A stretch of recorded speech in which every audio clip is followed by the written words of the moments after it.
Chapter 326. Half an hour later, the farce in the School of Mathematics was finally over.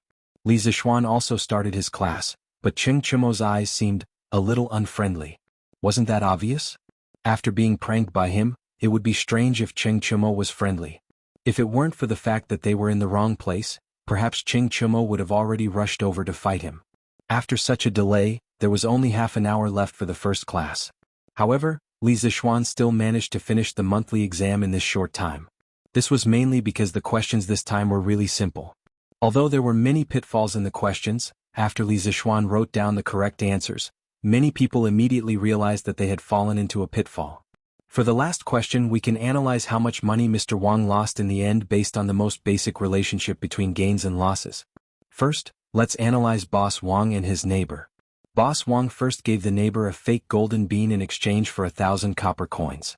The value of the fake golden bean was 0, so Boss Wang now earned 1,000 copper coins from the neighbor. Later, the neighbors found out that the golden beans were fake, so Boss Wang compensated the neighbors with a real golden bean. Now, Boss Wang paid 1,000 coins, plus the 1,000 coins he earned previously, so Boss Wang didn't lose any money from the neighbors. So, the only thing left is the money he lost from the young people. So, there are two answers to the last question.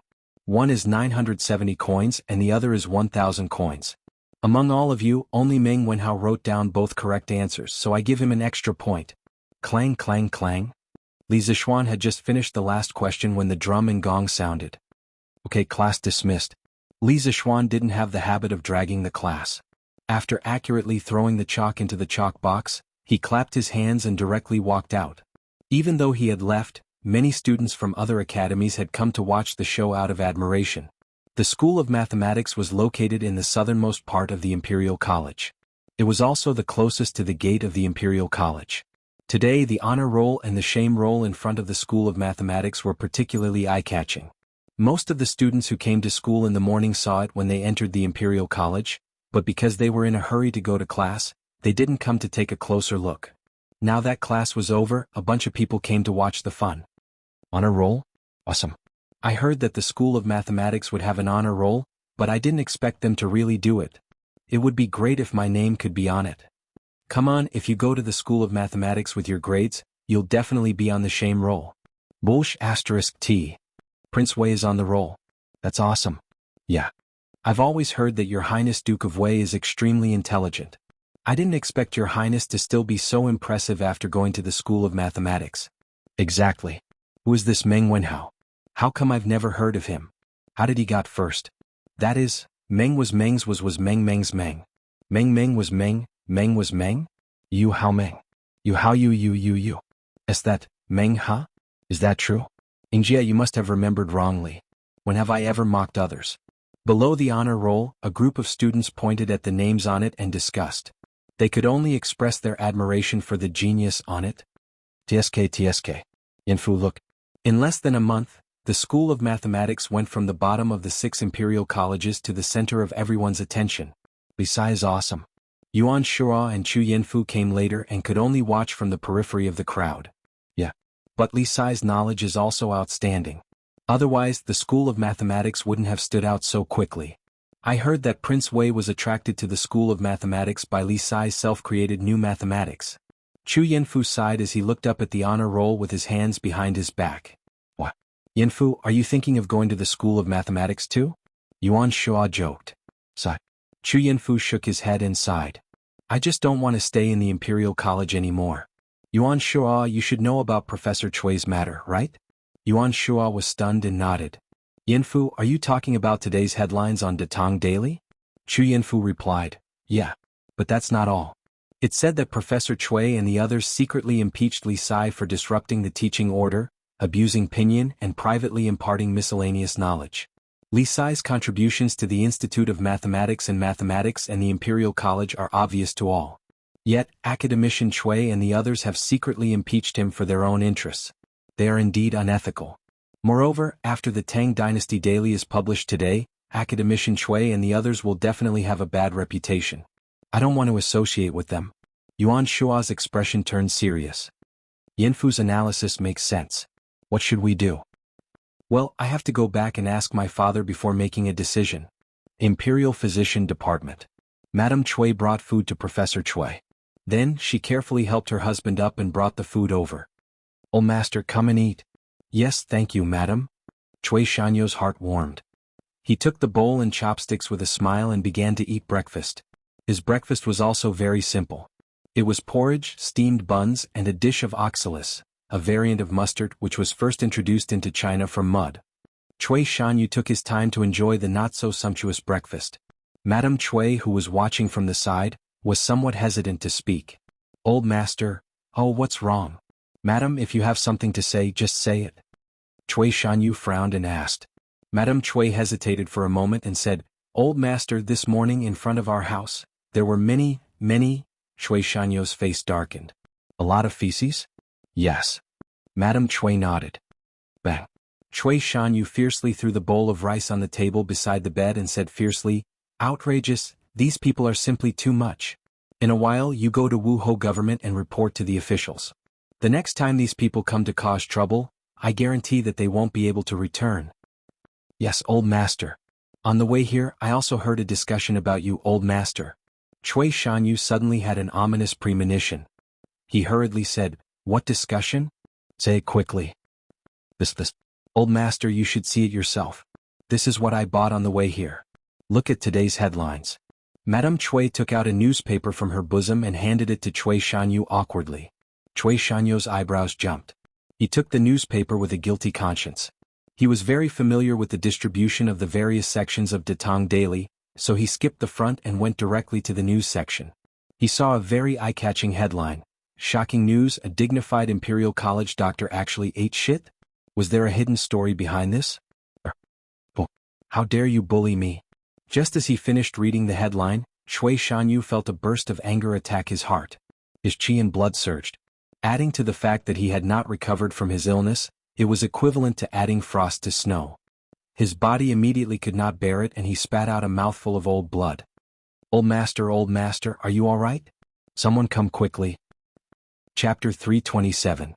Li Zishuan naturally did not know that Dr. Cui had vomited blood again. However, even if he knew, he would not have any sympathy. Now he had encountered a new problem. He had already taught half of the first book he had written. He estimated that in another month, the student's mathematical ability would be able to advance from first semester of first grade to second semester of first grade. In less than a month he had finished half a semester's worth of courses. Perhaps some people would think that this progress was too fast? Actually, it wasn't fast because the students in the School of Mathematics only took one class every day. Of course, it couldn't be compared to modern teaching progress. Then the question was, after a while would Li Zishuan need to write another mathematics textbook for the second semester of the first grade? Although the ancient school system couldn't be compared to the modern school system of kindergarten, primary school, junior high school, and university, it still formed a relatively complete school system during the Western Zhou dynasty. According to the Book of Rites, Xueji, entering the school on a yearly basis and taking the examination at the middle of the year.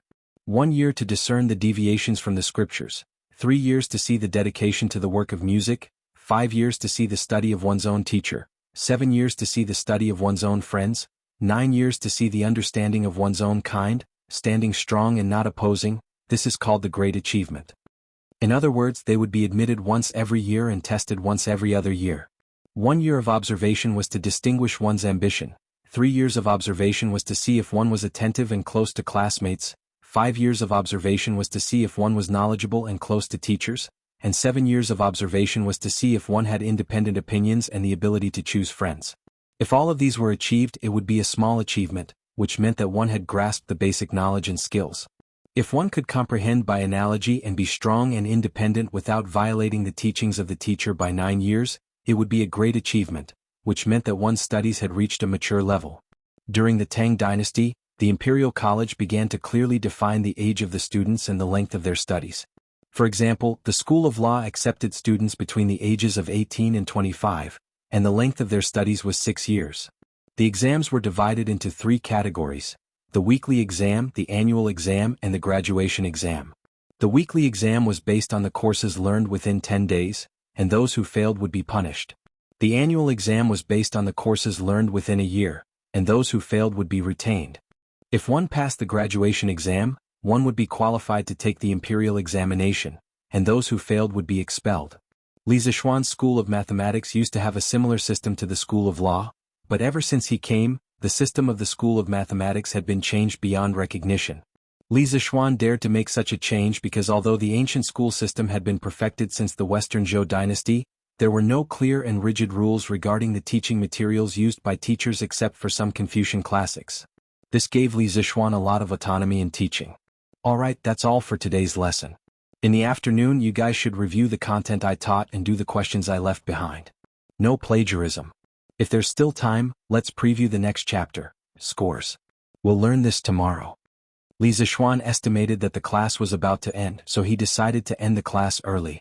Anyway, he had already finished what he wanted to teach today, so there was no point in teaching anymore. Oh, class is over. As long as one was a student, there wasn't anyone who didn't like to end the class. Being able to end the class early made them even happier. The students began to pack their things and prepare to go home or to the directorate's canteen to eat. Li Zishuan clapped his hands and directly left. He usually didn't bring his teaching materials with him when he went to class. Everything he wanted to teach was stored in his head. There was no helping it. Having a good memory was just that awesome. Cough cough. Unfortunately, he met Kang Yingda when he left the classroom. Li Zishuan shrunk his neck.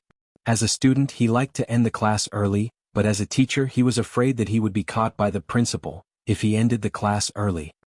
Chancellor Kang, you ate? Is there something you need? Li Zishuan originally wanted to talk nonsense with Kang Yingda and ask him if he had eaten, but after thinking about it, he felt that Kang Yingda would definitely slap him twice if he said that, so he hurriedly changed his words. Kang Yingda glanced at the noisy classroom behind Li Zishuan and wanted to say something but stopped.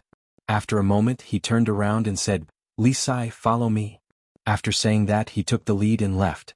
Li Zishuan was at a loss. He didn't know what Kang Yingda meant, so he muttered a few words and followed him. "Have a seat." After arriving at the principal's office, Kang Yingda sat down and nodded to Li Zishuan. Li Zishuan cupped his hands and didn't stand on ceremony. He sat opposite Kang Yingda and waited for Kang Yingda to continue speaking. "Li Sai, have you read today's newspaper?" After waiting for a while, Li Zishuan didn't take the initiative to ask, so Kang Yingda could only take the initiative to ask. "As expected, you're here to settle scores?" When Li Zishuan heard this, he roughly guessed the reason why Kang Yingda called him over today. He was very unhappy. When Cui Shanyu and the other professors jointly impeached him, Kang Yingda didn't stand out to help him. Now he only retaliated a little and Kang Yingda immediately stood out to speak for Cui Shanyu and the others. This really made Li Zishuan bitterly disappointed. "I roughly read some, but I don't know which part Chancellor Kang is talking about." Li Zishuan pretended to be confused and said indifferently, "Did you instruct the Datang Daily's editorial department to write today's headlines?" Kang Yingda was a little angry. "So what if I did? So what if I didn't?" Li Zishuan narrowed his eyes and said casually. He was usually an easygoing and good young man, who respected the old and loved the young, but it didn't mean that he liked to be bullied. He had gradually lost his patience with Kang Yingda's obviously biased behavior. Bang! What kind of attitude is this?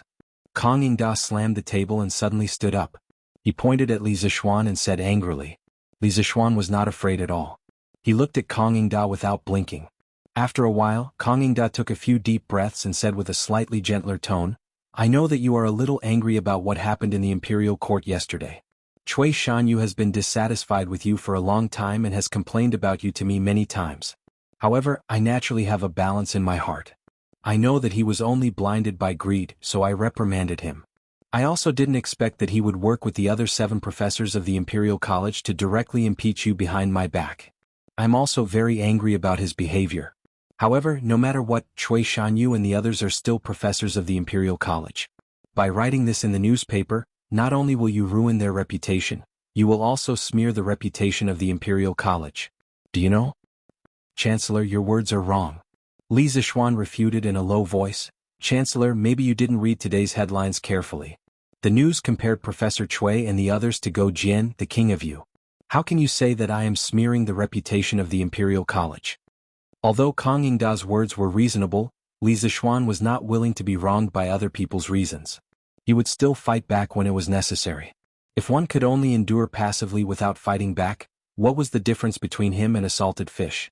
Of course, the reason why he could fight back so reasonably was all thanks to Li Yu's writing technique. At this moment, Li Zixuan gave Liu 32 likes in his heart and labeled her as a good teammate of the Tang dynasty. Chapter 328. You are simply twisting words and forcing logic.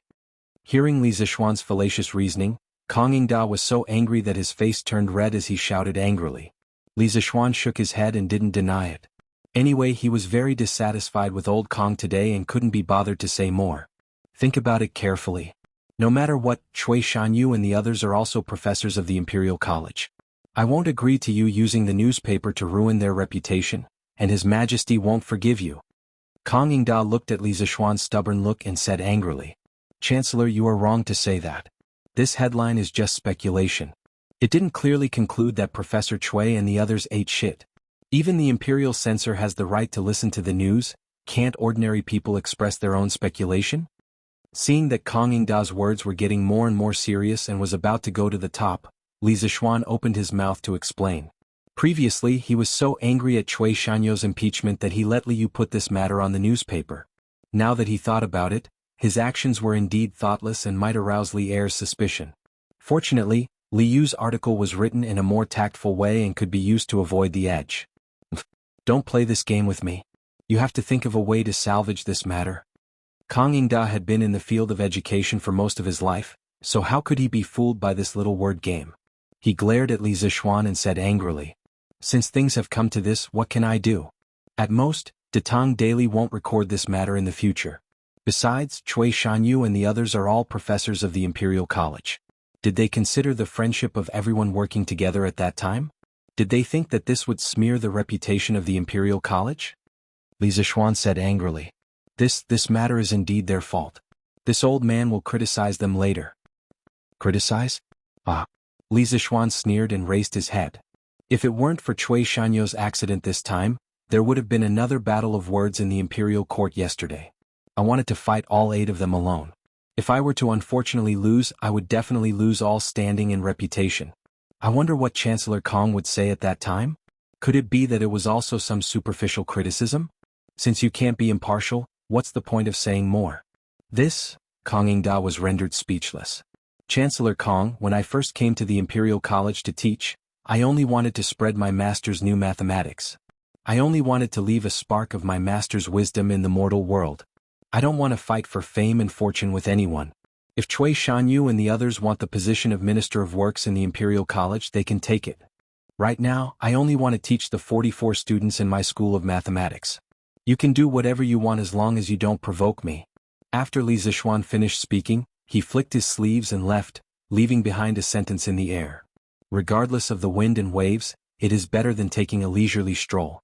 I smile as I watch the clouds move. Kang Yingda wanted to reach out his hand to stop him but was stunned by the last sentence. After a moment he came back to his senses. Li Zixuan had already walked far away. Kang Yingda muttered to himself, I'm old. I was actually rendered speechless by a junior. Looks like this kid is bitterly disappointed. Could it be that I was wrong? Li Zixuan was indeed bitterly disappointed. He rarely lost his temper. This time he had fallen out in front of Kang Yingda. He had the intention of shedding all pretense of cordiality. He wanted to use Kang Yingda's mouth to tell those people, I don't care if you fight for your power, but don't mess with me. If you provoke me, don't blame me for being ruthless. Looking at the time, it was almost past mealtime. Li Zixuan secretly cursed his bad luck and returned to the School of Mathematics. He sat on his own horse carriage and went home for dinner. Just as he walked out of the Imperial College, the horse carriage was stopped by someone. Are you Li Sai in the carriage? A respectful voice came.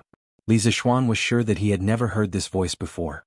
He couldn't help but lift the curtain curiously. He looked at the middle-aged man in dark red and asked, It's me. What can I do for you? No, Li Sai, please don't make me feel unworthy. I am the steward of the Commandery Prince's manor. The Commandery Prince's consort sent me to invite Li Sai to the Prince's manor for a banquet. She said that she had something important to discuss. She hoped that Li Sai would do her the honor and come to the Prince's manor for a chat. The middle-aged man's attitude was extremely humble. He was not as arrogant and despotic as those villainous servants of wealthy families that often appeared in novels. Li Zixuan's heart skipped a beat and he understood the gist of it. Before Li Shaogong left, he had entrusted his youngest son to Li Zixuan. The purpose of this banquet was probably for Li Zixuan to bring in a child and accept a disciple. Okay, wait a moment. I'll go with you. Li Zishuan nodded. He turned to look at Iron Egg in the carriage and said, Iron Egg, take the carriage back first. I'll go to the prince's manor. Okay, master. Your Majesty, please try this steamed base. This is something this concubine recently learned how to cook. Imperial Harem, Concubine Yang's bedroom. A beautiful woman dressed in light yellow clothes gracefully picked up food for Li Er. The woman's black hair was like lacquer, her skin was like jade, and her beautiful eyes were full of hope. Every frown and smile of hers revealed an indescribable charm, and every movement of hers made people feel a noble aura that came from her bones. This woman was Concubine Yang, a true descendant of the heavens.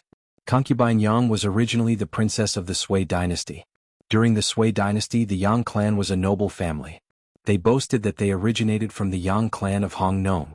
They were one of the Yang clan's prefectures and originated from the Western Han Prime Minister Yang Chang. Yang Kai's grandson Yang Zhen was an official during the Eastern Han Emperor Guangwu's time. He was given the title of Confucius of Guanxi. The establishment of the Sui dynasty made the Yang clan even more prominent. Other than the Sui dynasty's imperial family, the Duke of Yu Yang Su was also a famous figure in the Yang clan. Concubine Yang's grandfather was the founding emperor of the Sui dynasty Yang Jian. In 581 AD, on the second month of the Jiazi, Emperor Jing of Zhou announced that Yang Jian was abdicated. Yang Jian accepted the mandate of heaven and entered the palace in his regular clothes. The emperor was located in the Lingguang Hall and named the country Great Sui. He changed the name of the country to Founding Emperor and announced a general amnesty. Haha, my dear concubine, you have good culinary skills. Those imperial chefs of mine can't even compare to you. As the saying goes, a feast for the eyes, the food made by a beauty was naturally better than those made by men. As the emperor, Li Er knew how to enjoy himself. Your Majesty is too kind. How can I compare to the imperial chefs? Hearing Li Er's praise, concubine Yang pursed her lips and smiled. As a princess of the previous dynasty, her position in the palace had always been very sensitive. She knew that she couldn't compete with Empress Zhang's son, so she didn't compete. She just stayed in her own place every day, assisting her husband and teaching her children. No, it should be teaching her children. If Li Er came to her place, she would naturally welcome him. If he didn't, she wouldn't force him either. She was the truest portrayal of concubine Yang. Chapter 329. Oh my dear, where is Ke? Li Er was eating the steamed base made by Yang Fei. He looked around and suddenly asked. As the eldest son of Yang Fei, Li Ku was born noble and inherited the blood of two dynasties. In terms of the nobility of blood, no one in the entire Tang Empire could compare to him. He could be said to be the noblest prince in the Tang Empire. On the other hand, Li Ku was good at both civil and martial arts. His decisiveness was very similar to Li Er's, so Li Er was especially fond of him. After not seeing Li Ku for half a day, Li Er started to talk about him. Your Majesty, Ke is probably practicing martial arts with General Dugu and Bea right now. Speaking of her son, Yang Fei's face showed a touch of kindness. That was the unique gentleness of a mother. Bea was the north of the imperial city. After Li Yuan became the emperor, he selected 30,000 imperial guards from the Taiyuan uprising army to be stationed in the north of the imperial city. They were responsible for the defense of the imperial palace. They were called the Yuan Tsong Imperial Guards, also known as Bea. As expected of my son. You are really eager to learn. Li Er nodded in appreciation. He glanced at a stack of newspapers on the table not far away and asked curiously, My dear, do you read the newspapers on a daily basis? Occasionally. Yang Fei answered casually. In fact, she didn't read it occasionally but often. She was usually bored in the harem and the newspapers provided her with a very good way to pass the time. She basically read every issue of the newspaper from beginning to end. However, she couldn't say that because if she said that, it would seem like she was complaining that Li Er didn't come to see her often. In the imperial palace where people's hearts were complicated, Yang Fei had learned to be careful with her words and actions and how to protect herself. Bring today's newspaper for me to see. Li Er didn't have the energy to think about a woman's complicated thoughts. He remembered that he didn't have time to read today's newspaper, so he said, Yes, Your Majesty. Yang Fei got up and walked over with light steps. She brought today's Datang Daily and handed it to Li Er. Li Er took the newspaper and put it beside his rice bowl. He began to eat and read the newspaper. Of course, Li Er didn't have time to read the articles at the front of the newspaper. He directly read the headlines, but after reading the news, Li Er frowned deeply. What's wrong? Your Majesty? At this moment Yang Fei had finished eating. She was wiping her red lips with a handkerchief. Seeing Li Er's expression, she couldn't help but be puzzled. Have you seen today's headlines? Li Er asked. Chincha saw it. Does your Majesty think that this news is inappropriate? It's more than inappropriate. It's totally inappropriate. Li Er slapped the table and stopped eating. He stood up with his hands behind his back and said, previously when Li Zishuan founded Datong Daily, I didn't think much of it. But from today's news, I'm afraid that this kid has been plotting for a long time. Today he could use newspapers to smear and attack his ministers. Tomorrow would he be able to use newspapers to form cliques? A small newspaper could be used as a weapon in a fight between factions. This kid was really good at scheming. If we don't knock him down a few times, wouldn't he ascend to the heavens? Your Majesty, I've heard that Li Sai is knowledgeable at such a young age and has a pure character. I don't think he would do something like that, would he? Yang Fei hesitated for a moment and said. I don't think he would either. But what needs to be knocked down must be knocked down. Otherwise, this kid will inevitably go astray one day with a sharp weapon in his hands. Li Er said coldly. He knew Li Zishuan's character very well. He guessed that Li Zishuan was purely retaliating against Cui Shanyu and the others. But even though he guessed it, he still didn't agree with Li Zishuan's way of doing things. The newspaper's ability to influence public opinion was a thorn in Li Er's heart. He felt very uncomfortable. Prince Hejian's manner. Li Sai is a busy man. It's not easy to invite him. As soon as Li Zishuan entered the manor, a young man with a noble aura walked towards him. Li Zishuan recognized him at a glance. It was Li Daozong. He had met him 2 days ago on Murky Island. So Wang Yi is also here. Please forgive my rudeness. This one was delayed by some business at the Imperial College and came late. I hope Wang Yi will not take offense. Seeing Li Daozong, Li Zishuan was shocked. At this time he didn't know what Jun Wang Fei was planning. Haha, no offense, no offense. Kid, come with Ben Wang to see Wang Sa. I've been waiting for you for a long time. Li Daozong roared with laughter. Actually, he had been invited by Jun Wang Fei today. Because Li Xiaogong was out at sea, there was no male host in the manor. Jun Wang Fei was just a woman and it was inconvenient to invite guests. Therefore Li Daozong was invited. He could also be the witness for Li Huiran's apprenticeship. It was killing 2 birds with 1 stone. Wang Yi is right. Please go ahead. Haha, let's go. Li Zishuan followed Li Daozong to the main hall of Hejian Jun Wang Fu. As expected, Jun Wang Fei was waiting inside. Beside her were 2 youths in their teens. Compared to her coquettish attire when Li Zishuan had seen her last time, she was dressed much more solemnly this time. Her eyebrows showed signs of tiredness. She looked to be about 26 or 27 years old. She did not wear any makeup and her skin was white and tender. However, the mature charm in her bones could not be concealed. I wonder where Li Xiaogong, that old pervert, found such a wife. TSK. In history Li Xiaogong died young. Is it related to this? Li Zishuan's mind was filled with all sorts of random thoughts. Li Sai has come? Please sit. Seeing Li Zishuan come in, Jun Wang Fei hurriedly stood and greeted him with a smile. Jun Wang Fei is too polite. This one has come late. Wang Fei, please forgive me. Li Zishuan jumped out of his chaotic thoughts and raised his hands in a bow. Haha, no matter. Chongyi Huiran, come over and greet Sir Li. Jun Wang Fei chuckled and then beckoned to the 2 youths beside her. This one Li Chongyi greets Sir. This one Li Huiran greets Sir.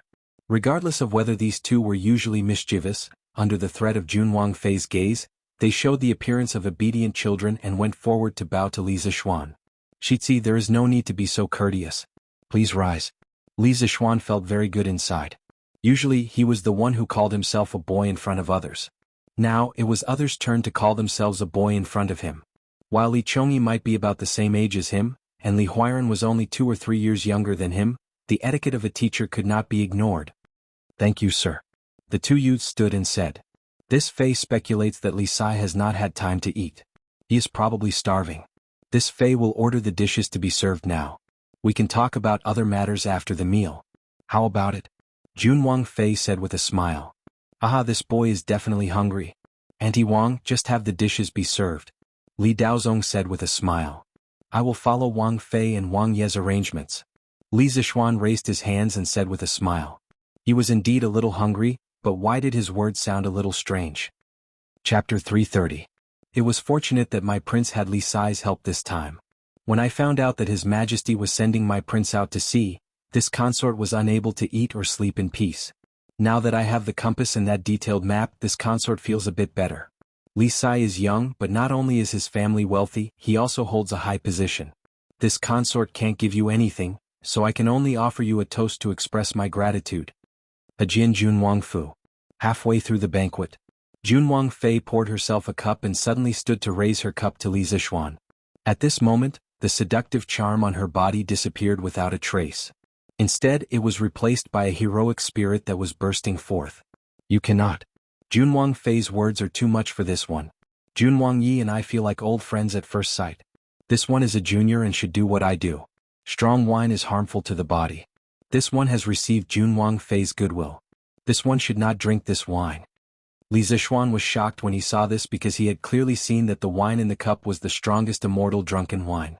This Junwang Fei was really sincere. Mother Surly is right. This wine is too strong. Let this child drink it for you. Li Chongyi said urgently from the side. Yes. Wang saw, this immortal drunken wine is too harmful to the body. Even I can't bear it. Why don't you drink the land of warmth? Li Daozong hurriedly said. Seeing everyone object, Junwang Fei smiled and said, That's good. Since this is the case, then this Fei will use the land of warmth to toast Li Sai. When my Wang Yi returns safely, we will definitely host a banquet to express our thanks. This Fei will drink first as a sign of respect. Junwang Fei raised her head. There was not a drop of wine left in the cup. She looked like a heroine among women. That boy also toasts to Junwang Fei. Li Zishuan habitually poured himself a cup of land of warmth. Just as he was about to raise his head to drink, Li Daozong interrupted. Cough, wait. What? You are also someone who practices martial arts. How can you use the land of warmth to get away? Change to the immortal drunken wine. Li Daozong snorted and said in discontent. Li Zishuan was slightly embarrassed. Just now Jianghu Ji Fei, as a woman, had taken the initiative to drink the immortal drunken wine. He, a man, had to drink the land of warmth. Thinking about it, it was slightly embarrassing. But fortunately he was already prepared. Your Highness is right. I'll change the wine now. He took a jug of immortal drunken wine and filled it to the brim. He raised the cup to Jianghu and Ji Fei and said, To W and Ji Fei. After saying that, he cleaned it up. Chongyi thanks Mr. on behalf of my father and mother. Li Chongyi raised his wine cup and returned the greeting.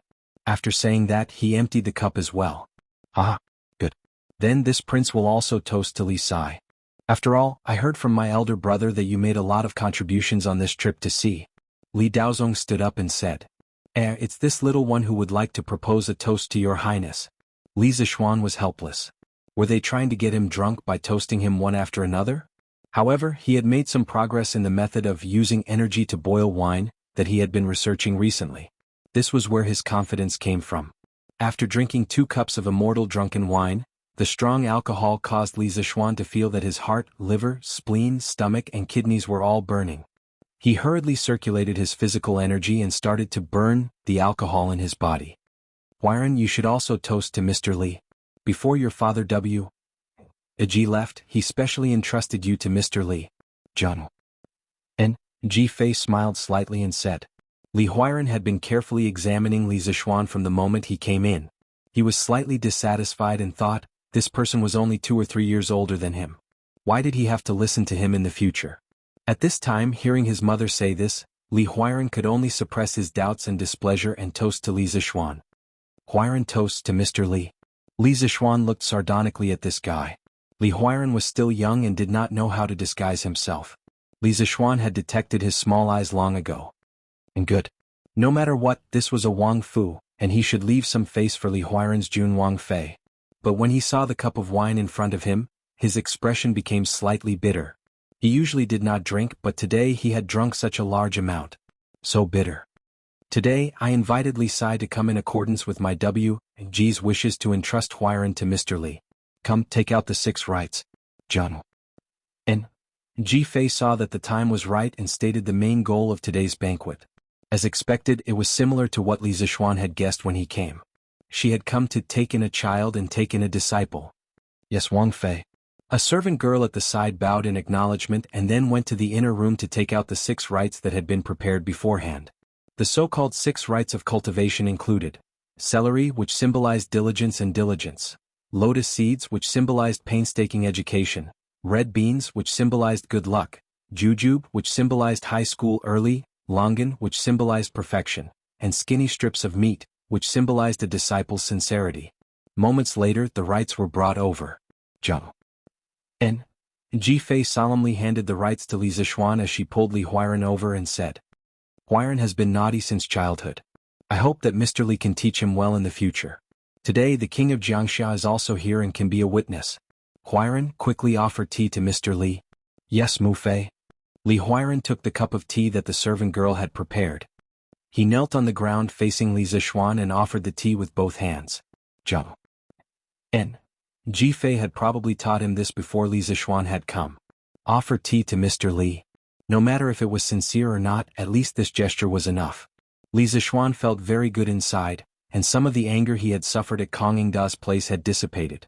Taking the tea, Li Zixuan symbolically took a sip. He put on the posture of a strict teacher and said sincerely, "Huiran, since your father has you study with me, then you should know your master's situation.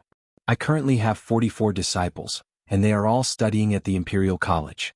In the future you should be studying with them. Regardless of whether you are rich or poor, I will treat all of you equally. There aren't many rules in my line of work. I only hope that you will conduct yourself with integrity, study hard, and live up to your conscience in the things you do. As a person you have to live openly. You do not need to have a clear conscience but at least have a clear conscience. Do you remember this?" It had to be said that Li Zixuan was very good at pretending. At the side, Li Daozong and Jianghu. Ji-Fei saw this and nodded in praise. They felt that while he was young he looked mature and had the potential to be a teacher. Especially that last sentence. As a person you have to live openly. You do not need to have a clear conscience but at least have a clear conscience. This caused the two, who had experienced many things, to look at Li Zixuan in a new light. Huiran will remember Mr.'s teachings. Li Huiran was moved and solemnly bowed to Li Zixuan. "Haha, quickly stand up." Li Zixuan channeled his qi into his palm and lifted Li Huiran up. From an outsider's point of view, he had not touched Li Huiran at all. They would probably think that Li Huiran had gotten up on his own. Only Li Huiran, who was present at the scene, knew what was going on. He was so shocked by Li Zixuan's move that his eyes widened and he was momentarily speechless. "Ah, good. Today Huiran has found a good teacher. It is time for a toast. Come boy, have a good drink with Ben Wang." Li Daozong slapped the table and roared with laughter. Li Zixuan was speechless. He said to have a good drink, but if they really drank it would definitely be more than 1 cup. "I dare not to obey. This boy toasts Wang Yi and Jianghu." Ji-Fei. Li Zixuan wasn't afraid at all. Li Daozong's martial arts realm was far inferior to Li Xiaogong's. In fact, Li Xiaogong was even slightly inferior to Li Zixuan. Therefore, if Li Zixuan were to cheat, it would be hard to say who would win in the end. Chapter 331. Strange Interest Pavilion Workshop. Pang Sigi, this is the military order that General Yuqi gave you. Brother Chicken had just finished his lunch and was holding his big belly as he enjoyed the cool breeze under the willow tree in the workshop's courtyard. He was now half an employee of the Li Group, and the workshop covered his food and accommodation. Back then, in order to make the workshop's employees work seriously, Li Zixuan specially sent the workshop's kitchen staff to the Drunken Immortal restaurant for training for a period of time. In addition, Li Zixuan was willing to allocate money to the kitchen staff. Therefore, the food in the workshop was even better than some restaurants in Chang'an City. Just as Brother Chicken was about to fall asleep, a soldier suddenly rushed over with a warrant in his hand, bowed, and reported. "Oh." Brother Chicken's spirit was aroused.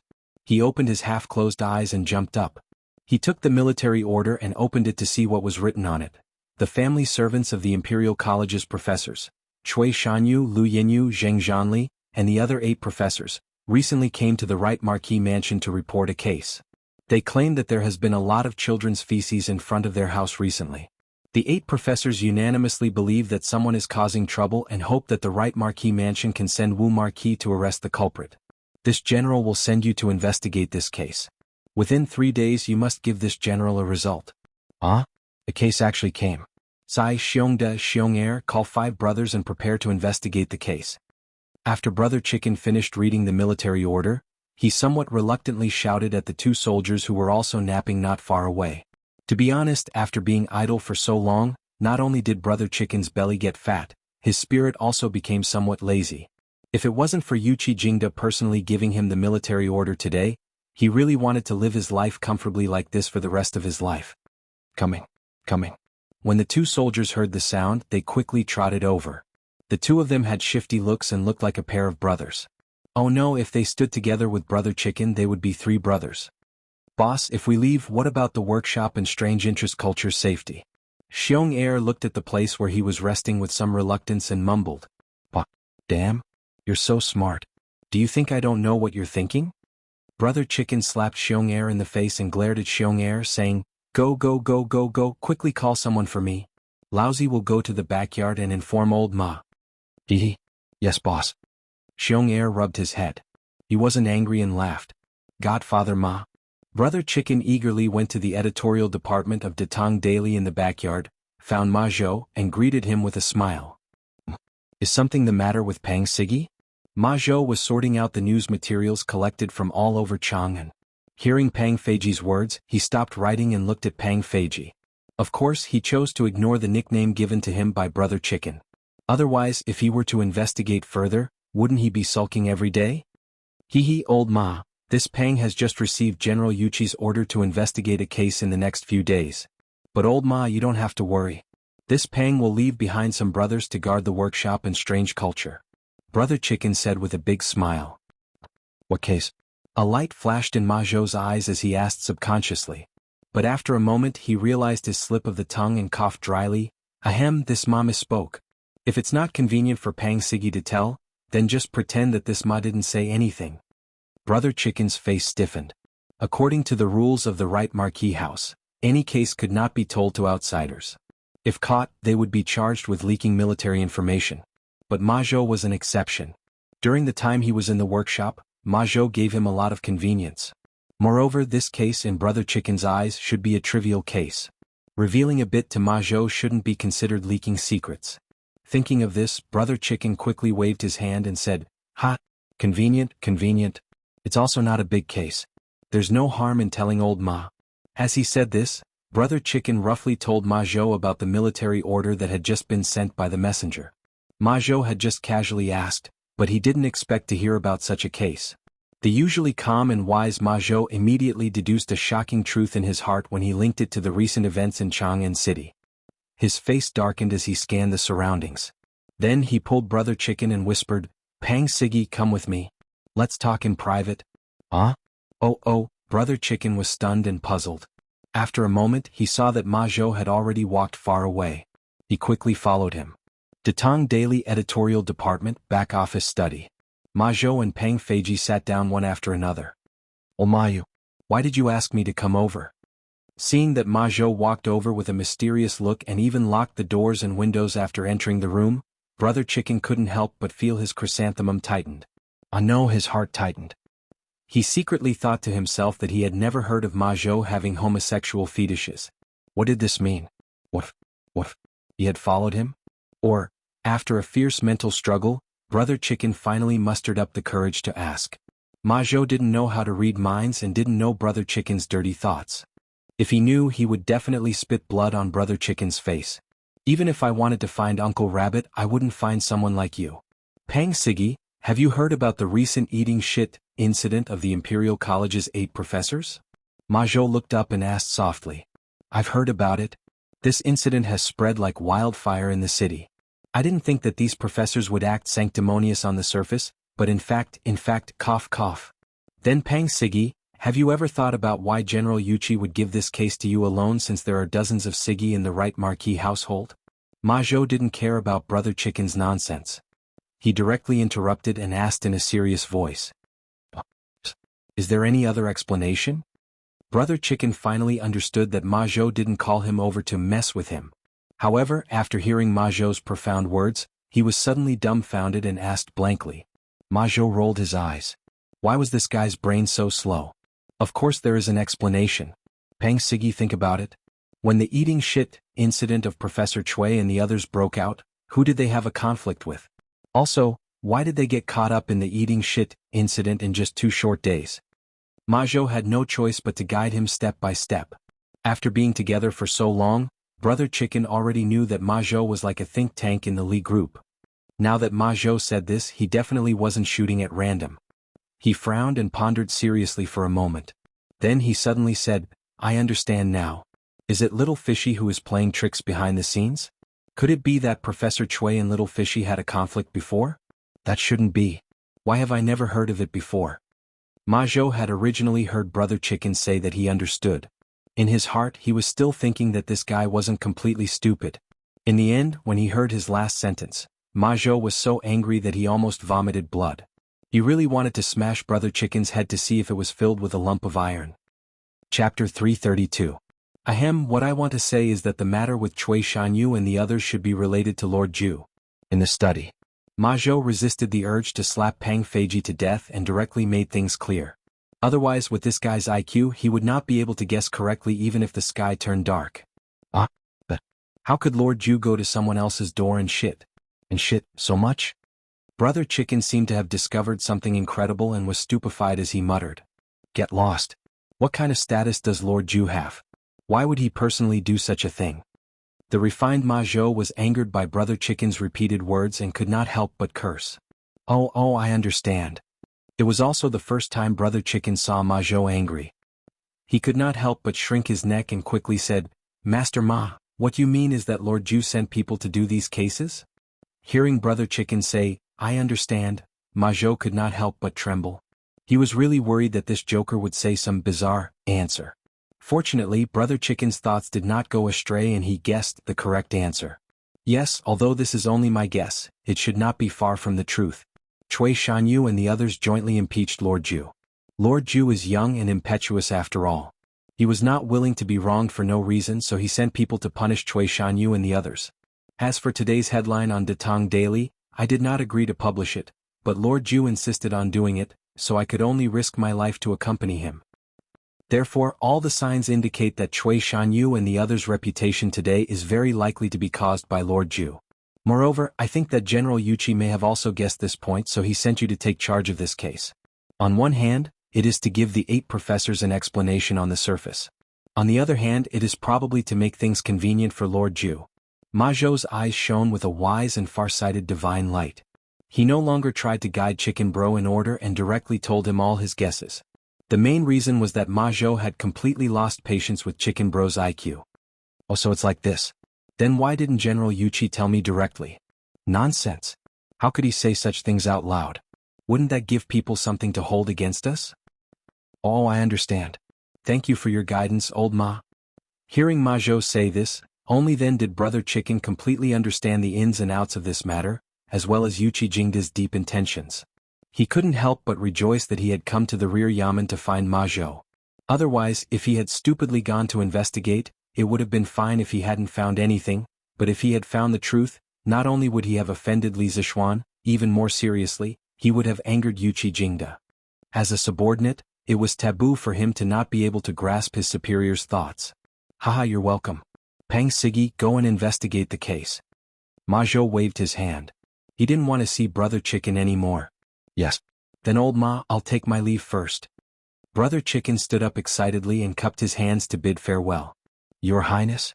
Junwang Fei, please wait. This one can go home on his own. In front of the Hejin Junwang Manor, Junwang Fei, Li Chongyi and Li Huiran sent Li Zishuan to the door.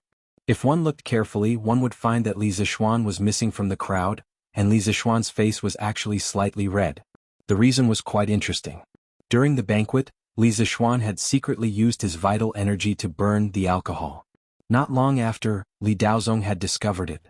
Although Li Daozong's state was not as high as Li Zishuan's, he had reached the middle stage of transforming qi. Therefore, he also started to use a similar method to force the alcohol, and competed with Li Zishuan in drinking. After a while, the two of them fought until the sky turned dark. Junwang Fei and Li Chongyi's eyes were opened. Not only had they heard of the reputation of immortal drunken wine, but they had also drunk it personally. Moreover, when Li Shaogong drank immortal drunken wine in the past, he wasn't this fierce. After a great battle, Li Zishuan used his slight advantage in power to win slightly. Even if he could use his vital energy to burn the alcohol, he could not endure drinking like this. As for Li Daozong, of course he could not handle the alcohol and fell asleep. Why don't we have Huiran go with Li Sai? It's a good opportunity for him to learn from Li Sai. Junwang Fei looked at her youngest son and said to Li Zishuan, "Oh, that works. Junwang Fei, please wait. This one bids farewell." Being blown by the wind outside, Li Zishuan's mind cleared slightly. He raised his hands in a bow and bid farewell. "And Huiran, go with Li Sai. In the future my son will study with Li Sai. Do not be naughty anymore." Junwang Fei patted Li Huiran's head and said gently. No mother was willing to send their son to a place far from them, but Junwang Fei was a woman who understood the greater good. While she was reluctant, she knew that she had to be more far-sighted at this time. This child knows the severity of the matter. Mother, please do not worry. Li Huiran felt a bit of sadness, like a young eagle leaving its nest, but more than that he looked forward to life outside. He had lived in the Junwang Fu in these years. While he would occasionally go out to play with some wastrels, he still lived behind his parents' backs. "All right. My son, go quickly." Sitting in the grand carriage that the Junwang Fu had prepared for him, Li Zishuan and Li Huiran chatted for a while before sitting down to meditate. He did not like having too much alcohol in his body. Li Huiran was far away and could feel the terrifying heat that Li Zishuan gave off. He couldn't help but become more curious about Li Zishuan. Sir Li seems to be a martial expert. I wonder how his power compares to Father King? Oh, he definitely cannot compare to Father King. He is so young. As the son of the Junwang Hejian, Li Huiran had a very deep understanding of Li Xiaogong's martial abilities. However, Li Zishuan was so young, yet he was able to have such extraordinary skills. This had already shocked him. Thinking back to the scene of Li Zishuan using Jinshi to lift him up in the air, Li Huiran was now more and more curious about this teacher of his. Second young master, Li Sai, has arrived at the Imperial College. Half an hour later, the carriage stopped and the coachman reported respectfully. Huiran, you go to the Imperial College first. Sir Su will arrange for you to enter the college. You should know many people in the School of Mathematics, so I won't bring you in." Li Zishuan opened his eyes and said, "Yes, sir. I used to play with Prince Wei Huayu and Chonyo. Sir, you can go about your business." Li Huiran saluted, then jumped off the carriage and walked toward the Imperial College. "Send me to Yongla Lane," Li Zishuan said softly. He was almost sober, so he could only ask the Junwang Fu's carriage to send him back. "All right." Chapter 333. Xin, you drank? Back home, Li Zishuan wanted to rest in the west courtyard, but he bumped into his mother in the front yard. Although there wasn't much alcohol left in his body, the portion of alcohol that was forced out of his body had stained his clothes. Mrs. Li smelled a strong smell of alcohol from far away and couldn't help but be shocked. Ever since Li Zishuan returned from Mount Longhu, Li Jingma and Mrs. Li knew that their son didn't touch alcohol. At most, he would drink soft drinks that wouldn't get him drunk. How could they not be shocked when they saw their son in a drunken state? "Mother, I'm fine. A servant accidentally spilled the wine on me just now in the prince's mansion. I'm not drunk," Li Zishuan explained with a smile.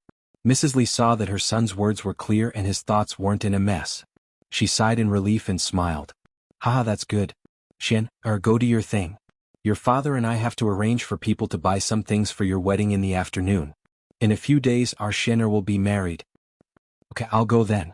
Li Zishuan's heart skipped a beat. He estimated that he would be married in about a week. In his previous life he had studied hard for more than 10 years and was about to start working. He hadn't even gotten married yet, but because of a banquet, he had inexplicably transmigrated to this era. And now he was about to get married. Li Zishuan's heart was filled with complicated emotions. "Young master, madam, someone from the palace is here." San Bao hurried over and reported with a bow. "Oh, quickly invite the angel in," Mrs. Li exclaimed. "Shen, go entertain the angel first. I'll call your father." "Mother, there's no need. His Majesty should have sent someone to call me. I'll go alone. You and father can go do your things." Li Zishuan knew what was going on. He shook his head and said, "Then Shen, His Majesty won't cause trouble for you, right?" "Mother, he won't. I'll be fine. Go quickly. I'll have to go to the palace later." Li Zishuan smiled and replied, Then I'll go first." "Lord Ju, His Majesty has decreed for you to enter the palace immediately for an audience." Not long after, a servant carrying a horsetail whisk walked in and said to Li Zishuan, "Sir, you've been waiting for a long time." "Yes, little eunuch, please wait for a moment. I'll go with you." Li Zishuan was not surprised. After he argued with Kong Yingda in the morning, he thought that Li Er would ask him questions. Now it seemed that it was true. He had the eunuch wait in the main hall for a while he went to the west courtyard to change his clothes. Then the two of them went to the imperial palace. Your Majesty, Li Xiannan is here. Sweet Dew Palace. Li Er was reading a book. Hearing this, he spat out a word expressionlessly, announce. Summon Li Xiannan for an audience. Greetings, Your Majesty. When Li Zishuan heard the eunuch calling for him, he walked in with small steps and bowed to Li Er. This was not the first time he came to Sweet Dew Palace. As the saying goes, unfamiliar the first time, familiar the second time. Silence. The palace fell into silence. Li Er did not say anything. Li Zishuan did not have anything to say. Li Zishuan knew that old Li was angry with him today. He was probably putting pressure on him on purpose. However, Li Zishuan didn't feel guilty. Although he had gone a little overboard with the newspaper incident, he had still skirted the boundaries and didn't cross the red line. As for secretly hiring a child to poop in front of Cui Shanyu and the others, he had done it very discreetly and definitely wouldn't leave any evidence behind. Therefore, Li Er had no reason to do anything to him because of this. At most, he would just quit the Imperial College. Anyway, when he stayed in the Imperial College, other than teaching students, he had never thought of fighting for power. In this life it was fine as long as he was happy. After being reborn and having been an official for so long, Li Zishuan was very clear in his heart. Cough, do you know why I called you here today? Li Er saw that Li Zishuan was not scared by him even though he had purposely suppressed his aura. He could not help but feel angry. He secretly thought that this brat was no longer as timid as when he first entered the bureaucracy. Now he had become a wily old fox. The two of them could not keep silent like this. As the emperor, Li Er still had a lot of things to do. Therefore he took the initiative to speak. Your Majesty's wisdom is as vast as the sea. This humble subject does not dare to speculate. Li Zishuan gave a jack-of-all-trades flattery. Right now he really looked like a veteran in the officialdom. It was hard to imagine that 2 months ago, this guy was just a newbie who had just entered the officialdom and was afraid of the slightest thing. Bastard. I told you to speak, so speak. Li Er put down the book in his hand and said angrily. This humble subject thinks that Your Majesty must have seen today's newspaper, so, Li Zishuan was surprised. Looks like you know it yourself. Tell me, what do you want to do with the headlines in today's newspaper? Li Er snorted coldly and said. Your Majesty, this humble subject knows that Your Majesty must be angry with today's headlines and think that this humble subject is deliberately smearing Dr. Cui and the others. However, Your Majesty does not know that the so-called news is what we have heard recently. The original purpose of Datang Daily was to seek truth from facts. We can't cover up for the person who reported it just because he or she is in a high position. No matter who it is, we will treat them equally. Li Zishuan said the words that he had already prepared in his heart. According to what you said, you still think that your Datang Daily is the imperial censor of the people? This was the first time Li Er had heard such a novel idea, but he could not help but sneer. Your Majesty, this humble subject has the same intention. Our Tang Empire has tens of millions of territories, and there are at least tens of thousands of officials in all the provinces and prefectures. It is fine around Chang'an, but it is inevitable that some officials in remote areas will lose supervision. This humble subject believes that once power is lost, it will inevitably lead to corruption. At that time, this humble subject established Datang Daily with the intention of developing it in the future. At that time, the reporters of our Datang Daily will be in every corner of the Tang Empire, and the corrupt officials will have nowhere to hide.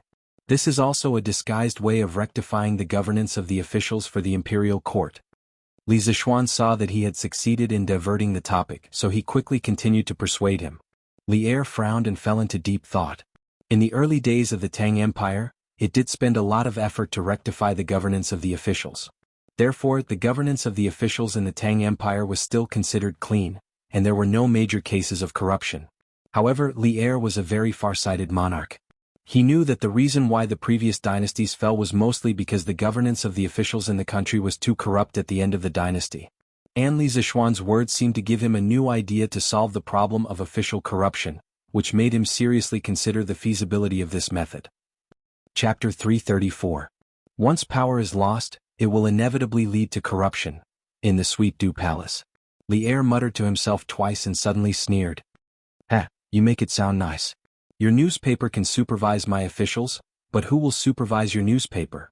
If no one supervises it, I believe that it won't be long before your Datang Daily becomes a tool for the courtiers to fight for power. Li Er had somewhat forgotten his original intention of calling Li Zishuan over today. He was very interested in Li Zishuan's talk about the supervision of power. This was related to the long-term prosperity of the empire. Therefore at this time, how could Li Er have the time to care about the small matters of Cui Shanyu and the others? Li Zishuan had long been mentally prepared for Li Er's doubts. Before he came, he had already thought of letting Li Er's people enter the management of Datong daily. After all, in this era of imperial power, if you let the emperor feel that you could threaten his rule, then your life would be over. Sai, if you want to blame someone, you can only blame yourself for not being reborn as the emperor and not being able to do whatever you want. Your Majesty, regarding this humble subject has some preliminary ideas. Do you think it's feasible? Oh? Quickly say it. Li Er's eyes lit up as he hurriedly said. After realizing the powerful role of the newspaper, Li Er had indeed thought of using Datong Daily for his own use. However, Datong Daily was founded by Li Zishuan. It would be too unpleasant for him, the emperor, to steal the things of his subjects. Therefore he wanted to hear what Li Zishuan had to say. Your Majesty is right. If there is no supervision, it won't be long before Datong Daily becomes corrupt and even become a tool for the courtiers to fight for power. Therefore, this humble subject wants to ask Your Majesty to send an absolutely impartial third party to supervise the editorial department of Datong Daily. This supervision department can review the daily content of the newspaper, but they can only review it and cannot interfere with the daily operations of Datong Daily. This way, they and the original management staff of Datong Daily can play a role in restraining each other. In fact, this is somewhat similar to the position of military supervisor in the army. What do you think, Your Majesty? In ancient times, the military supervisors were all temporary. They represented the imperial court to assist in military affairs and supervise the generals. Since the time of Emperor Wu of Han, there had been an army supervisor. The Eastern Han, Wei and Jin dynasties all had one. The province was known as the supervisor of the army, also known as the supervisor of military affairs. There were also military counselors, military commanders and military supervisors. After Li Er heard this, he pondered for a while. Then, his eyes immediately shone brightly. He said excitedly, that's a good idea. It was very feasible. But speaking of which, why are you so generous today? He actually gave away his own Datong Daily? After his excitement, Li Zishuan immediately regained his composure. He looked at Li Zishuan suspiciously. Oh, Li Zishuan said angrily in his heart, do you think I want to? Isn't it because you're the one sitting on the dragon throne? If I were the emperor, would I give a damn about you? However, Li Er's gaze made him feel awkward. What did old Li mean? You're making me look like a miser in the past. Ahem, Your Majesty, your humble subject's purpose in establishing Datong Daily was so that one day, Datong Daily could play the role of a third party. It was so that the people of Tang could live a good life. From the beginning, I never thought of taking Datong Daily as my own. Datong Daily should be the newspaper of all the people of Tang. Besides, I only invited Your Majesty to send people to supervise the content of Datong Daily. Your Majesty's people and the editorial staff of Datong Daily are only in a mutually restrictive relationship. They are not subordinate to each other. Speaking up to this point, Li Zishuan's expression suddenly turned solemn. He looked straight at Li Er and said word by word, Your humble subject dares to say something disrespectful. The future of Datong Daily only belongs to the people of Tang. Even if Your Majesty sends people to supervise it, the nature of Datong Daily will never change. If one day Datong Daily becomes a tool for the imperial court to fool the people, I will destroy it with my own hands. A ruler is a boat, a person is water. Water can carry a boat, but it can also capsize it. I believe that with Your Majesty's great foresight and wisdom, you will definitely be able to understand my intentions. Li Zishuan's unbridled gaze and provocative words were extremely disrespectful no matter how one looked at it. If it was another emperor, there was a 99% chance that he would be Kacha. Of course, if it was another emperor, Li Zishuan would definitely not say this. He still cherished his little life very much. The reason why he dared to say this to Li Er was because of the influence of history books. In history books, Li Er was definitely one of the best emperors who could accept the advice of his subjects. Old Li had been scolded so badly by Wei Zheng, but Li Er did not kill Wei Zheng. Li Er would occasionally scold Wei Zheng and it would be fine. Li Er's brows were tightly knitted, and his sharp gaze shot towards Li Zishuan's face. Of course he was angry in his heart. Any superior who heard their subordinates speak to them in such a manner would definitely be angry. However, Li Er, who had been tempered by Wei Zheng, was still able to control his emotions very well. When he heard Li Zishuan's last sentence, Li Er's face suddenly froze. He carefully savored these words in his heart several times, and could not help but mutter, "Water can carry a boat, but it can also capsize it." "Good. You have guts." Li Er slapped the table and stood up.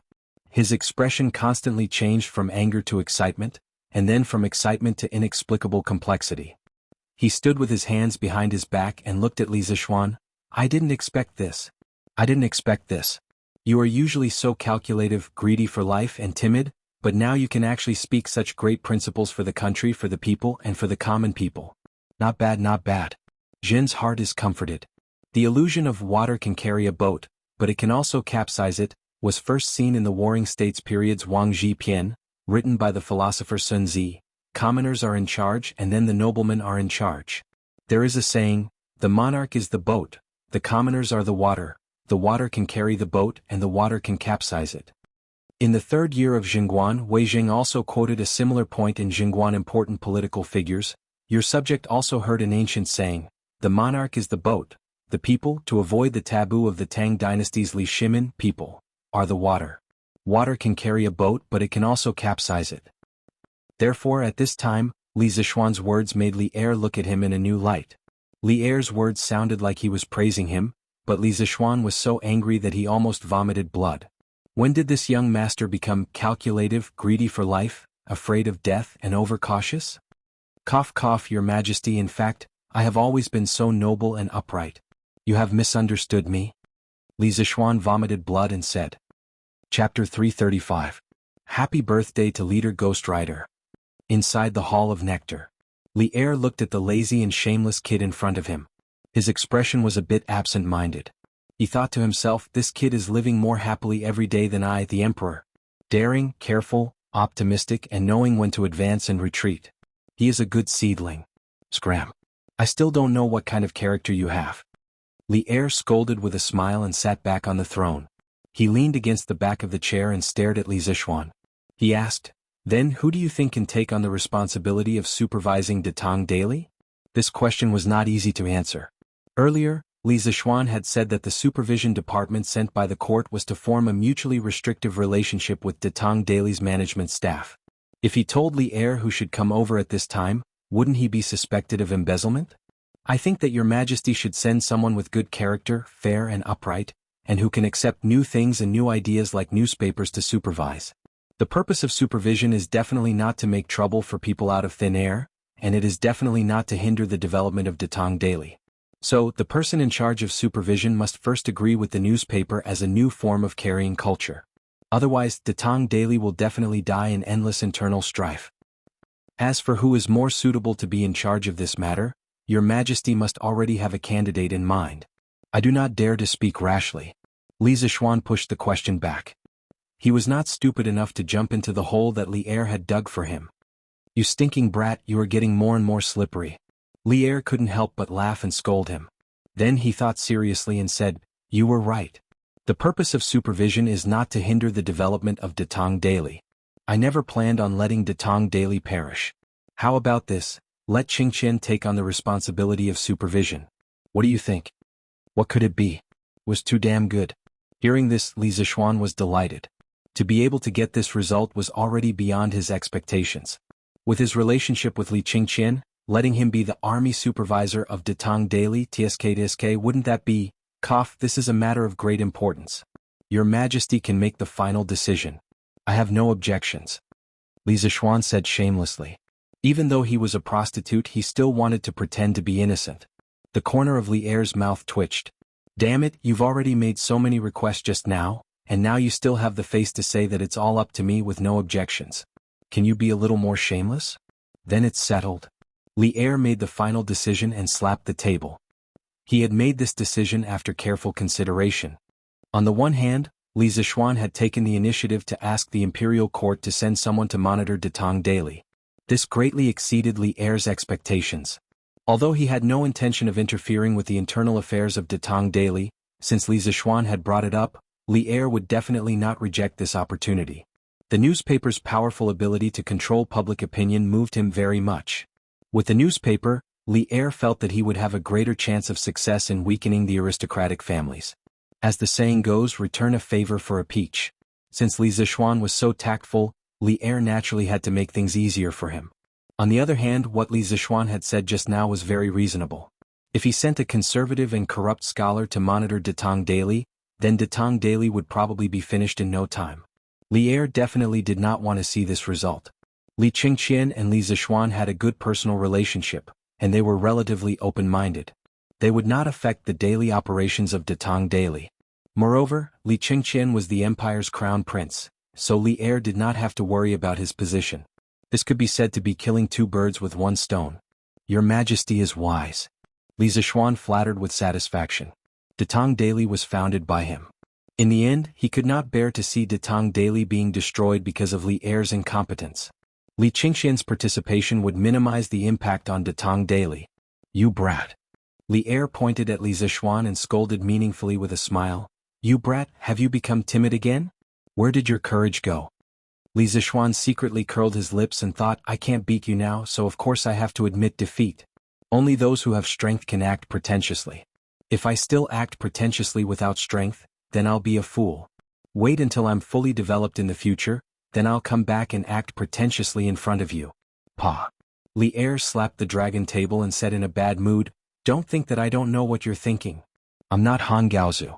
I'm not afraid of my officials' achievements overshadowing my lord. In terms of contributions, who in the Tang Empire has more contributions than me?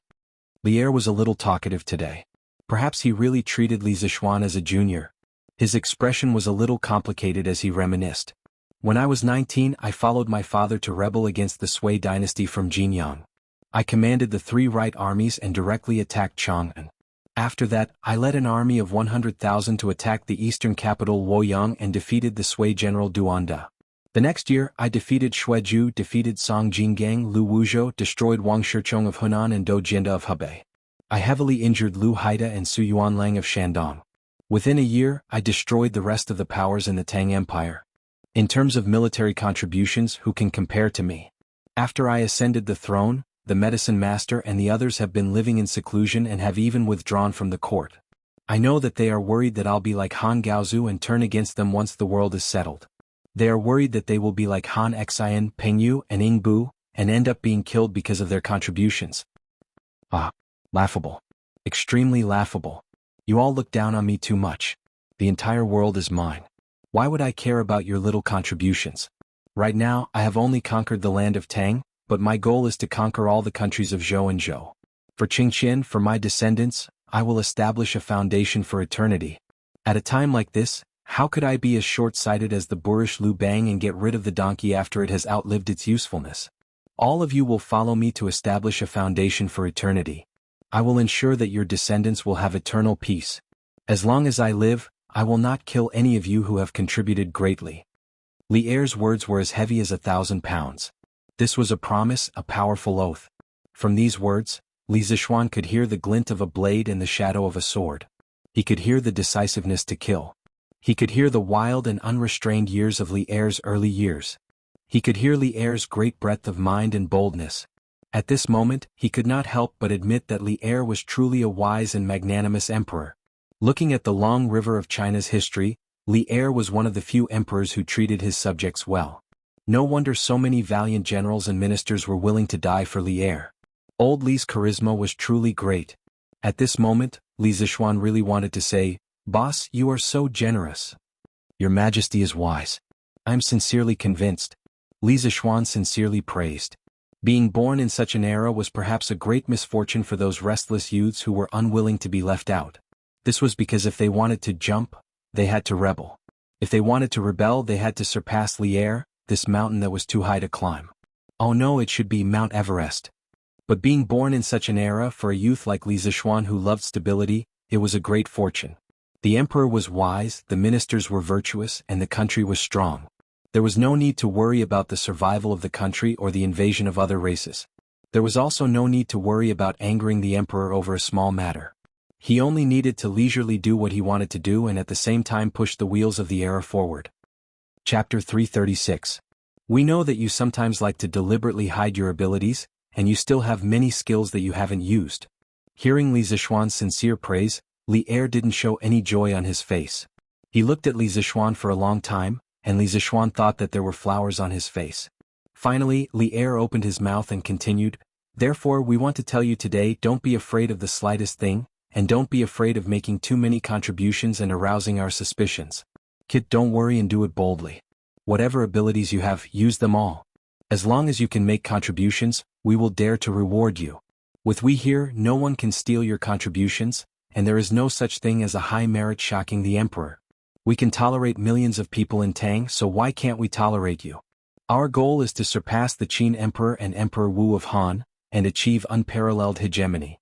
We hope that our subjects can each do their best, and not all of them only care about their own interests and be afraid of the slightest thing. Kid, do you understand?" Li Er once again showed Li Zishuan his broad-mindedness and ambition.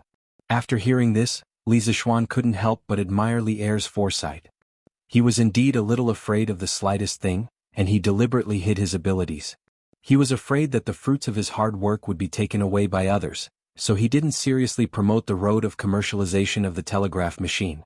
Although there were technical difficulties, those were all excuses. In the end, he didn't have the motivation to solve them. Your Majesty is wise. This subject believes that under your Majesty's governance, Tang will become more prosperous and prosperous, far surpassing any previous dynasty. Li Zishuan solemnly cupped his hands and said, "Ah." Li Er shook his head, dissatisfied. He said, "We have said so much, what do you think?" Li Zishuan knew that he couldn't fool around anymore. He suddenly remembered that Li Er had called him over today to criticize him for his malicious revenge against Cui Shanyu and the others. But now, the topic had been infinitely diverted. Li Zishuan couldn't help but observe a moment of silence for Cui Shanyu and the others. "Your humble subject admires your Majesty's great ambition. Many of the things that I have done were not for the Emperor's rewards. For example, the curved plow. At that time, I only did it to help my family. At the beginning, I did not think of using it to benefit the people, much less to obtain rewards through it. However, the Emperor was fair in his rewards and punishments.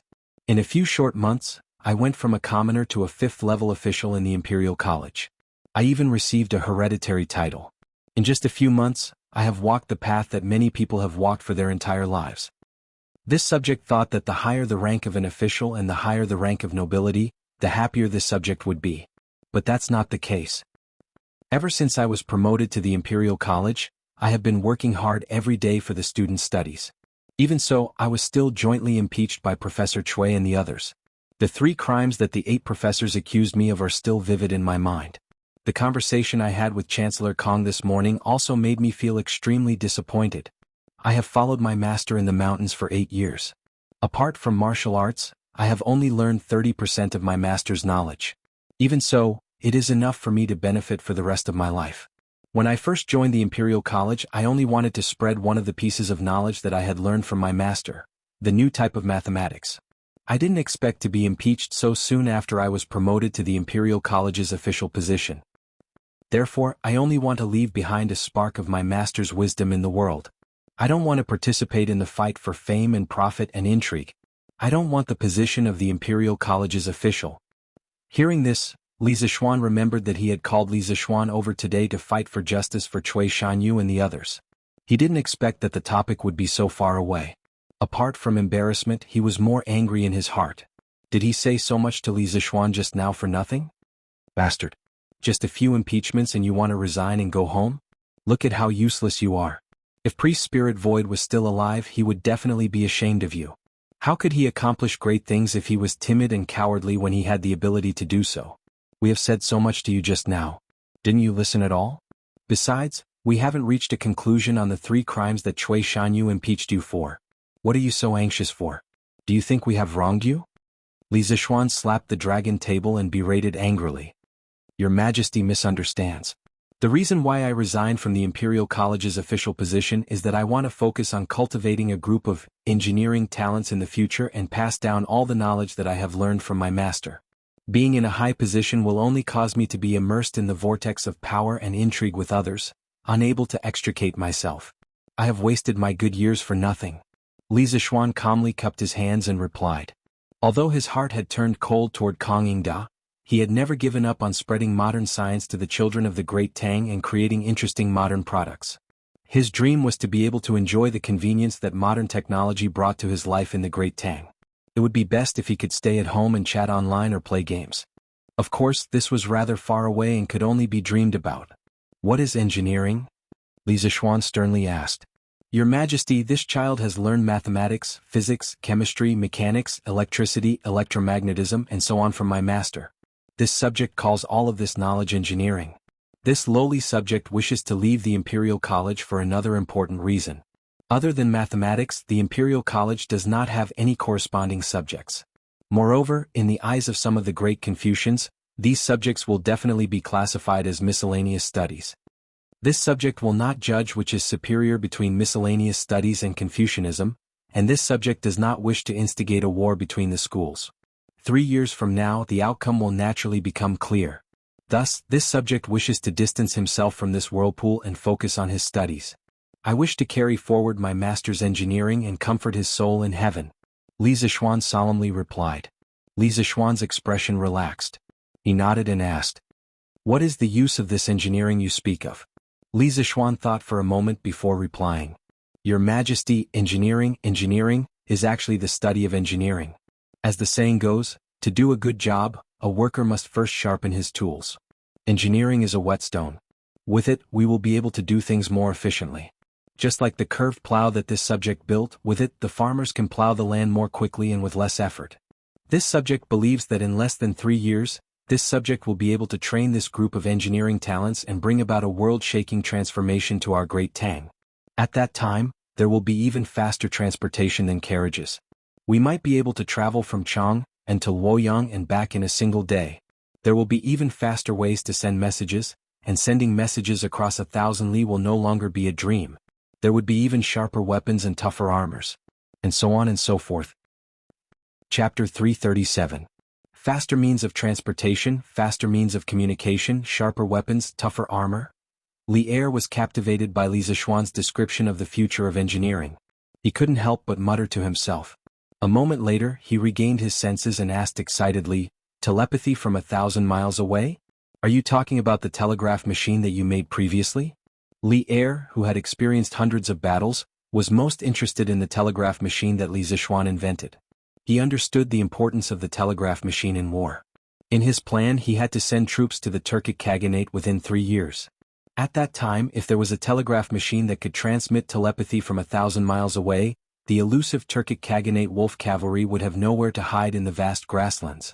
The war hadn't even started and Tang dynasty had already won half of the battle. Yes, Your Majesty. It is the telegraph machine.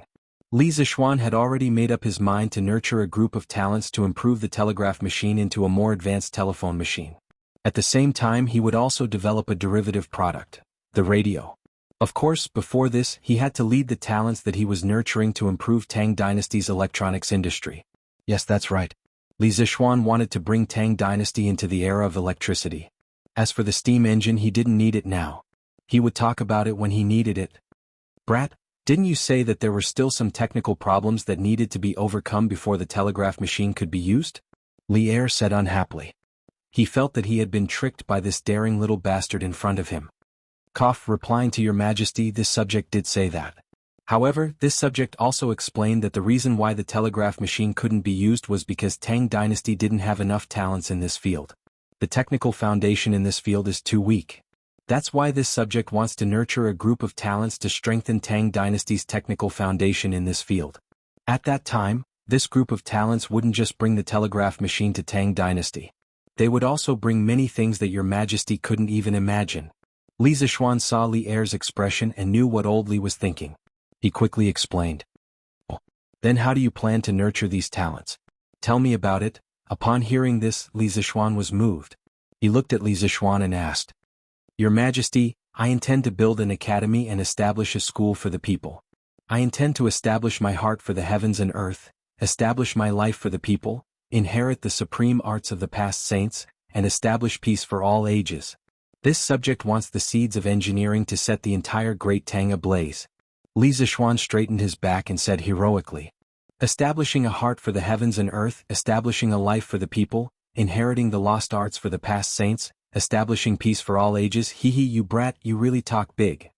Li Er was shocked by Li Zishuan's bold words, but after a while he mocked. "The various systems of my great Tang's Imperial College have already been perfected. Brat, you don't want to stay in the Imperial College and insist on running off to run your own school. Aren't you just making things difficult for yourself? The private academies in the Tang dynasty were not developed. There were very few of them and they did not have a perfect teaching system. They were not like the famous private academies in the Song dynasty. Your Majesty, this subject wants to build a new type of academy. The perfect system of the Imperial College will only be shackles and fetters to this subject. It will not be of any help. As for what I said about establishing a heart for the heavens and earth, establishing a life for the people, inheriting the lost arts for the past saints, and establishing peace for all ages, I am definitely not bragging. 3 years later, this subject's academy will become the best academy in the Great Tang dynasty. This subject's students will become the most outstanding talents in the Great Tang dynasty, Li Zishuan said seriously. Li Er's eyes flashed. He pondered and said, "Then where do you intend to build the academy? Do you need me to allocate money and manpower?" Thinking of all the big treasures Li Zishuan had done in the past, Li Er felt that this time, Li Zishuan might really succeed. He was moved and wanted to help Li Zishuan. Of course, it could also be understood that he wanted a share of the profits. Most importantly, the sooner the academy was built, the sooner the telegraph could be used for military purposes. This was what Li Er cared about the most. Your Majesty, this subject intends to build the academy in my fief, Plum Village. As for the funds for the academy, this subject's family has some assets and should be able to handle it. I will not ask for it from your Majesty. After all, the national treasury does not have much money, and the other ministers will not agree to use the national treasury's money for this subject's school. As for the teachers of the academy, this subject will look for a group of candidates. I hope that your Majesty can make it convenient for you. Li Zishuan understood what Li Er meant. However, this time he did not intend to give up power. At most, he would let Li Er be the honorary principal. He was determined to be the principal of this academy. As for why he wanted to build the academy in Plum Village, it was because Plum Village was his fief. The second reason was because Plum Village was surrounded by mountains and rivers. The environment was very beautiful, like a paradise. The last time he went to Plum Village, the scenery there had left a deep impression on him. Overall, Plum Village was the most suitable place to build the academy. From Cui Shanyo's impeachment incident, Li Zishuan understood a principle. Without strength there was no right to speak. It was easy to become a sacrifice in a struggle. Although he had a noble title and an official position, once it involved power struggles, others would still bully him. In the end, it was because he did not have strength. Why would others not dare to bully him? Why would they not dare to bully Yuqi Jingda? Li Zishuan did not want to bully others. However, he wanted to become strong, so strong that others would not dare to bully him. However, he was not good at political struggles and was not good at fighting on the battlefield. Therefore, to him, he could only build a top-notch academy and use his knowledge to cultivate a group of talents. By then, his students would hold important positions in various departments of Tang dynasty. As their principal, who would dare to provoke him? Since the rules of the game in this world did not change, then he would change this world. Li Zishuan thought to himself pretentiously. When do you plan to start the academy? Have you thought of the name of the academy? Li Er was silent. Li Zishuan's questions were indeed very realistic. Tang dynasty was very poor now. This subject intends to start building the academy in 10 days. By then it should be in time for the field holiday of the Imperial College. At that time, this subject will resign from my position to your Majesty. Your Majesty will choose another person to take over the Imperial College. As for the name of the academy, it will be Yanhuang College. The so-called field holiday was also commonly known as the busy farm holiday. At this time, the wheat was about to ripen and the students had to go home to harvest the wheat. Therefore, it was called the field holiday. The field holiday was roughly equivalent to the modern summer vacation. The holiday was about a month long. If the students were far away from home and the travel time was longer, they could apply to the academy for an extension of the holiday. However, this month's holiday was a net holiday and did not include the time spent on the journey. Li Zishuan wanted to make use of this free time to build the academy. When the autumn semester started, he would directly start recruiting students. Yanhuang College. How can a deceased husband not be favored? Both are the descendants of Huang and Yan. Good. When the time comes, I will write a question for the plaque of the academy. However, why do we have to wait until 10 days later? Li Er was indeed an erudite sovereign king. He immediately thought of the origin of Yan Huang. He muttered to himself in a low voice and asked. Chapter 338. I'm getting married in 5 days. I should be busy with the wedding recently, so I pushed the construction of the academy to 10 days later. Li Zixuan scratched his head embarrassedly when he heard Li Er's question. The heavens took pity on him. He had lived 2 lives, but this was his first time marrying a wife. Hey, it's rare for you to be embarrassed. Li Er teased as if he had discovered a new continent. I've heard of your fiancée. She's a famous beauty in the surrounding villages of Jianghu. I didn't expect you to be such a pervert at such a young age. What the F***ck? Li Zixuan opened his mouth wide and looked at Li Er with a dazed expression. This dirty old man actually had the face to call him a pervert. Old Li, you mother***er, don't you have a conscience when you talk about this young master like that? Your Majesty, I'm loyal to one person. How can I be a pervert? Li Zixuan's words were filled with thorns as he retorted. Since Li Er said such indecent words, it proved that he was joking with him. It shouldn't be too much for him to joke back, right? Bastard. How dare you make insinuations? What did he mean by loyal to one person? Wasn't Li Zixuan mocking Li Er for being a playboy? How could Li Er not understand the meaning behind it? Cough cough. I'm just speaking the truth. I didn't make any insinuations. Li Zixuan said innocently. Get lost.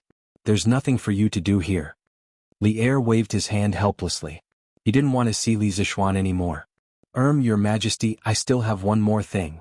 Li Zixuan secretly despised old Li's low quality. What, get lost? Was this something an emperor would say to his subject? What else? Cough cough, that I've just told your Majesty that I'm getting married in 5 days. If I may be so bold, I would like to invite your Majesty to attend the wedding. Li Zixuan said boldly and shamelessly. In the entire Great Tang, only Li Zixuan would dare to invite Li Er to a banquet at the Ganlu Palace. This guy wanted Li Er to chip in the money. When Li Er heard this, he looked at Li Zixuan in surprise. He was speechless for a long time. It was probably his first time meeting such a silly and shameless official like Li Zixuan. He had no experience dealing with him at all. I understand. You can leave now. Li Er waved his hand and chased him away. Li Zixuan was speechless. What did you mean by that? Since they didn't say that they would go, why didn't they say that they wouldn't go? Tiske, all these officials like to speak in such a profound manner. All right, since you didn't explicitly refuse, I'll take it as you've agreed. Li Zixuan automatically filled in the blanks. I'll take my leave. Li Zixuan cupped his hands and excused himself. Wait. Li Zixuan was just about to walk to the door when he heard Li Er call out. This guy slammed on the brakes, turned around and walked back. He looked at old Li bitterly and thought to himself, these officials like to speak in such a profound manner. They also like to speak in such a way that it's like squeezing toothpaste out of their mouths. Your Majesty, do you have any other orders? Li Er said in a low voice, I want to tell you that your Yanhuang College should hurry up and start preparing. This matter is of great importance, so don't slack off. This time Cui Shanyu and the others' impeachment against you is purely false. I won't believe them. I also know that you're someone who won't act until you see a rabbit. A while ago, I had you research the telegraph machine, but you didn't have any results. Now that you're suddenly so enthusiastic, isn't it because you have motivation? But don't worry, I won't mistreat you. When you resign from your position at the Imperial College, I'll promote you to be the Crown Prince's steward and give you the title of Golden Purple Guanglu Daifu. How's that? Damn, that's awesome, my brother. This is a 7-level promotion in a row. He was directly promoted from the 5th rank Imperial College's steward to the 3rd rank Crown Prince's steward, which was 1 level higher than Kong Yingda's 3rd rank Imperial College Chancellor. Thank you, Your Majesty. Li Zixuan thanked him happily in his heart. Old Li had finally done something good. Go. Li Er waved his hand without raising his head. After leaving the palace, Li Zixuan really wanted to sing at the top of his lungs. This time he chatted with Li Er for more than 2 hours. It was the longest he had ever stayed in an audience with the emperor. The key point was that he told Li Er about the big event that he had been brewing for a long time and approved it. In the future he would be the principal. How could Li Zixuan not be happy? Haha, in the future he wouldn't have to scheme against Cui Shanyu and those old bastards in the Imperial College anymore. While it's still early, I should quickly go back and chat with my wife. Thinking of this, he couldn't help but quicken his pace.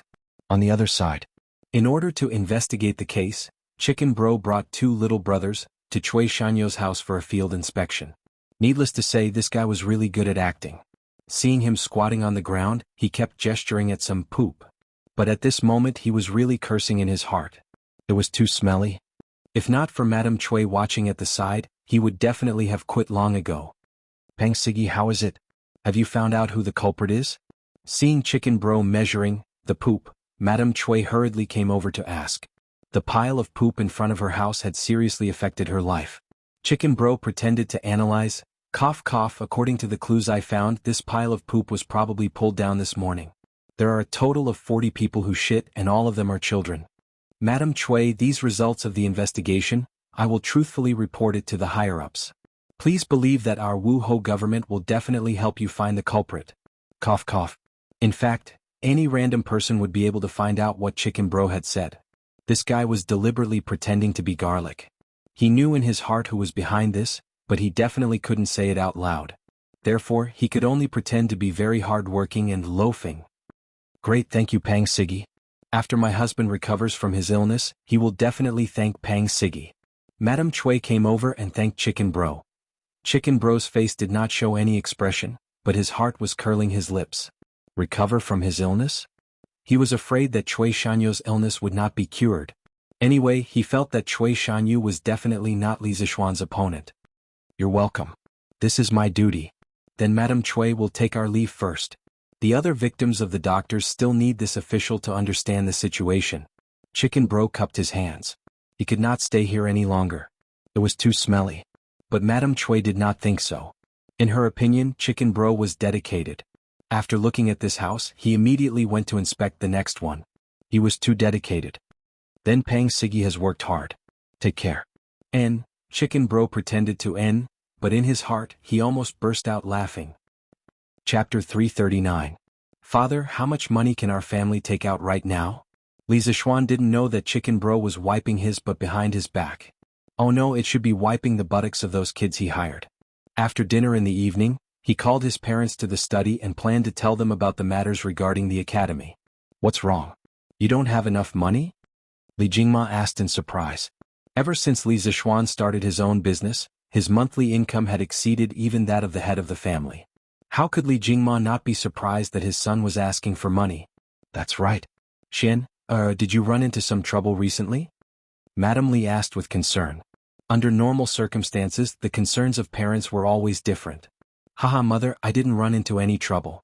Don't worry. Li Zishuan smiled and comforted his mother. Then he looked at his parents and sternly said, Father, I'm in the palace. Father, mother, His Majesty summoned me to the palace today. I will resign from His Majesty.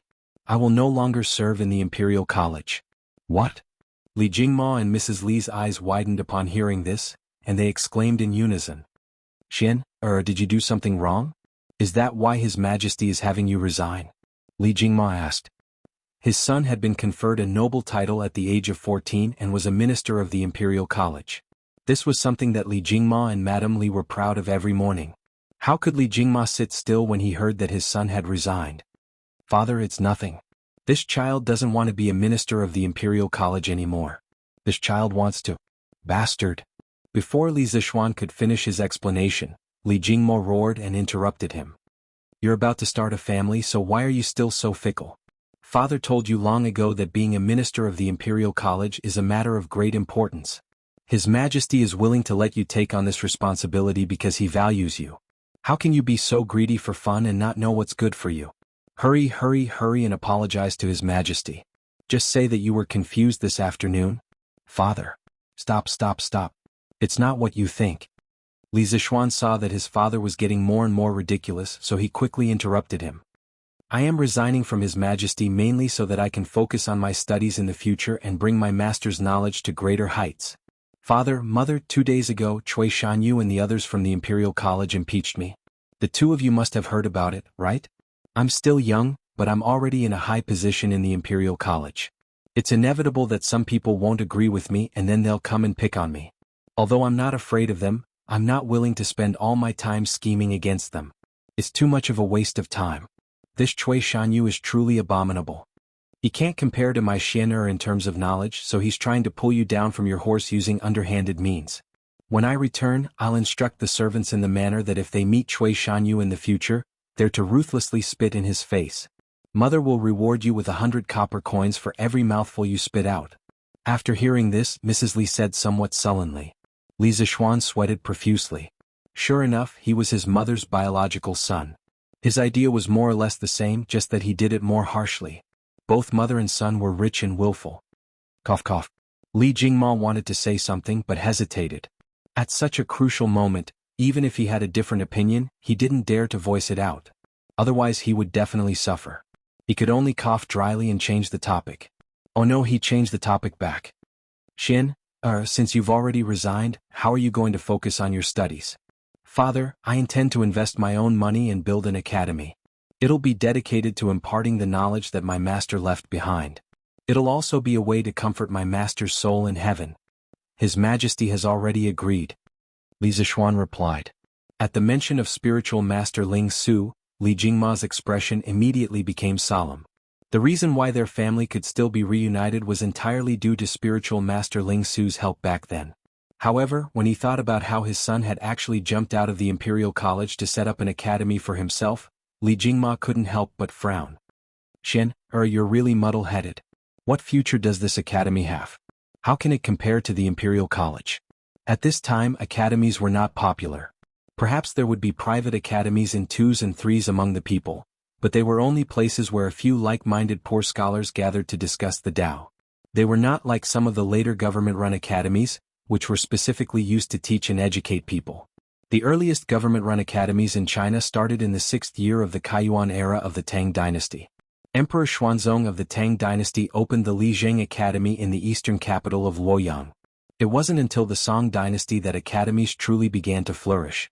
During the northern Song dynasty, there was even a saying that there were 4 great academies: Yingtianfu Academy in Shangqiu, Hunan; Yuelu Academy in Changsha, Hunan; Bailu Cave Academy in Mount Lu, Jiangxi; and Songyang Academy in Dengfeng, Hunan. However, in the early years of Jingguan, how could people have any grand impression of academies? Therefore, when Li Jingma heard that his son wanted to set up an academy for himself, he frowned. He couldn't be blamed for being old-fashioned. It was really a choice between the Imperial College and a common academy. Any normal person would choose the Imperial College. Li Zishuan's move was like a Tsinghua University professor who wanted to jump ship to a private academy to teach. It was hard for anyone to understand. Yes, Xin. How could a common academy be so easy to set up? When the time comes, we probably won't even be able to take in a single student. If you want your mother's opinion, it's fine if you resign from your position at the Imperial College. In the future you should just stay at home and enjoy your life. Our family is rich and has a noble title. Why bother setting up an academy? Since ancient times, a loving mother would lead to a prodigal son. This saying wasn't for nothing. If Li Zishuan hadn't lived 2 lives, perhaps he really would have become a prodigal son under his mother's doting. Father, mother, you can't say that. Li Zishuan had expected his parents to object, but he hadn't expected them to have such a strong opinion of academies. He explained, the current academies of my great Tang can't compare to the Imperial College, but this doesn't mean that the academy I set up will be inferior to the Imperial College in the future. I decided to set up an academy mainly for 3 reasons. First, I don't want to waste time fighting with those rotten scholars. Second, the subjects set up in the current Imperial College can't allow me to impart all the knowledge that my master taught me. Third, in the eyes of those great scholars, my knowledge is all miscellaneous. If I were to teach them at the Imperial College, I would definitely be met with a storm of impeachment in the future. The 2 of you may think that the common academies of my great Tang are a mess now, but an academy set up by me will definitely be different. Today, in the palace, even His Majesty was very interested in my academy. If I wasn't unwilling, His Majesty would definitely have a hand in it. So, father, mother, do you still think that my academy has no future? In order to convince his parents as soon as possible, Li Zishuan had to use the tiger's skin and pull the banner of Li Air to appear more convincing. Oh, Xin, are you serious? Even His Majesty thinks highly of your academy? Madame Li asked in shock. Of course. When have I ever lied to you? Bastard. His Majesty wants to get involved and you dare to disagree? I think you're getting more and more arrogant. Li Zishuan accidentally bragged too much. Li Jingma was so angry that his beard was blowing and his eyes were glaring. Chapter 340. Old Master Xin has grown up and has his own ideas. As his elders we should support him. Mrs. Li was the first to change her attitude. She was now on Li Zishuan's side. In the end she still loved her son dearly. Since that's the case, Xin, have you calculated how much it would cost to build an academy? After much persuasion, Father Li finally accepted Li Zishuan's plan to build an academy. At this moment, Li Jingma finally remembered that Li Zixuan was about to borrow money when he first entered the room, so he asked, "Father, I estimate that it would cost about 200,000 strings of cash to build the entire academy. However, I won't be able to finish it in the early stages. I plan to invest 100,000 strings of cash to build a place for the students to study, live, read, and play in." On the way back from the palace, Li Zixuan had already roughly estimated the amount of money needed to build the ideal academy in his mind. Therefore he said, "Let's go." Fortunately, Li Jingma was sitting down. Otherwise, he would have knelt down when he heard this number. "How much? 200,000 strings of cash? Xian, are you building an academy or a palace?" Li Jingma jumped in fright, his voice rising an octave as he exclaimed. In his opinion, the academies outside were just a courtyard and a few rooms. At most, it would cost a few hundred strings of cash to build one. How could it cost 200,000 strings of cash? In this era where prices were extremely low, even the emperor wouldn't need 200,000 strings of cash to build a palace. What he didn't know was that Li Zixuan planned to build an academy on the scale of a modern university. If that was the case, 200,000 strings of cash wouldn't be much. Perhaps some people would think that 200,000 strings of cash wouldn't be enough to build an academy on such a large scale. After all, the cost of a modern university was in the tens of billions. However, one had to consider the price of goods at the beginning of the Tang dynasty. According to the price of goods, one string of cash at this time was equivalent to 4,000 to 5,000 yuan in the modern era. 200,000 strings of cash was equivalent to more than 80 billion yuan. "Father, I'm not going to build an academy on a small scale. I plan to build an academy on par with the Imperial College. In the future, this academy will nurture hundreds, thousands, or even tens of thousands of outstanding talents for the Tang dynasty." Li Zixuan explained softly. When Li Jingma heard this grand plan, he was so shocked that he could not close his mouth. This big academy?" Li Zixuan chuckled and continued. "Father, although I've already been conferred a title, our family is still nothing compared to those real rich and powerful families. I don't have much ambition and I've never thought of bullying anyone I want. I just want to become stronger so that others won't dare to bully our family. And if this academy is completed, it will complement your child's new philosophy and the knowledge that Master has imparted to your child. In the future, this academy will become our clan's most solid backing and foundation. Our Li clan will have a place in Chang, and perhaps even in the entire Great Tang. All of Chang, and even the Great Tang will have a place for our Li clan." Li Zixuan's last sentence caused Li Jingma's breathing to quicken as it echoed in his mind. A moment later, Li Jingma stood up and patted Li Zixuan's shoulder as he sighed with emotion. "Xian, you've really grown up. You don't need your father and mother to worry about you anymore. Father can now rest assured and leave the family to you. Father will retire at home in the future." Li Zixuan hurriedly said, "Father, you're still in the prime of your life. How can you say such things? Besides, didn't we agree that you'll hand over the family business to me in 2 years?" Li Jingma waved his hand, not buying it. "Father has made up my mind. Xian, you don't need to persuade me anymore. In terms of foresight, courage, and management ability, Father can't compare to you now. Only you can bring our family to a higher position. Father will just stay at home and help you settle the accounts." Then, he looked at Madame Li and said, "I'll have more time to accompany you in the future." "Father." "Xian, don't try to persuade me anymore. Mother and your father both believe in you. We believe that you'll break out of this world in the future." Madame Li smiled lovingly. "That's good. Your son has grown up. It's time for me to take on this responsibility. In the future, father and mother should rest more. Eat well, drink well, and play well. Your son doesn't ask for anything else. I just want you to be happy every day and live a long life. Our family will become the happiest in the Tang dynasty in the future." Li Zixuan suddenly glanced at the few strands of white hair on his father's temples. His heart was touched. Perhaps he should have stood up long ago. Good. Mother and your father are still waiting to hold a grandson. You and Yushi have to hurry." When Mrs. Li heard this, she said with a smile. Li Zixuan was sweating profusely. "Mother, we haven't even gotten married yet. Soon." Madame Li couldn't restrain the smile on her face when she thought of her son getting married in a few days. Xian, our family spent a large sum of money to buy chicken seedlings for the farmers. Later on, Xian, you set up the winery, the Strange Taste Pavilion, and the Strange Taste Culture. These are all very profitable. Now the family can take out about 120,000 strings of cash. It's enough for you?" Li Jingma's face was flushed red as if he had become a few years younger. He briefly explained the family's current financial situation to Li Zishuan. Thank you, father. Li Zishuan breathed a sigh of relief. Fortunately, there was enough money for the first phase. Otherwise, he would have to think of other ways to raise money. That's right. After talking for so long, I still don't know the name of the college you're going to build. Madam Li interrupted. Mother, the name of the college will be Yanhuang College. His Majesty has already agreed to personally inscribe a plaque for me. Really? His Majesty will personally inscribe a plaque? That's great. Xin, when the time comes you have to send someone to guard the plaque. Don't let anyone steal it. Madam Li was pleasantly surprised. Li Zishuan didn't know whether to laugh or cry. Mother, you're thinking too much. Who would dare to steal a plaque inscribed by His Majesty himself? You still have to take care of it. Oh, that's right. Why is the college called Yanhuang College?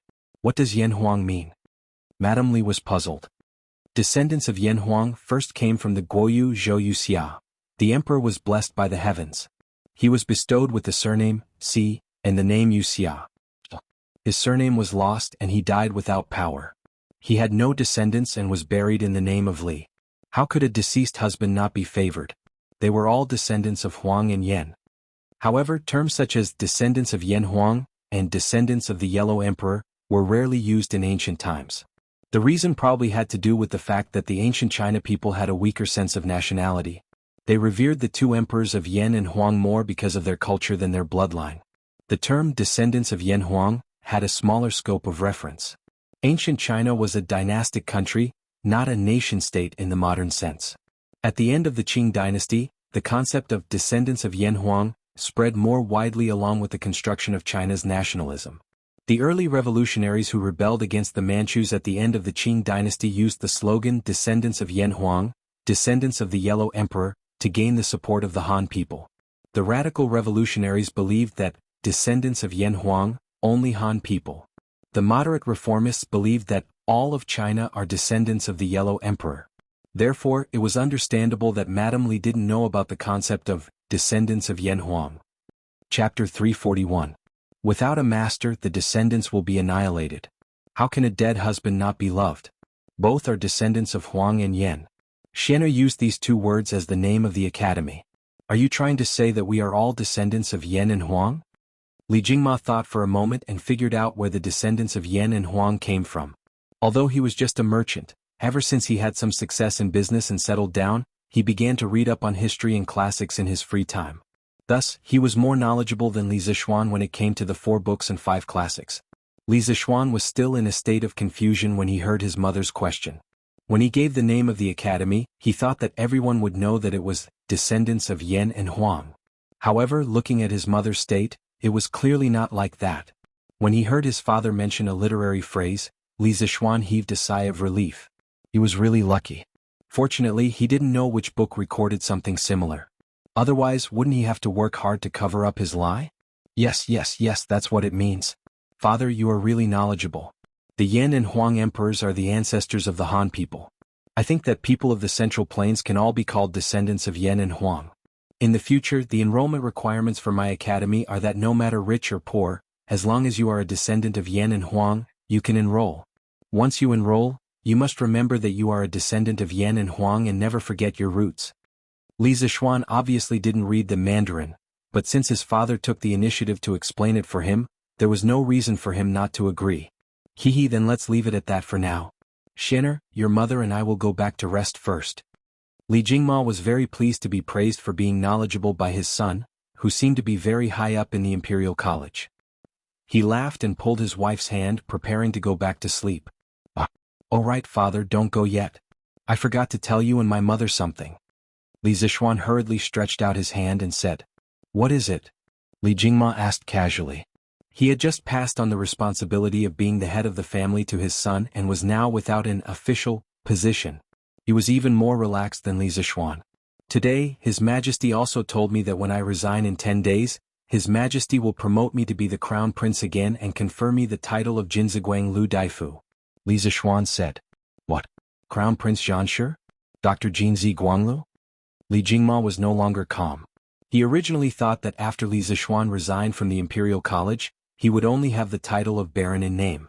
He never expected that there would be the even higher-ranking titles of Crown Prince Zhanshi and Jinziguang Lu Daifu. He and his wife were just lamenting over Li Zishuan's resignation. "Xian, is what you said true?" Mrs. Li looked at Li Zishuan excitedly and asked. Li Zishuan nodded. "Of course it's true, Mother. His Majesty is the Emperor of the 9 and 5. Of course his words carry enormous weight.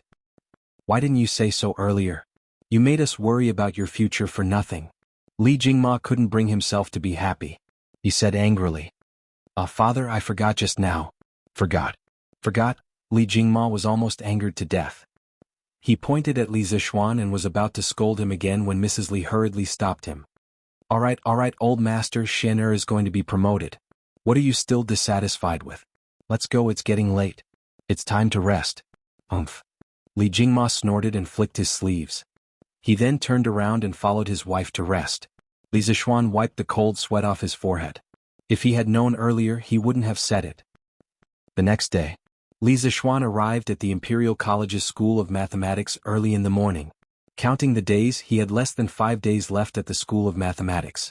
Although he told Li Er yesterday that he would resign in 10 days, he still had to get married in the meantime. It would probably take a lot of time. After teaching here for more than a month, Li Zishuan was really reluctant to leave. There were 45 students in the School of Mathematics. Li Huiren came yesterday. Li Zishuan remembered the names of the 45 students in the School of Mathematics. He even remembered their exam results in his heart. To be honest, he had poured too much effort into this batch of students. This time, when he was running his own school, he really wanted to bring this batch of students over. Of course, that was definitely impossible. Compared to the Imperial College, his school wasn't that attractive. After all, the Imperial College was the highest school run by the Tang Empire's government. Therefore, Li Zishuan knew very well that if half of these students were willing to go with him, he would be very satisfied. Thinking of this, Li Zishuan felt a little sad. Perhaps this was the sad parting of sentiments since ancient times. "Master, what's wrong?" Iron Egg asked curiously. It was rare to see his master looking a little sad. He stood behind Li Zishuan and asked curiously. Nothing. Iron Egg, you've been studying in the School of Mathematics for so long.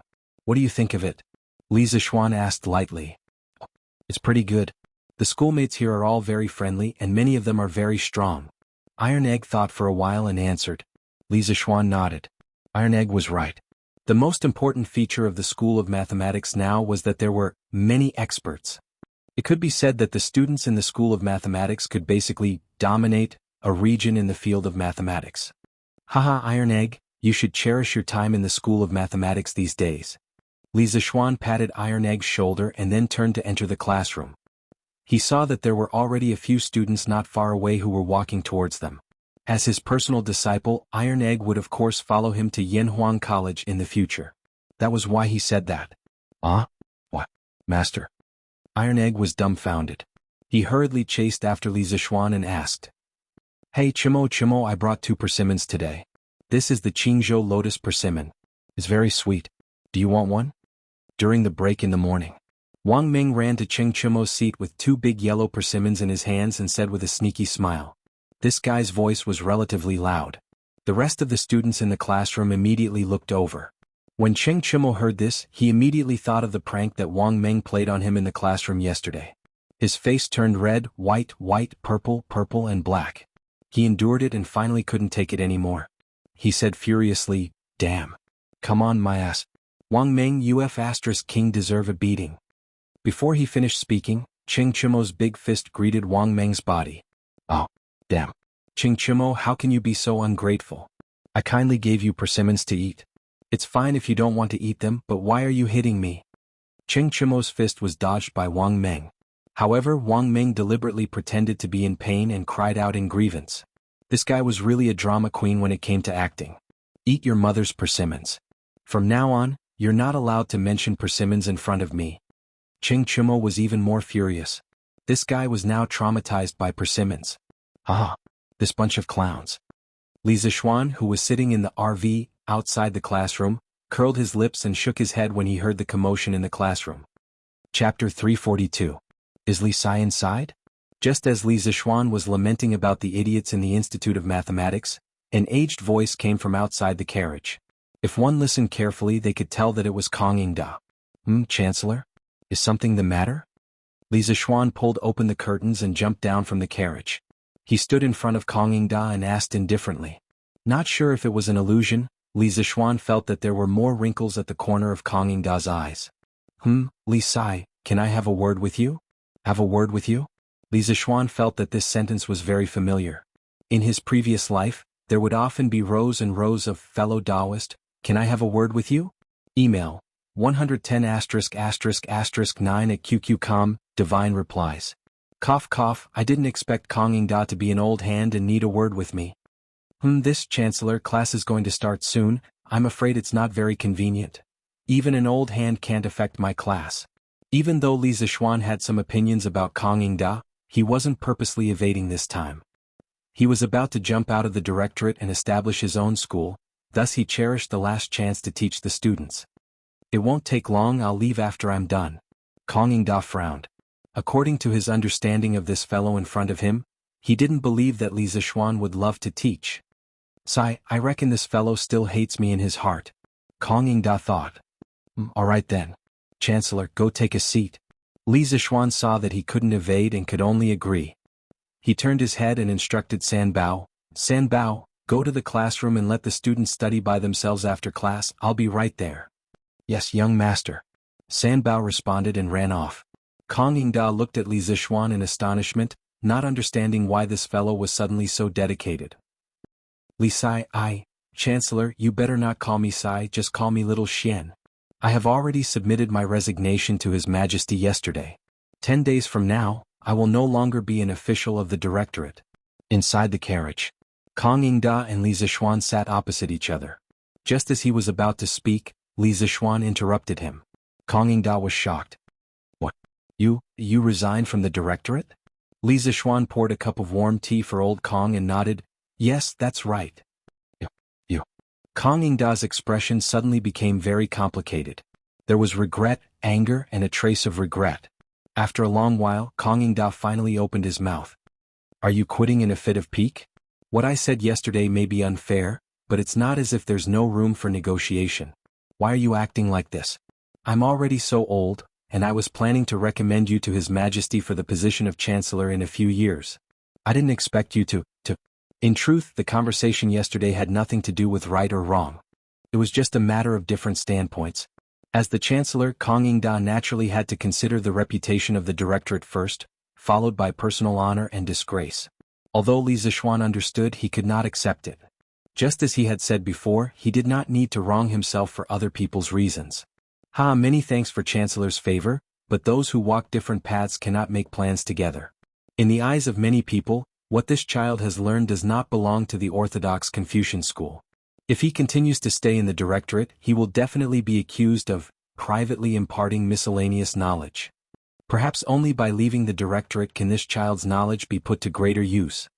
Li Zixuan looked at this old man who had devoted his entire life to the education of the great Tang and solemnly spoke. Kong Yingda deeply frowned at these words and unhappily said, although mathematics does not belong to the Confucian school, ever since Lu Hui and Zhu Chongji of the Wei, Jin and Northern and Southern dynasties created the circular cutting art and obtained the ratio of pi, mathematics has become a system of its own. It has played an extremely important role in the lives of the common people. In the previous dynasty, the Imperial College was even taught a subject of mathematics. Thus, how can mathematics be considered a miscellaneous subject? Li Zixuan pursed his lips and smiled.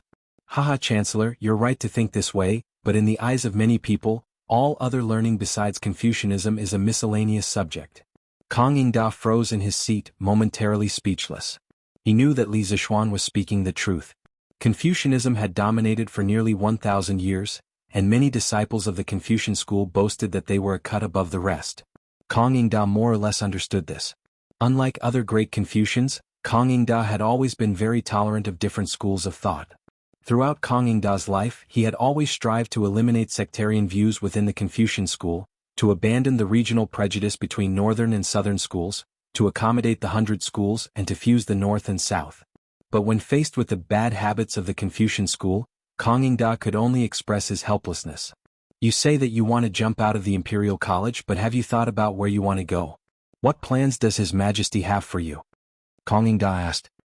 His Majesty has already permitted this child to establish his own academy to teach the miscellaneous subjects that some people believe to be a part of. After some thought, Li Zishuan spoke the truth. Establishing your own academy? Kang Yingda called out in alarm. He was not like Li Zishuan yesterday, who had immediately dismissed the academy's prospects. After working together with Li Zishuan for so long, he had a very clear understanding of Li Zishuan's teaching abilities. In the near future, Li Zishuan's academy really might succeed. Are you planning to establish your own academy to compete with the Imperial College? Kang Yingda thought of the meaning behind Li Zishuan establishing his own academy. Chancellor, you really think highly of this child. This child only established this academy to spread the knowledge of my master. I have never thought of competing with anyone. Li Zishuan laughed. Although he did have such a plan in his heart, there was still no sign of his academy. There was no need to start bragging at this moment. Kang Yingda looked at Li Zishuan suspiciously. In his heart he really did not believe Li Zishuan's nonsense just now. Chancellor, if there is nothing else, this child will go and teach the students. Li Zishuan looked out of the window at the School of Mathematics and Mathematics outside and said to Kang Yingda.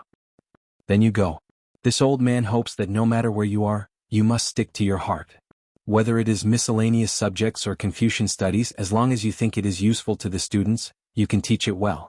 This old man looks forward to the day when your academy will shine. Kang Yingda stood up and said with emotion. Thank you for your kind words. This child will not forget his heart and carry forward the knowledge of my master to greater heights. Li Zishuan clasped his hands at Kang Yingda and turned to walk toward the School of Mathematics and Mathematics. This child has a fierce tiger in his heart. Establishing his own academy, the fierce tiger returning to the mountain. In the future, what kind of surprise will his academy bring to His Majesty, the Imperial Court, and the Tang Empire? Kang Yingda looked at Li Zishuan's back and muttered to himself with mixed feelings. Chapter 343. Young Master, Steward Ma just sent someone to invite you to the workshop in the afternoon. After the morning classes, Li Zishuan returned home and was greeted by the doorkeeper, Ah Fu. Did he say why he wants me to go to the workshop? Li Zishuan asked in bewilderment. Young Master, I don't know. That person didn't say. Okay, I got it. Li Zishuan waved his hand and walked in. He guessed that Ma Zhou was looking for him because there was something wrong with the newspaper. With a lot on his mind, Li Zishuan ate his lunch hastily and took a break. Then, without even taking a nap, he took his private car and went to the workshop. Got it. The streets were empty at noon. This was the hottest time of the day. Most people would not come out if there was no urgent matter. On the ginkgo trees by the roadside, there were groups of cicadas singing to their heart's content.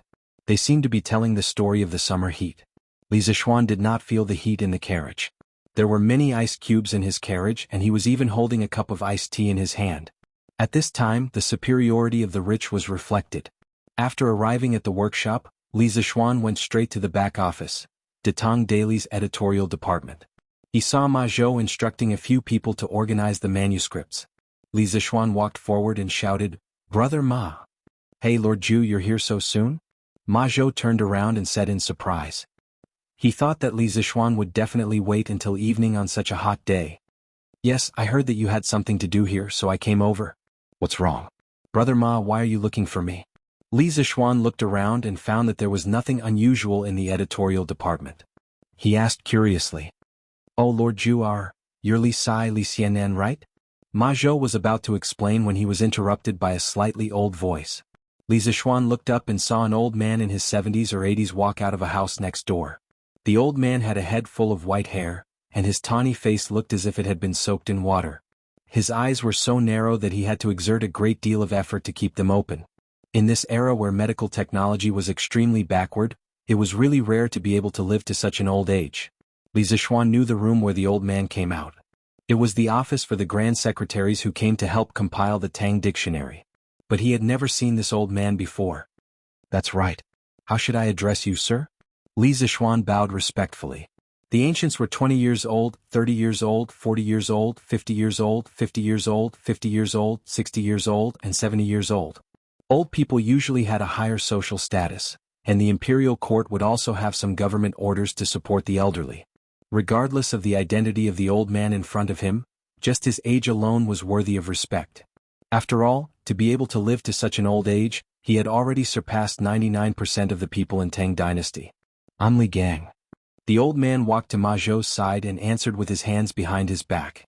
*CK. Li Gang? The unluckiest teacher in history, Li Gang, who was known as the Crown Prince's killer? Li Zishuan was shocked. He did not expect to meet such a great person on a trip out. He knew a little about Li Gang's deeds. It was said that this old man had experienced the North Zhou, Sui and Tang dynasties. He could be said to be a senior official of 3 dynasties. What was even more amazing was that he had also served as the teacher of the Sui Yongjian Crown Prince Yang Yong, the Tang Li Yuan Crown Prince Li Jianqing, and the Tang Li Shimin Crown Prince Li Qingqian. However, the tragedy was that these 3 crown princes in history did not have a good ending. Therefore, Li Gang in history also had the title of Crown Prince Killer. Lord Zhu, Mr. Li Gang also contributed a lot to the compilation of the Tang Dictionary. But you were not there when he came the last few times. Ma Zhou was worried that Li Zishuan did not know Li Gang, so he explained in a low voice. Oh, it's Master Li. Sorry for the disrespect. Brother Ma, let someone serve tea. Li Zishuan hurriedly cupped his hands in greeting. What Master Li? This old man has retired for many years. Li Sai, don't be mistaken. Li Gang said curiously. In the 2nd year of Wuda, Li Gang asked to resign due to old age. Li Yuan agreed to remove him from his position as minister and continue to be the crown prince's junior guardian. Li Yuan thought that Li Gang was a famous minister of the Sui dynasty. When he personally wrote the edict, he never called him by his name. Li Zishuan was dumbfounded. In his previous life, he had read many novels that crossed over to the Tang dynasty. Among them there were many that mentioned Li Gang. Didn't they all say that Li Gang was the crown prince's master? But looking at it now, this old man obviously had not become Li Qingqian's teacher yet. In reality, after Li Gang retired, it was not until the 4th year of Jingguan that Li Er invited him out of the mountain to be the crown prince's master and teach the crown prince Li Qingqian. But regrettably, in the 5th year of Jingguan, Li Gang died of old age at the age of 85. Li Er posthumously bestowed upon him the title of Minister of Ceremonies. Cough cough, this young one speaks insolently. Please don't blame him, don't blame him. Please come in, please come in. Since things had already come to this, Li Zishuan could not explain anything. He could not say that he had been the crown prince's master before and would be the crown prince's master for the rest of his life, right? If he dared to say that, Li Gang would definitely kill him. After all, Li Gang's previous student was the hidden crown prince, Li Jianqing. In the current Tang dynasty, who would dare to mention Li Jianqing's name? Hence, he could only laugh it off and let this matter pass for now. TSK, this was the result of thinking that he was clever. It just so happens that this old man has something to say to you. Li Gang did not suspect anything. He nodded lightly and followed Li Zishuan and Ma Zhou to a side hall beside the editorial department of Datong Daily. After the servants served tea and left, only the 3 of them were left in the room. Beside them there was a block of ice that was emitting wisps of cold air. Haha, Li Sai is really rich and overbearing. In such a big workshop, I'm sure there are many rooms that use ice to cool down, right? Li Gang joked and took a sip of tea. Then he frowned and said, Tui, you're still serving me hot tea in this weather? You're too stingy. This old man knows that you have good wine. Yes, it's that drunken immortal or something. Hurry up and give me a pot. It's best if you put some ice in it. Li Zishuan's mouth twitched. You're almost 80 years old, aren't you? Who would dare to serve you drunken immortal? If something bad happened to you, this young master would not be able to explain himself even if he had 8 mouths. It was said that ancient scholars loved wine. Li Zishuan finally had a better understanding today. This King good wine was so good that one would even throw away one's life. It's not that I don't want to use it. The main thing is that the drunken immortal is too strong and can easily harm the body. This young one should get someone to send you a pot of iced and warm wine. Li Zishuan was speechless. Oh, all right then. Li Gang did not know how to refute and could only reply with slight disappointment. Chapter 344. Lord Zhu, the Tang Dynasty Dictionary has been completed today. I invited you here today to take a look at it.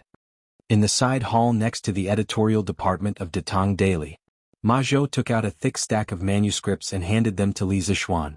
Oh, so fast? Li Zishuan was surprised. He didn't expect Ma Zhou to call him here today for this matter. He also didn't expect the progress of the dictionary to be so fast.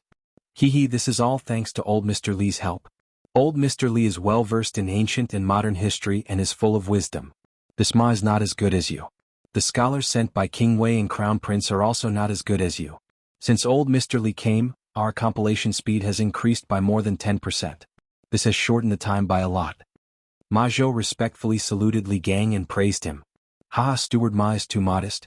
After a few more years of accumulation and polishing, your knowledge will not be inferior to mine in the future.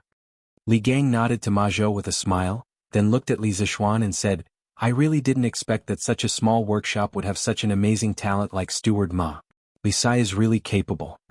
Gold would shine no matter where it was. Ma Zhou's talent and learning could be discovered even in the workshop. In the past month, not only did he use his talent and learning to conquer the scholars sent by Li Qingqian and Li Tai, even Li Gang, a veteran Confucian scholar who had joined in the middle, began to praise him. As the one who discovered Ma Zhou, a fine steed, Li Zishuan's face was full of light at this moment. He smiled and said, Haha, it's my honor to be able to invite Brother Ma and the workshop. Of course, I'm also very grateful that Mr. Li is here to help. I'll have someone prepare a generous gift later as thanks. Aha, this is what you should do.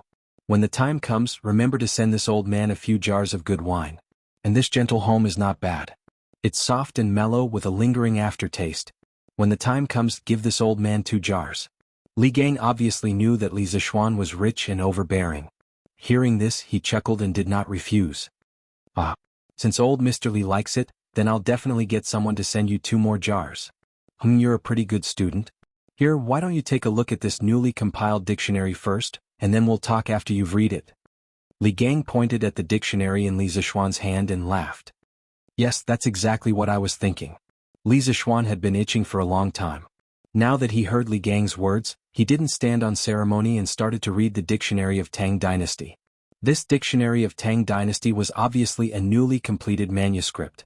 The fragrance of ink could be smelled from afar, and it didn't even have a cover. Li Zishuan didn't care about this and started to read the content directly. The paper used for the dictionary was new paper produced by the workshop. The size of the paper was based on the current book size. For Li Zishuan, who had used the modern Xinhua dictionary, this kind of paper was a bit big. However, for people of the Tang Dynasty, it was just right. He had discussed this issue with Ma Zhou before, and Li Zishuan finally decided to adapt to the times. The first few pages, as expected, were part of the table of contents. First, it was arranged according to the order of the phonetic alphabet, and the page number of each pronunciation was marked one by one. Then there were a few pages of table of contents to search for words through the radicals. Looking at the dictionary of Tang Dynasty in front of him, Li Zishuan couldn't help but miss the shabby Xinhua dictionary that he used when he was in elementary school in his previous life.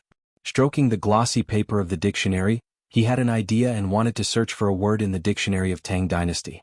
Let's search for Zhe.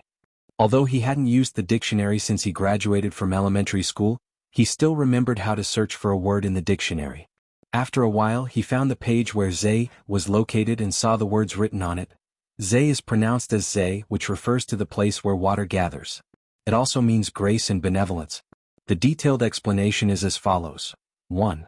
Deep lakes and swamps, or lakes and swamps with aquatic plants. There is water below and it is called Zhe. Shuming 2. Grace, favor. Zhe reaches all ages but not benevolence. Zhuangzi, great Grandmaster Shimen Bao, was named Yiling, and his name was known throughout the world. Historical records, Shimen Bao's biography 3. Benevolent action. King Yin also dared not to lose the emperor, and was not worthy of heaven's grace. Shu Toshi 4. Underwear, underwear. Jiue has no clothes and he and his son share the same grace. Poem, Qin Feng, no clothes. 5. Title of nobility, legacy. The grace of a gentleman is cut off for 5 generations. Mencius. TSK. Not bad, not bad. If I didn't check the dictionary today, I wouldn't know that Zhe has so many meanings. Li Zishuan sighed in his heart. About half an hour later, Li Zishuan checked a few more Chinese characters. The results were very smooth and the page numbers were all correct. He closed the dictionary and said with a smile, not bad at all. Brother Ma, you can go to the printing department later to start the printing. We will print 1,000 copies of the first batch. 1,000 copies? Ma Zhou's hands trembled and he exclaimed, Lord Ju, isn't 1,000 copies a bit too much? Not at all. Not at all. Before Li Zishuan could say anything, Li Gang spoke first. His face was flushed and he stroked his beard and laughed excitedly. Such a wonderful work should be prepared for every family. Then, in less than 3 years, there will be thousands of literate people in Tang Dynasty. That kind of glorious era, even in the era of Emperor Qin and Han Wu, did not appear. Sir, you are right. Our Tang Dynasty Dictionary will become a necessary reference book for children and even young people in the imperial examinations. What is a mere 1,000 copies? In the future, our Tang Dynasty Dictionary will sell hundreds of thousands, or even millions of copies. Brother Ma, don't worry about it and let people print it, Li Zishuan said. Thinking about the cumulative sales of Xinhua Dictionary in his previous life, 560 to 700 million copies, he only printed 1,000 copies. What was there to be afraid of? Hearing their words, Ma Zhou couldn't help but think about how the Tang Dynasty Dictionary would become a sacred book that was comparable to the 4 books and 5 classics among all the scholars. He couldn't help but feel excited. Wasn't this one of the dreams that he wanted to realize when he followed Li Zishuan? Yes, I will arrange the printing of the Tang Dynasty Dictionary later. At the same time, I will advertise it in tomorrow's newspaper. Ma Zhou nodded. Well, that's a good idea. Brother Ma, why don't you go now? Print a copy for me first. I have to send it to the palace for His Majesty to have a look. Li Zishuan did not expect Ma Zhou to know how to apply what he learned. He even knew to advertise the Tang Dynasty Dictionary in the newspaper in advance. Suddenly, he remembered that Li Zishuan had told him before that once the Tang Dynasty Dictionary was printed, he had to send it to the palace for His Majesty to have a look. Good. I will arrange it right away. Ma Zhou stood up and saluted Li Zishuan and Li Gang before he went out. Chapter 345. Li Sai, if you don't mind, why don't I write a preface for the Tang Dynasty Dictionary and publish it in the newspaper for publicity? Seeing Ma Zhou leave, Li Gang put down his wine cup and took the opportunity to suggest to Li Zishuan. This was what he wanted to talk to Li Zishuan about today. Scholars loved fame. Even though Li Gang had retired for a long time, he still couldn't help but want to leave his mark on the Tang Dynasty Dictionary, an epic-making masterpiece that would be passed down through the ages. When Li Zishuan heard this, he smiled knowingly and said, "What are you saying, old mister? If you're willing to write, I'm more than happy to oblige." As the teacher of the 2 crown princes, Li Gang was naturally knowledgeable. His social status was also very respected. He could be considered one of the old scholars. Even the heir had to be respectful to him. If such a big shot wanted to take the initiative to publicize the Tang Dynasty Dictionary, only a fool would refuse. "Ah, you brat." Li Gang laughed heartily. He pointed at Li Zishuan and said, "I heard that you learned martial arts in Longhu Mountain for 8 years. But since you came back, Chang, and has been particularly lively this year. For example, scooters, curved plows, Detang Daily, Drunken Immortal, and so on. There are all kinds of things to eat, drink, play, use, and see. It can be said that there are all kinds of things. Although I am idle at home, I can feel the changes outside. I have heard your story many times. Today I see you, but I didn't expect you to be so young. The younger generation will surpass us in time." Li Zishuan cupped his hands and said modestly, "You flatter me." Li Gang said with a faint smile, "Ha, I'm not praising you. I want to ask, what did your master, spiritual master Lingshu, teach you? You brat, how did you get so many strange things?" Li Zishuan was speechless. It turned out that the old man said so much to make fun of him. "Oh, by the way, I heard from a good friend that you were jointly impeached by 8 doctors of the Imperial College. How is it now?" Li Gang saw Li Zishuan's dejected expression and knew when to stop. He stopped joking and said seriously, "Well, there is nothing on His Majesty's side, but Chancellor Kong reprimanded me." Li Zishuan thought and said, "Why is that? Tell me about it." Li Gang showed an interested expression and asked, "Once a person got older, they would generally be more open-minded about personal gains and losses. But instead they would become more gossipy. To be specific, they would be like Li Gang. They would be very open-minded, but they would be especially interested in other people's affairs." Li Zishuan was helpless and could only briefly tell Li Gang about the recent happenings in the Imperial Court and the Imperial College. Li Gang listened with great interest. After listening, he stroked his beard and shook his head. Zhongde Kongingda, courtesy name Zhongde, is the chancellor, so it's understandable for him to do this. However, it's a little unreasonable. Li Sai, since you joined the Institute of Mathematics, you've made some contributions to the Imperial College. Even I have heard a little about your contributions. Zhongda's behavior is somewhat disappointing. Next time when I drink with him, I will help you talk to him." Li Zishuan was stunned. He did not expect Li Gang to be so open-minded. It was indeed rare for him to look at this problem from a completely fair point of view. "Haha, thank you for your kind intentions. But there is no need for this. This little one has already resigned from His Majesty yesterday. In the future, I will no longer hold the position of Minister of Mathematics. To tell the truth, if Kang Yingda had been like Li Gang at the start, even if the Imperial College had a backstabbing villain like Cui Shanyu, Li Zixuan would still be willing to stay and lead the Imperial College to a new life. But there were no ifs in reality.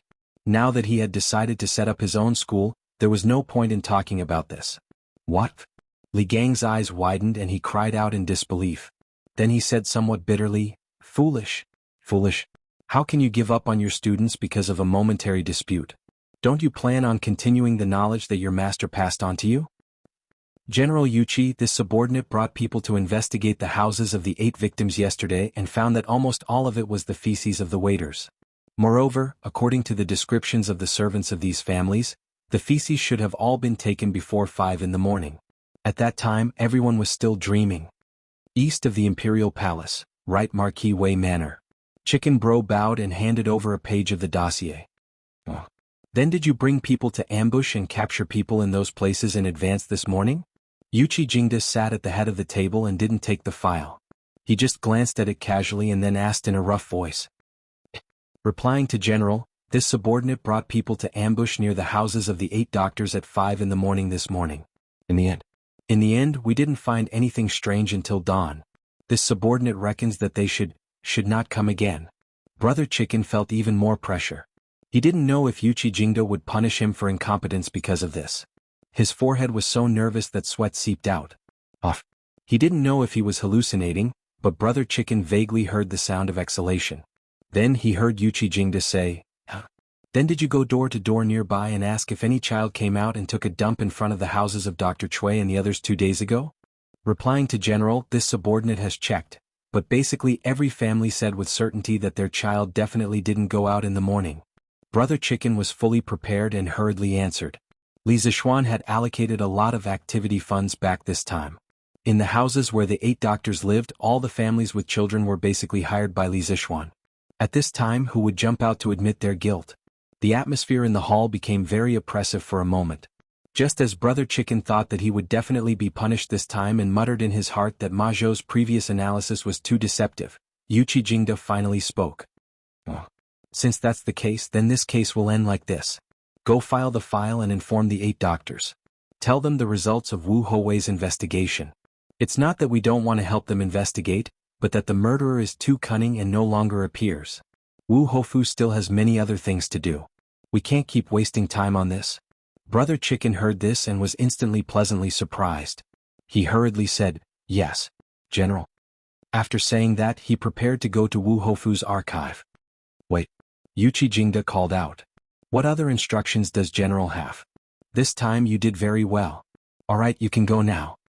Yuchi Jingda glanced at Brother Ji, speaking meaningfully and tacitly. "Yes, sir." Brother Chicken was so excited that he almost jumped up and hurriedly retreated. "Looks like Steward Ma's analysis is pretty good. General Yuchi sent me to investigate the case. As expected, it was just a formality. Steward Ma is amazing. This time, I must treat him to a big meal and repay him well." Brother Chicken silently praised in his heart.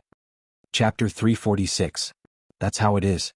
Perhaps in the eyes of others, this kid's decision may be extremely stupid, but there are some things that will never succeed if you don't try. This kid's family is rich, and he could have lived a comfortable life without worrying about food or clothing. However, if a man doesn't show his ambition, he's just a waste of his body. This kid believes that a life of trial and error is more glorious and meaningful than a life of idleness. Therefore, whether it's for myself or to carry forward my master's lifelong learning, this kid must build this academy, and it must be the best academy in the Tang Empire. In the side hall of the editorial department. If a man doesn't show his ambition, he's just a waste of his body. Li Gang was still immersed in Li Zixuan's plan to establish his own school and establish an academy. When he heard the last sentence, he couldn't help but be stunned in his seat. He muttered to himself, and then his eyes became brighter and brighter. A moment later, he clapped his hands and praised, "Good. Good. Good. This old man originally thought that you just left in a fit of anger, but I didn't expect you to have such lofty aspirations. A month ago you stabilized the paper price, and now you've launched the Tang Empire Dictionary. In the future you'll establish an academy to educate the common people. It seems that you've been prepared for this for a long time. Ah, kid, no matter what other people think and no matter whether your knowledge is miscellaneous or not, this old man will support you. Your contributions to the culture and education of the Tang Empire will one day be recorded in the annals of history. In the future, if you have any use for these old bones of mine, just tell me. Li Zixuan was overjoyed. He thought that although Li Gang received orthodox Confucian education, his thinking was not pedantic at all. When the academy was built in the future, it would be good to invite Li Gang to be an honorary professor. This Ma also supports Lord Ju. A few months ago, Lord Ju said that he would let all the poor children of the Tang Empire be able to afford to study.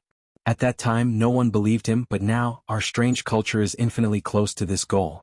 Now that Lord Ju has established his own school and set up an academy, I am very willing to lend Lord Ju a hand. When Li Zixuan was telling Li Gang about his conversation with Li Zixuan yesterday, Ma Zhou had already returned from the printing department.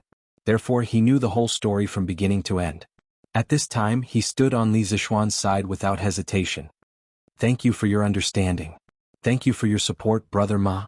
After the academy is built, I'll have to trouble Mr. Li to teach the students a thing or two. Li Zixuan said sincerely. People who were noble, open-minded, and tolerant were the easiest to gain the favor of others. Li Gang was such a person. When the time comes, you better treat me with good wine and good food. Otherwise this old man won't go and mess around. Li Gang pointed at Li Zixuan and joked. If Mr. Li is willing to come, not to mention good wine and good food, this little one is willing to send you mountains of gold and silver. Li Zixuan said with a smile. This old man has half of his body in the ground.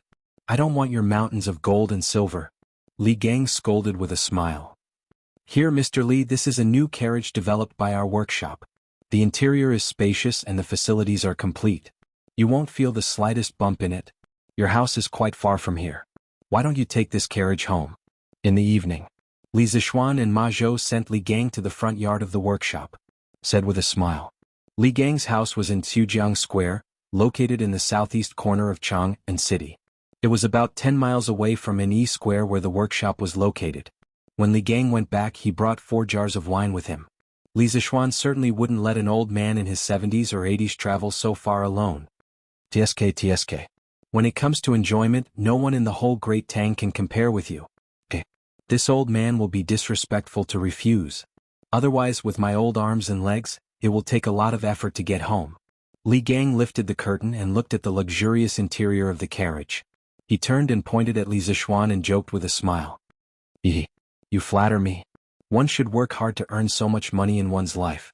In addition to helping others, one should also enjoy himself. You're interesting. Li Gang laughed and got into the carriage with the help of the servant. He tried the sofa and couldn't help but exclaim, This old man still underestimated you. This carriage is more comfortable than I imagined. If you like it, how about I give you one? Li Zixuan laughed outside the window. I won't accept a reward for nothing. Your carriage is so luxurious that it must be worth a lot. This old man can't afford it. Li Gang waved his hand and refused without hesitation. He could accept a few jars of tenderness, but this carriage was too expensive. How could Li Gang be willing to accept it? You can't say that. Old Mr. has been working tirelessly on the revision of the dictionary of the Tang dynasty. How can a mere carriage compare to old Mr.'s efforts? Hey, this old man didn't help you edit the dictionary for you. This dictionary is the foundation of the future prosperity of the literary world of Tang. Li Gang let out a sigh and said, Let's go. It's getting late. I'm going back. Tomorrow I'll write a preface for the Tang dictionary and send it over. Take care, old man. Xiaoxi, take good care of the old man. Seeing that Li Gang insisted on not accepting it, Li Zixuan did not force him. He saluted Li Gang and then instructed Song Xiaoxi. Yes, young master. Song Xiaoxi nodded and drove the carriage away. Brother Ma, the workshop will spare a carriage for old man Li in the future. Seeing that Li Gang had left, Li Zixuan turned around and said to Ma Zhou. Yes, that's right. Old man Li is too old. Ma Zhou nodded and replied. Hey young master, since you're here, I have something to tell you. At this moment, Uncle Fu hurried over. Li Zixuan was surprised and said, Oh? Falbert, what's the matter? Young master, you've ordered the workshop to speed up the production of the new carriages. We haven't dared to slack off. As of today, the workshop has produced more than 50 new carriages. Do you think we can sell this new batch of carriages first? This way we can recover some of the money and use it for turnover. Falbert said worriedly. The cost of a new carriage was as high as 400 to 500 strings of coins. Faubert was also under a lot of pressure from the workshop. After all, the cost alone was more than 20,000 strings of coins. It was not a small sum. If they were sold as soon as possible, there would be a surplus of money. That was why Faubert was so eager to sell the new carriages. Chapter 347. Oh, 50 carriages. That's not a small number. Brother Ma, get someone to write an advertisement for our carriages and put it in the Datang Daily tomorrow. Oh, and the advertisement for the Tang Dynasty Dictionary. You can start publishing it tomorrow as well. Do the initial publicity first. Once we have printed 1,000 copies, we can put it in Chitsu Culture and sell it. In the front yard of the workshop. Li Zixuan nodded in agreement after hearing Faubert's suggestion. Yes, no problem. But didn't you ask old Mr. Li to write the introduction for the Tang Dynasty Dictionary? Why did you? Ma Zhou was puzzled. What we are doing now is only the initial publicity. The printing of 1,000 copies of the Tang Dynasty Dictionary is not something that can be done in a day. Even if the workshop is much larger than before, it will take at least 2 to 3 days. We need to let people know what the Tang Dynasty Dictionary is first. Then, when we have enough copies, we can release old Mr. Li's introduction. After all, he is one of the most honorable writers for the Datang Daily. Li Zixuan chuckled and explained. Although Li Gang had retired many years ago, his qualifications were still there. He was still at the top of the pyramid of Tang Dynasty's literary world. Since such a big shot had taken the initiative to support the Tang Dynasty Dictionary, Li Zixuan naturally had to save his introduction for the finale. Yes, Lord Zhu is right. Then I will personally write the publicity for the new carriages and the Tang Dynasty Dictionary. Ma Zhou thought for a while and felt that it was reasonable. He nodded in agreement and prepared to go back to write the advertisement. After all, it was already evening. Time was tight and the task was important. Yes, thank you for your hard work, Brother Ma. Li Zixuan patted Ma Zhou's shoulder and watched him leave. Then he said to Faubert beside him, Faubert, send 10 carriages to Chitsu Pavilion tomorrow and hand them over to Manager Sunday. With the publicity of our newspaper and the quality of the carriages, it won't be a problem to sell them. Yes, young master. Faubert heaved a sigh of relief and cupped his hands. Your Majesty, Li Sai requests an audience.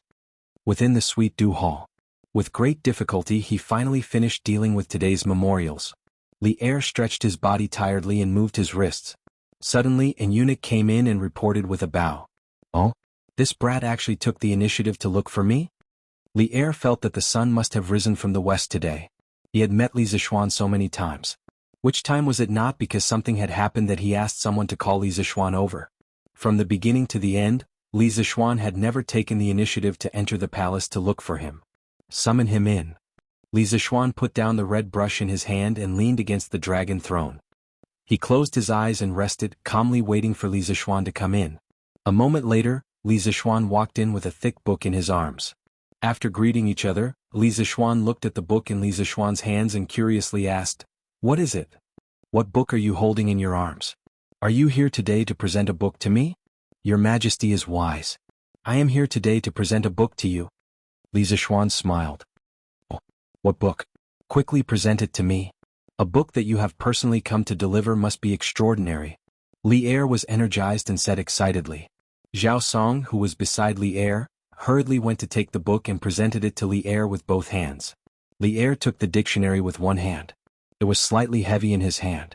He saw that on the red cover, there were 4 flamboyant golden words, Dictionary of the Tang Dynasty. These 4 words were as graceful as silver hooks, moving like a startled phoenix, floating like clouds, and as vigorous as a startled dragon. The strokes were powerful and intoxicating. The Dictionary of the Tang Dynasty that Li Zixuan gave was the first dictionary that the workshop had just printed. It even came with a cover. As for the 4 words on the cover, it was written by Li Gang himself. Naturally, it looked very cool. Oh, it's actually the Dictionary of the Tang Dynasty? It's done so quickly? When Li Erei saw the words Dictionary of the Great Tang on the cover, he instantly recalled that a month ago, Li Zixuan had mentioned to him that he wanted to compile a dictionary to help the children of poor families learn how to read and write. At the time, not only had he praised Li Zixuan greatly, he had also specially asked the 2 brothers, Li Qingqian and Li Tai, to send people to help Li Zixuan complete the compilation as soon as possible. However, he truly had not expected the progress to be so fast. Yes, Your Majesty. The Dictionary of the Tang Dynasty has just been compiled today. I have specially brought it here for you to take a look. After that, we will print it in large quantities and send it to Chitsu Pavilion to be sold. By then, countless people will learn how to read. Li Zishuan cupped his hands and said, "Ah, good, good, good." Li Er was so happy that he shouted 3 times. He laughed and said, "You have done well this time. You have done well. I'm very pleased. Your Majesty is too kind, too kind." Li Zishuan was so happy that he could not find north and laughed. "Who wrote the words Dictionary of the Tang Dynasty? Looking at this handwriting, why do I feel that it is very familiar?" Only then did Li Er ask about the 4 words that were full of pretentious style on the cover. "Your Majesty, the person who wrote these 4 words is old Mr. Li Gang. Old Mr. Li is a person of virtue and prestige, so I invited him to come out and nominate him for the cover of the Dictionary of the Tang Dynasty." Li Zishuan talked nonsense as if he was running around and visiting famous scholars for the publication of the Dictionary of the Tang Dynasty. Li Gang. Li Er was stunned and muttered to himself as if he had suddenly realized something. After being stunned for a good half an hour, Li Er stared into Li Zishuan's eyes and said with a complicated expression, "You are really capable, kid. Mr. Li Gang has been in seclusion for many years. I have always wanted to invite him back to be Qingqian's teacher, but he has always refused. I didn't expect him to run over to you." "Really?" So Li Er had the intention of letting Li Gang be Qingqian's teacher for a long time. Tiske, but this progress doesn't seem to be what Li Er wanted. Li Zishuan muttered to himself. He did not expect that as the emperor, old Li would also have a time when he was ignored by others. How rare. This kid is not really that capable. It is just old Mr. Li's great favor. Li Zishuan said humbly. Let's not talk about this first. Let me see the content inside first. Li Er shook his head and said that. He opened the Dictionary of the Tang Dynasty, and began to read. After realizing the superiority of Pinyin, Li Er had spent a period of time specifically learning Pinyin. Similar to when Li Zishuan first saw the Dictionary of the Tang Dynasty today, Li Er first looked curiously at the Pinyin table of contents in front of him and the table of contents in front of him. Then he thought of a few random Chinese characters for himself and began to look them up for fun. The results were without a doubt. There were no mistakes in the page number annotations. They were all accurate. Good. This Dictionary of the Tang Dynasty is really good. I will leave this to me. Kid, quickly arrange for people to print this dictionary in large quantities and promote it as soon as possible.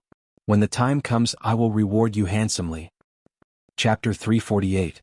Master, the people from Wu Ho government said that a few days ago, a group of children pooped in front of our house, but the group of children never appeared again. The people from Wu Ho government can't do anything about it.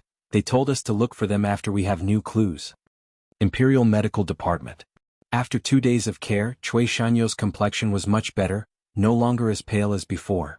When he heard this, he couldn't help but be angry and said angrily, "Preposterous! What is this? How dare they be so perfunctory? This group of Wu Ho has no respect for the law." Cough cough. "Hey, master, don't be agitated. Calm down. Calm down." Madame Cui quickly put down the medicine in her hands, quickly walked behind Cui Shanyu, gently patted her husband's back and anxiously advised. Cough cough cough cough. This old man understands. Cui Shanyu violently coughed a few times, his emotions gradually calmed down, and he said with difficulty, "This old man understands. Right, Wu Ho General Wei is Yuqi Jingda, and Li Zishuan's relationship with Yuqi Jingda, he. These people are blatantly abusing their power for personal gain. This old man will definitely impeach them." Cough cough. "Master, calm down, calm down. We don't have any evidence, how can we impeach them? It's better for you to get better first. Professor Zheng and the rest are still waiting for you to get better." Madame Cui said helplessly. "And help this old man up." Cui Shanyu was startled and suddenly said, "Master, what do you want to do now?" "Quickly help this old man up, I want to write a letter. Help me send it to Honglu Temple later." Cui Shanyu frowned and said impatiently, "Selling newspapers. Selling newspapers. Fresh out of the oven Datong Daily. Today's headline, Peerless Godly Works about to appear in strange culture. The combined strength of 12 scholars will help our Tang Dynasty's youth to easily learn to read." The next morning, the sound of children selling newspapers rang through the streets. Ma Zhou abused his power for personal gain once. This time he directly put the Tang Dynasty Dictionary advertisement on the front page. The arrogant, egotistical, domineering advertisement directly attracted the attention of many people in Jianghu. And, oh, there's actually such a powerful book in this world? I wonder if it's expensive? If it's not expensive, I can even buy one to help my child learn to read. Books about strange culture shouldn't be expensive, right? Why don't you buy a copy of the newspaper and read it? Then, can you give me a copy of the newspaper? Of course, there was no first place in ancient literature and no second place in martial arts. This arrogant and domineering advertising message inevitably caused dissatisfaction among the literati. It's just an unknown book, yet it dares to claim that it's a peerless divine work. What an arrogant tone. Yes. Aren't you afraid that the wind will cut your tongue? Even if it was compiled by 12 grand scholars, do you dare to call it a peerless divine work? What shameless boasting. That's right. Let's go to Chitsu culture and see what kind of clown came out to make a fool of himself. Let's see what the newspapers say first. Give me a copy of Datong Daily. Yes, give me one too. Controversy. In a moment, the advertising message of Tang Dynasty Dictionary set off a huge wave of controversy among the literati. On the other hand, it also slightly increased the sales of Datong Daily. However, as the newspaper gradually entered the lives of the people, Li Zixuan was not very concerned about the sales of Datong Daily. The last time he asked Ma Zhou about the sales of the newspaper was half a month ago. At that time, the sales of a single issue had reached a terrifying 400,000 copies. Therefore, at present, Datong Daily had already gotten rid of the loss-making mode of burning money, and had also brought in very considerable profits. Tang Dynasty Dictionary? Opinion? What is this? A scholar could not help but frown after reading today's headlines. Looking at the meaning of the news, this Tang Dynasty Dictionary should be a reference book for all the annotations of Chinese characters. It looks a bit like Shua Wenjiezi.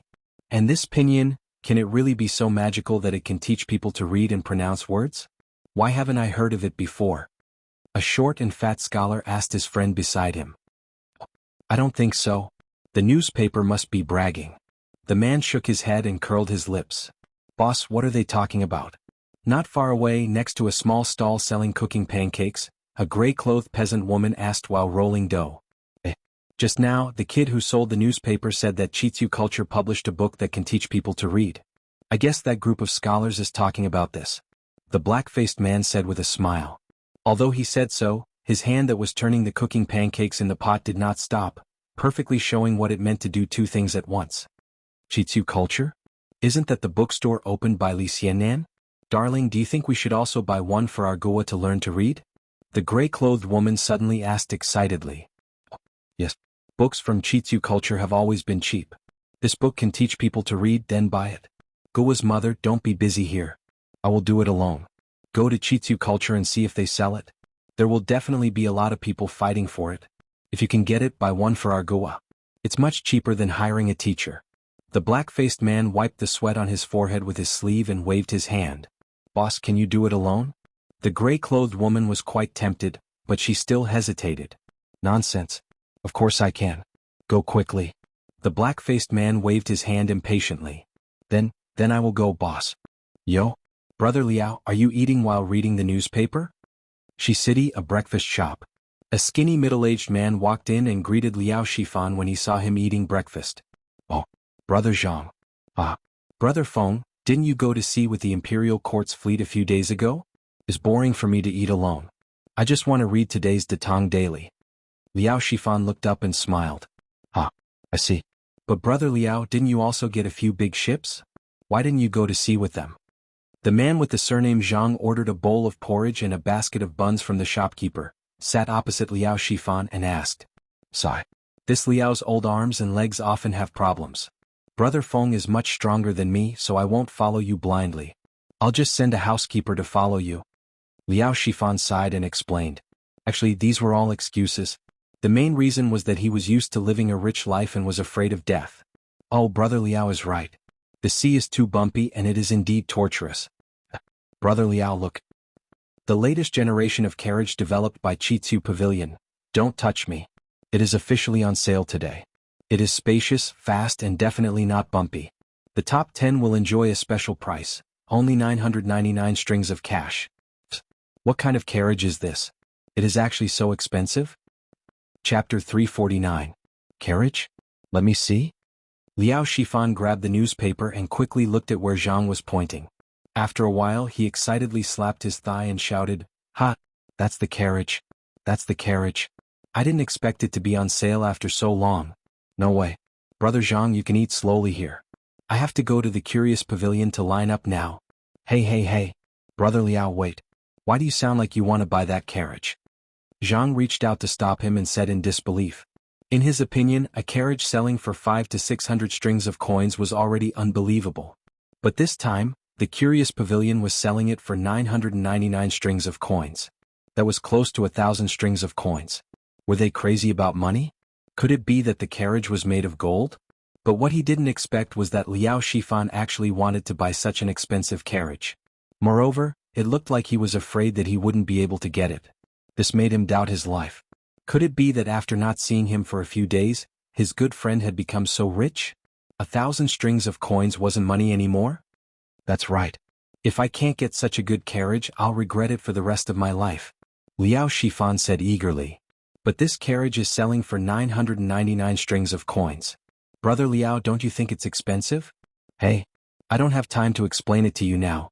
Jingyang, if you trust me, come with me to the Curious Pavilion now. You'll know if it's worth this money or not, Liao Shifan said hurriedly. He quickly took out a few copper coins and threw them on the table, saying, "Shopkeeper, here's the money. Jingyang, let's go." Oh. Jingyang reacted and ran out with Liao Shifan. He got into the same carriage that Liao Shifan had taken this morning and hurried to the Curious Pavilion in the East Market. Brother Liao, it seems like you've seen the carriage from the Curious Pavilion before. In the carriage? Jingyang thought seriously and suddenly asked. Yes, I've seen it before.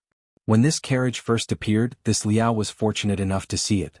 At that time, Lord Li was the first to use this carriage. Later on, when I passed by the gate of Lord Ju's residence, I also happened to see Lord Ju riding this carriage back to his residence several times. This kind of carriage looks huge from the outside, but it is not cumbersome. A horse can easily pull it and it moves very smoothly. This Liao has long coveted this sort of carriage, but after asking around, I was unable to find a place that sold it. Moreover, it is said that in all of the Great Tang, only Lord Duke Li, His Highness the Crown Prince, His Highness King of Wei, Duke of Lu, Duke of Yi, General Yuqi, and General Niu have this sort of carriage. I didn't expect that after waiting for so long, I would finally get it. If I don't hurry up and buy it, wouldn't I regret it for the rest of my life? Jingyang was enlightened when he heard this, but he still had some doubts, so he asked, Brother Liao, this carriage is so expensive. There must be very few people who would buy it. You don't have to be so anxious. Jingyang, if you think about it carefully, you won't say that. Liao Shifan shook his head and anxiously looked out of the window, saying, It has been almost a month since this Liao first saw this type of carriage. What does this mean? It means that this type of carriage is not easy to manufacture, so I am not surprised that it is so expensive now. Also, in this month, whenever Lord Duke Li went out, he would always ride in this type of carriage. In the entire Great Tang, in this Liao's opinion, the person who knows how to enjoy life the most is definitely Lord Duke. If this old man is so fond of this type of carriage, then there is no need to doubt the excellence of this carriage. Such a superior and difficult carriage to mass produce, if this Liao doesn't hurry up and snatch it, I'm afraid that I won't be able to get it. After all, there are many people in Chang, and who can take out 999 strings of coins, and there are even more people with foresight. Perhaps even Li Zishuan himself did not expect that he would be treated as an old man by successful businessmen like Liao Shifan. However, from the few businesses that Li Zishuan did in Chang, and all of them had extremely high returns. He indeed had the qualifications to be a role model for these businessmen.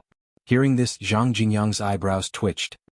He slowly nodded and said in a deep voice, Thank you, Brother Liao, for your advice. After hearing what you said, I'm also very curious about this carriage. I must take a good look at it later. You can take a look at it, but don't fight with me, Liao Shifan suddenly said with a vigilant look. Jingyang was speechless. Could it be that this friendship could not be compared to a carriage? How heart-wrenching. On the other side in the East Market, Strange Culture and Strange Taste Pavilion, which had been quiet for a long time, became popular again today. These two shops had been the hot topic of Chang and before. This time, after Datang Daily's publicity, it was as if a cigarette butt had been thrown into a barrel of explosives.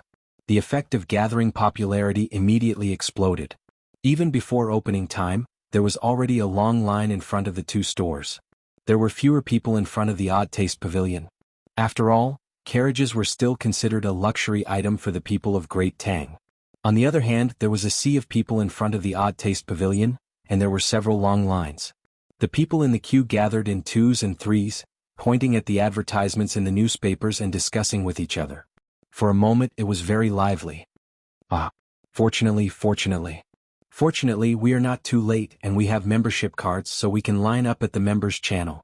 This way there will definitely be a carriage for me later. In front of Strange Taste Pavilion, Liao Shifan and Zhang Jingyang were at the front of the queue and said happily. There were only 2 people in front of him, so logically speaking, they would definitely be able to buy the first batch of carriages. Fortunately, there were no traffic lights or traffic jams in this era. Otherwise, the 2 of them would have been dead by now. Although there were not as many people buying carriages as there were people buying Tang Dictionary, at a glance, there were at least 70 to 80 people lining up to buy carriages in front of Strange Taste Pavilion. Chang, and had never lacked rich people and even more so people with foresight. Brother Liao, if I didn't see wrongly, you took out an orange membership card just now. Zhang Jingyang's face was full of shock. Yes. If we didn't have a membership card, we would still be lining up on the other side.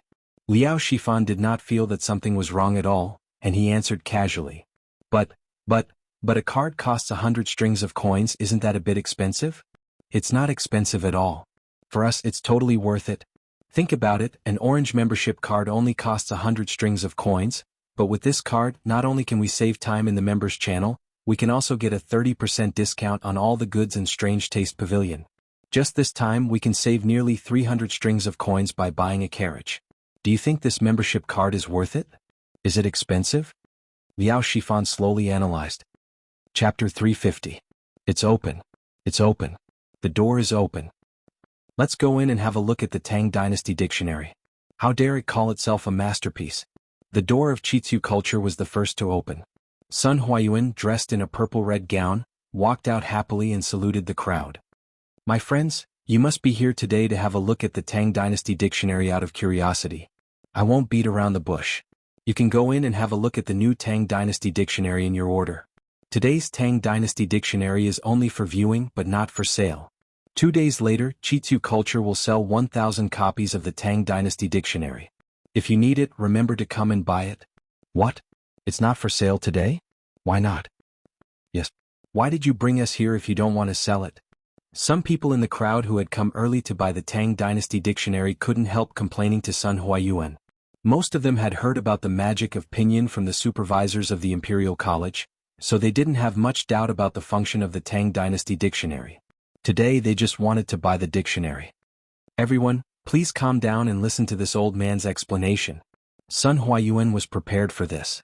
He saluted the crowd and said loudly, "The Tang Dynasty Dictionary uses the pinyin newly invented by my lord. It combines the painstaking efforts of the Crown Prince and the 12 scholars under the King of Wei. Later, the former Minister of the Ministry of Rights, Mr. Li Gang, also helped. His Majesty has given great attention and support to it. After the dictionary was compiled yesterday, my lord brought the first Tang Dynasty Dictionary to the palace. His Majesty praised the dictionary and said that the Tang Dynasty Dictionary could be used as an introductory reading material for children and a necessary reference book for young students in the imperial examinations in the future. Our workshop is doing its best to print the dictionary. It is estimated that 1,000 copies of the dictionary will be printed in 2 days. In the next month, the Imperial Court will send a group of assistant lecturers who are proficient in pinyin to the Taoist temples and academies in Chang and city to teach and popularize pinyin for free. Friends who have bought the Tang Dynasty Dictionary can attend the class. I promise that anyone who is illiterate will be able to learn pinyin in 10 days. After that, you can use the Tang Dynasty Dictionary to learn all the Chinese characters." As soon as Sun Huayuan finished his words, the people in the line below immediately burst into an uproar. Previously, a large number of people had great doubts about the Tang Dynasty Dictionary after reading the headlines in the newspaper. However, at this moment, Sun Huayuan said with certainty and even mentioned the emperor. How could they not believe it? Of course, no one doubted that Sun Huayuan was lying. Someone who dared to use Li Er's words to advertise in Chang, and had probably not been born yet. Moreover, according to Sun Huayuan, if a child wanted to learn how to read, he only needed to buy a copy of the Tang Dynasty Dictionary. This was too shocking. In modern society, there were often people who complained that education was difficult and expensive. A child's kindergarten would cost tens of thousands of yuan a year. However, in ancient times, education was even more difficult and expensive. Firstly, books were expensive. Secondly, school fees were expensive. This led to the extremely low literacy rate in ancient times. Now that there was such a cheap way to learn how to read, many people were shocked. His Majesty actually knows about the Tang Dynasty Dictionary?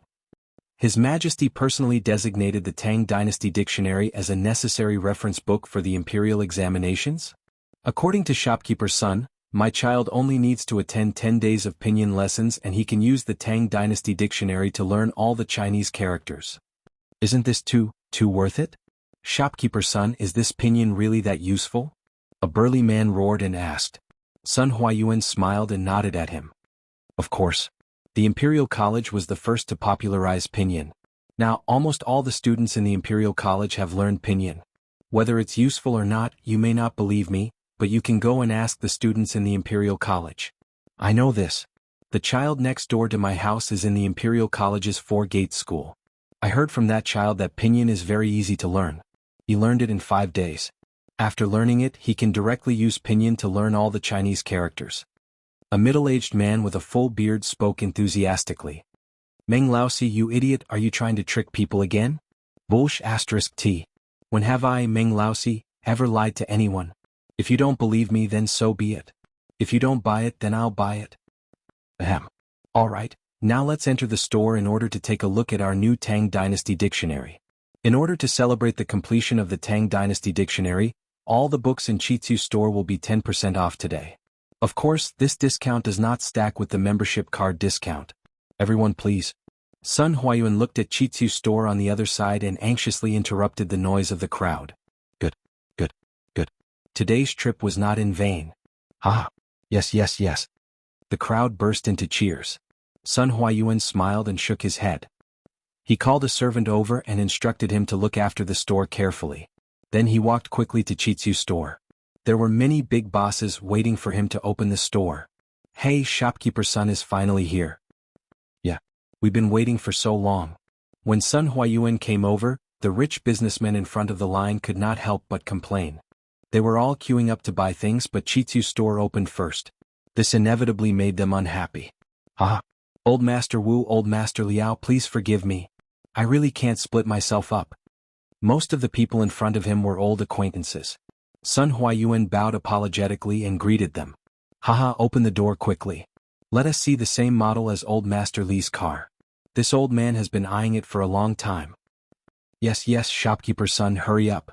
Those who were well informed all knew that the carriages being sold today were similar to the new type of carriage that Li Zishuan had been riding. Previously, when Li Zishuan went out in the new type of carriage, they had more or less seen it before. Just from its appearance, it was very mighty and domineering. And the people who came to line up were all people who didn't lack money. Now that they went out, they paid attention to the issue of ostentation, so these people all wanted to buy one to go back and show off, cough, to show off. Ah, alright, this old man will not talk nonsense. Later you can experience it for yourselves. Now please look to your right. This is our workshop's newest model of carriage. Jianghu, go and lift the curtain. Shopkeeper's son laughed heartily as he waved his hand. He was very confident in the new model of carriage. Don't touch me. He felt that there was no need for any unnecessary introduction. These people would know once they tried it. Yes, shopkeeper's son. The servant next to Sun Huayuan answered and quickly ran to lift the curtain. Chapter 351. Tisk. This carriage. So domineering. TSK. Beautiful. Look at how sharp it is. Curious Pavilion's products are as good as ever. Zhang's side reached out and pulled, and the black curtain covering a large object on the empty ground to the east of Curious Pavilion was slowly lifted. The new carriage developed by the workshop, Don't Touch Me, was officially unveiled to the public for the first time. The large and majestic appearance, coupled with the body of the carriage that had been polished countless times, shocked the crowd. It perfectly showed the crowd what it meant by, Curious Pavilion's products must be the best. Although some of them had seen this carriage when they met Li Zishuan when he went out, it was obvious that their feelings were different now. In the past, they could only admire it from afar and envy it from the bottom of their hearts. But now, they could see it up close and fantasize that they could own such a carriage in a short while. Everyone, this is our Curious Pavilion's newest product, Don't Touch Me. Compared to a normal carriage, we have increased the length, width, and height of the carriage. The interior space has more than doubled, and you won't feel uncomfortable sitting inside. It is very suitable for long-distance travel. Also, Don't Touch Me has used our workshop's newest technology. Not only does it ensure a large space, but it also ensures the flexibility of the carriage. Everyone, don't be fooled by the size of this carriage. It only needs 1 horse to pull it easily, and its speed is more than 30% faster than a normal carriage. Sun Huayuan pointed at Don't Touch Me and laughed. Hey shopkeeper son, what do those 3 crooked symbols in the middle of the carriage mean? Liao Shifan pointed at the oval sign at the top of the carriage and asked. Yes. What are those words? Why are they so ugly? When Liao Shifan said that, someone immediately noticed the sign and agreed. Cough cough. That is pinyin and it means don't touch me. Everyone should have heard of pinyin, right? My Lord Ju invented this symbol to teach people how to read.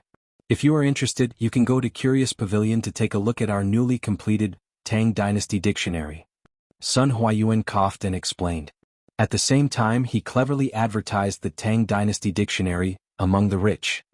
Oh, I see. But why is the name of this carriage so strange? Liao Shifan nodded thoughtfully and then asked with a frown. Sun Huayuan scratched his head awkwardly and said, My Lord Ju personally came up with this. I'm sure he has his own reasons. Cough cough. All right, now everyone will follow the queue and enter one by one to experience Don't Touch Me. Actually, the most outstanding part of this carriage is its interior. Everyone will know once you enter. If you're satisfied with the experience, you can enter the shop and pay. The first 10 customers today will enjoy the discounted price of 999 strings of coins. After that, it will return to the original price of 1,999 strings of coins. Everyone please hurry up. As soon as Sun Huayuan's voice fell, the crowd in the queue cheered. All of them were eager to try. The first lucky one in line was Murong Hongkuan, a wealthy businessman from the east of Chang'an City. He excitedly walked to the side of the carriage and gently stroked the carriage and the beam. After hearing the impatient urging from the people behind him, he got on the carriage. After seeing the interior of the carriage, he was completely dumbfounded. From the outside, Don't Touch Me was indeed huge. But after entering, he had a direct understanding of this kind of size. Oh my God, is this a carriage or a room? Murong Hongkuan looked around the car in shock. His eyes were getting brighter and brighter. He strode to the table and sofa next to the car window. He touched the soft sofa with his trembling hands.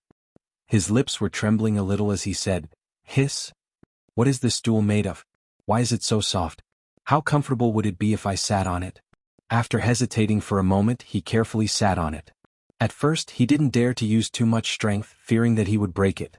After testing it a little bit, he finally sank his whole body into the sofa. Phew. So comfortable. So comfortable. This 999 strings of coins is so worth it. So worth it. I must buy it. This old man must buy it today. Murong Hongkuan sighed as he stretched his body comfortably. Brother Murong, hurry up. We're all waiting. Yes. Yes. How long have you been in there? Murong Hongkuan was so comfortable that he had forgotten where he was. Suddenly, he heard a few scattered complaints from outside. Only then did he realize where he was and quickly got up. Suddenly, he caught a glimpse of the 2 innermost compartments in the carriage. He walked over doubtfully. You can use the toilet in this carriage? Oh, what is this? This pipe can run water? Yes. This is too convenient. No. This old man will go and pay now. I must buy it. 10 ordinary carriages can't even compare to one, Don't Touch Me. Murong Hongkuan didn't stay any longer. He hurriedly jumped off the carriage and shouted excitedly. Shopkeeper son. Shopkeeper son. The inside of the carriage was really, really comfortable. Quick. This old man wants to buy it, Don't Touch Me. I want to buy it now. Hee. Okay. This old man will bring Master Murong to handle the handover. Sun Huayuan had expected this scene. He smiled and was about to bring Murong Hongkuan to handle the handover. However, Murong Hongkuan's next sentence made him unable to smile. Oh, by the way, shopkeeper son, this old man has the orange membership card of Strange Interest Pavilion. According to your previous rules, can I enjoy a 30% discount? Silence. As soon as Murong Hongkuan's voice fell, everyone in the venue fell into silence. They cast their gazes over. After all, although these people were rich, their money didn't grow on trees. Using an orange membership card could save 300 strings of cash. Many people were still willing to save this money. Sun Huayuan stopped in his tracks and his face immediately froze. He wanted to curse in his heart. The introduction of the membership system in the past had indeed helped Strange Interest Pavilion accumulate a lot of liquidity in a short period of time. But now, the negative effects of the membership system were starting to show. According to this discount, Strange Interest Pavilion would earn a lot less money. The cost of a Don't Touch Me carriage was close to 500 strings of coins. If they gave a 30% discount, they would only earn 100 strings of coins. It wasn't easy to make a carriage. Usually, it would take several craftsmen 3 to 4 days to make a carriage. If a Don't Touch Me carriage could only earn 100 strings of coins, it would be a loss. It couldn't be compared to selling wine. However, Sun Huayuan knew that the most taboo thing for businessmen was to go back on their word. The membership system was proposed by them a long time ago. If they went back on their word now, Strange Interest Pavilion would lose more than just a few hundred strings of coins. It involved credibility and couldn't be measured by money. Ahem, of course. The membership card discount system can be used on a Don't Touch Me carriage. Strange Interest Pavilion has always valued credibility. Sun Huayuan gritted his teeth and said. He could only look for Li Zixuan to discuss the remedy for this problem later. Okay. Shopkeeper son, I want to apply for a Red Supreme membership card. I want to apply for a Red Supreme membership card too. None of the people present were stupid. After hearing that they could still enjoy the membership discount by buying a carriage, they all asked for the highest level of Red Supreme membership card. Sun Huayuan's heart was bleeding when he heard this. He finally understood what it meant to be happy with pain. It wasn't a good thing to have too many members. Chapter 352. Side, what's going on outside? How many carriages have we sold? How many people want to apply for a card? In a side hall of Strange Interest Pavilion. After the queue outside the Strange Interest Pavilion became orderly, Sun Huayuan took a break and came here to rest. The main reason was that he didn't want to see the scene of a group of people fighting to get a Red Supreme membership card. A Red Supreme membership card had a 40% discount. According to the discount price of 999 strings of coins, each carriage earned less than 100 strings of coins. This made Sun Huayuan very sad. Luckily, only the first 10 carriages were priced at 990 strings of coins. The rest of the carriages returned to 1,199 strings of coins. Boss, when I came here, I had already sold 20 Don't Touch Me carriages. The carriages sent by the workshop yesterday are almost sold out. There are 40 people who want to apply for a Red Supreme membership card. Mr. Wu is registering them now. Zhang Side bowed and said. The Mr. Wu he mentioned was the accountant of Strange Interest Pavilion. F***CK. This bunch of people. Even someone as refined as Sun Huayuan could not help but curse. His heart ached as he said, previously, there were only 5 Red Supreme members in our Strange Interest Pavilion. After today's incident, I'm afraid there are now 50 or 60 Supreme members. Zhang Side was sweating profusely. He did not know where to put his eyes and ears. He could only look down and count the ants. Of course, there were no ants in the house. No. You go and tell the workshop not to send any more carriages here. The 25 carriages they sent yesterday are enough. Sun Huayuan suddenly stood up and patted Zhang Side's shoulder. Huh. Zhang Side was puzzled. But there are still so many people outside who have not bought a carriage? Stupid. If I tell you to go, then go. If they really send the rest of the carriages here, it will all be over. Sun Huayuan knocked Zhang Side's forehead and scolded him. Oh, I'll go and tell them now. Zhang Side rubbed his forehead and ran away like a wisp of smoke. Sigh. I can only wait and let Lord Ju think of a way. Sun Huayuan sighed and walked out. At this time there was only one Don't Touch Me carriage left outside. My young master already has a Red Supreme membership card. You don't need to experience it, just sell me a Don't Touch Me. My young master doesn't need you to give him a discount, we'll pay the full price. Sun Huayuan had just come out when he heard such rich and overbearing words. He staggered. He didn't expect that there would be such a top-notch buyer in this world. When he took a closer look, he realized that the other party was an old acquaintance, Wang Renbiao's attendant, Lu Yun. Cough cough. Brother Lu, are you sure you don't want a discount? Sun Huayuan stepped forward and asked. Those around them also looked at Lu Yun in surprise. My young master said that this carriage is worth 1,199 strings of coins, so he doesn't need a discount. Lu Yun had seen much of the world, so he wasn't the least bit intimidated by the attention of so many people. He raised his head and declared loudly. Is there something wrong with this person's brain? You can get a discount but you insist on paying the full price? I wonder who his young master is? How rich? As soon as Lu Yun finished speaking, the others were stunned for a moment by this strange reason. Two merchants lowered their heads and whispered amongst themselves. Kafha. Young Master Wang is generous. Sighed, bring Brother Lu to get the carriage. Sun Huayuan was stunned for a moment before his mind finally came around. Today he finally understood what it meant to be rich and willful. Sun Huayuan expressed that he liked down-to-earth people, like Lu Yun and Wang Renbiao. Yes, shopkeeper. Zhang Side responded and brought Lu Yun to complete the handover procedures. After all, 1,999 strings of coins was a huge sum of money. It would take a long time just to count the money. Dear customers, today's Don't Touch Me is all sold out. If you still want to buy, please come early tomorrow. I'm truly sorry. Sun Huayuan cupped his hands and apologized to the crowd. Oh, why is it sold out right after my turn? A Hu merchant said with a tragic expression. That's right. Shopkeeper son, why didn't you stock up more? Only 20 or so carriages were sold out. Hey, shopkeeper son, isn't there another carriage over there? Sell it to me. I can also pay the full price. A man in a brocade robe said as he pointed to the carriage that everyone had already boarded. Yes, I can also pay the full price. Shopkeeper son, sell it to me. The rest of the people looked in the direction of the man's finger and realized what he meant. Sun Huayuan's face darkened. What do you mean by shopkeeper son, sell it to me? I'm not a prostitute. That is an exhibit. It is only for everyone to experience and is not for sale. Dear friends, I'm sorry. If you still want to buy a carriage, please come back tomorrow. Sun Huayuan cupped his hands and said. Then he left the Strange Interest Pavilion and went to the Strange Interest Culture in the West. Since there are no more carriages to sell, then I won't apply for a red membership card. A skinny man who was paying for a membership card suddenly stood up and put away his money. That's right. Since there are no more carriages, then what's the point of applying for a membership card? We'll apply for one tomorrow. Yes. We'll apply for one tomorrow. The people queuing up to apply for a membership card dispersed. Mr. Wu, the accountant of the Strange Culture Pavilion, smiled bitterly and could only call it a day. Hey, shopkeeper son, you're here? Please sit down, there's no need to get up. After the morning class, Li Zixuan entered the house and was told that Sun Huayuan was waiting for him in the front hall. Thus he went straight to the front hall.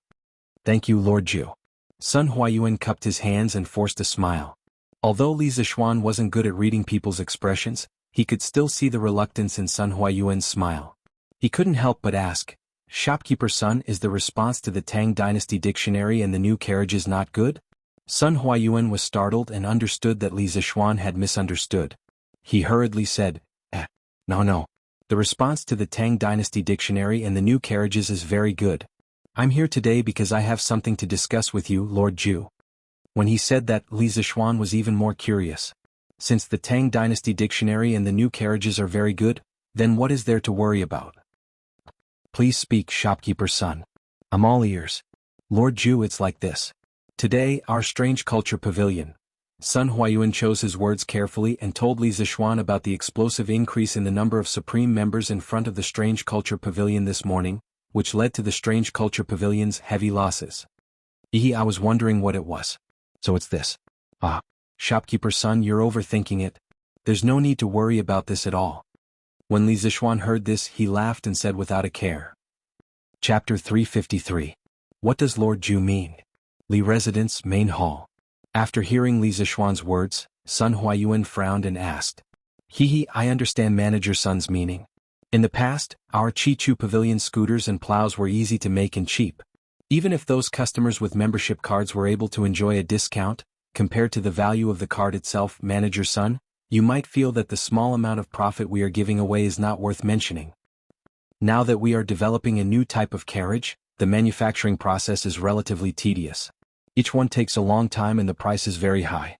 If we were to calculate according to the discount system of the previous membership cards, we would have to give away more than 400 strings of coins for a new type of carriage. At this time, Manager Sun, you feel that the profit we are giving away is too much compared to the value of the card itself, right? Li Zixuan smiled as he analyzed the situation. Sun Huayuan's face turned red. After hearing Li Zixuan's words, he felt that he was being described as an untrustworthy profiteer who forgets righteousness at the sight of profit. He awkwardly said, This is how it is. Manager Sun, you don't need to be embarrassed. This is human nature and can be understood. Li Zishuan kindly smiled and continued, as the saying goes, a leaf obscures one's view and one cannot see Mount Tai. Manager son, you can look at this problem from another angle. A Red Supreme membership card is 500 strings of coins. 100 of them are 50,000 strings of coins. First of all, membership cards allow us to obtain a large amount of liquid capital in a short period of time. With sufficient liquid capital, we can expand our scale at any time, recruit more people, produce more products, and ultimately earn more money. This is the so-called money makes money. Manager son, you must have heard of this before. Sun Huayuan nodded thoughtfully. Li Zishuan smiled and continued, that's right. Secondly, every person who has bought a membership card from our Chichu Pavilion, after using our excellent products, will become a potential customer who will come back to spend money. Here I want to explain a very important concept to you, Manager son, user volume. The products that our Chichu Pavilion sells, there is no need to doubt its superiority. But compared to those old shops, we still lack a foundation. In other words, what we lack is a huge number of users. In the future, there will be more and more products in our Strange Interest Pavilion. No one can guarantee that our products won't be copied by others. At this time, the potential value of our users will be reflected. Think about it. Those members are already used to buying things from our Strange Interest Pavilion. Even if they see similar things in other places, they will definitely prioritize our Strange Interest Pavilion. Don't you think so too? Sun Huayuan frowned and said, but if the things in other places are cheaper than here, those members won't buy from us, right? Li Zishuan shook his head and said with a smile, even if their price is cheaper than our original price, can it be cheaper than our member discount? We have the best craftsmen, the most professional, and the most advanced production model. Our production costs are definitely the lowest as well. If someone wants to start a price war with us, we definitely have the confidence to fight. Also, there's another reason why I asked you to speed up the membership. As the various technologies in our workshop improve in the future, there will definitely be many new products that will be introduced one after another. When those people apply for membership, they usually leave their addresses. And those who can afford membership have a certain amount of spending power.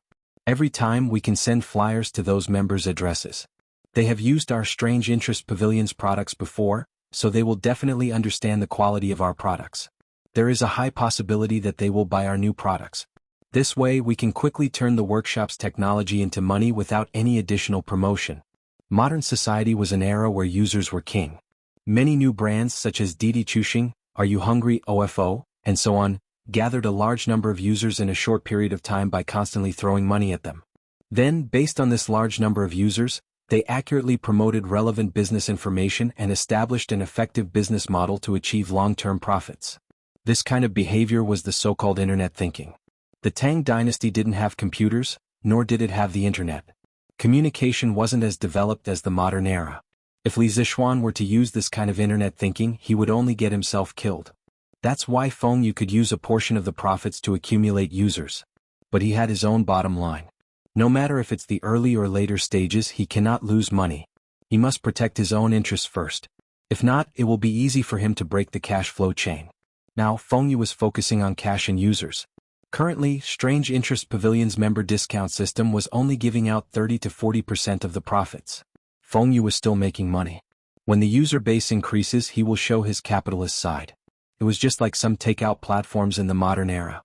At the start, there will be a lot of red packets and discounts. One meal will be 3 to 4 renminbi. In the later stages, there will be less red packets and discounts, but you will already be used to ordering takeout. So Ju is wise. I admire you. Li Zishuan's words were beyond the business theory of this era. The amount of information was too much. Sun Huayuan pondered for a long time before nodding his head. This is just my humble opinion. Manager Sun, it's good that you understand. Li Zishuan waved his hand and laughed. Then he suddenly had an idea and said, oh, actually regarding the Red Supreme membership, the discounts are indeed quite high. But the rules were set by us, so we can't go back on our words. But in the future, we can increase the price of each product by 20 to 30%. This way, not only will it attract people to apply for membership, it will also ensure that we have enough profits. Currently, Strange Interest Pavilion's products were priced at 60% more than the cost of the product. If they used the Supreme membership to give discounts, they would only be left with about 20% of the profits. That's why Li Zishuan thought of this bad idea. Yes, this idea is good. This idea is good. Previously, when Li Zixuan said that users are king, it was all about the benefits that cannot be seen or touched. Compared to those, Sun Huayuan preferred the benefits that can be seen and touched. Therefore, when he heard Li Zixuan's words, Sun Huayuan quickly nodded his head like a chicken pecking rice. Ah, then that's it for now.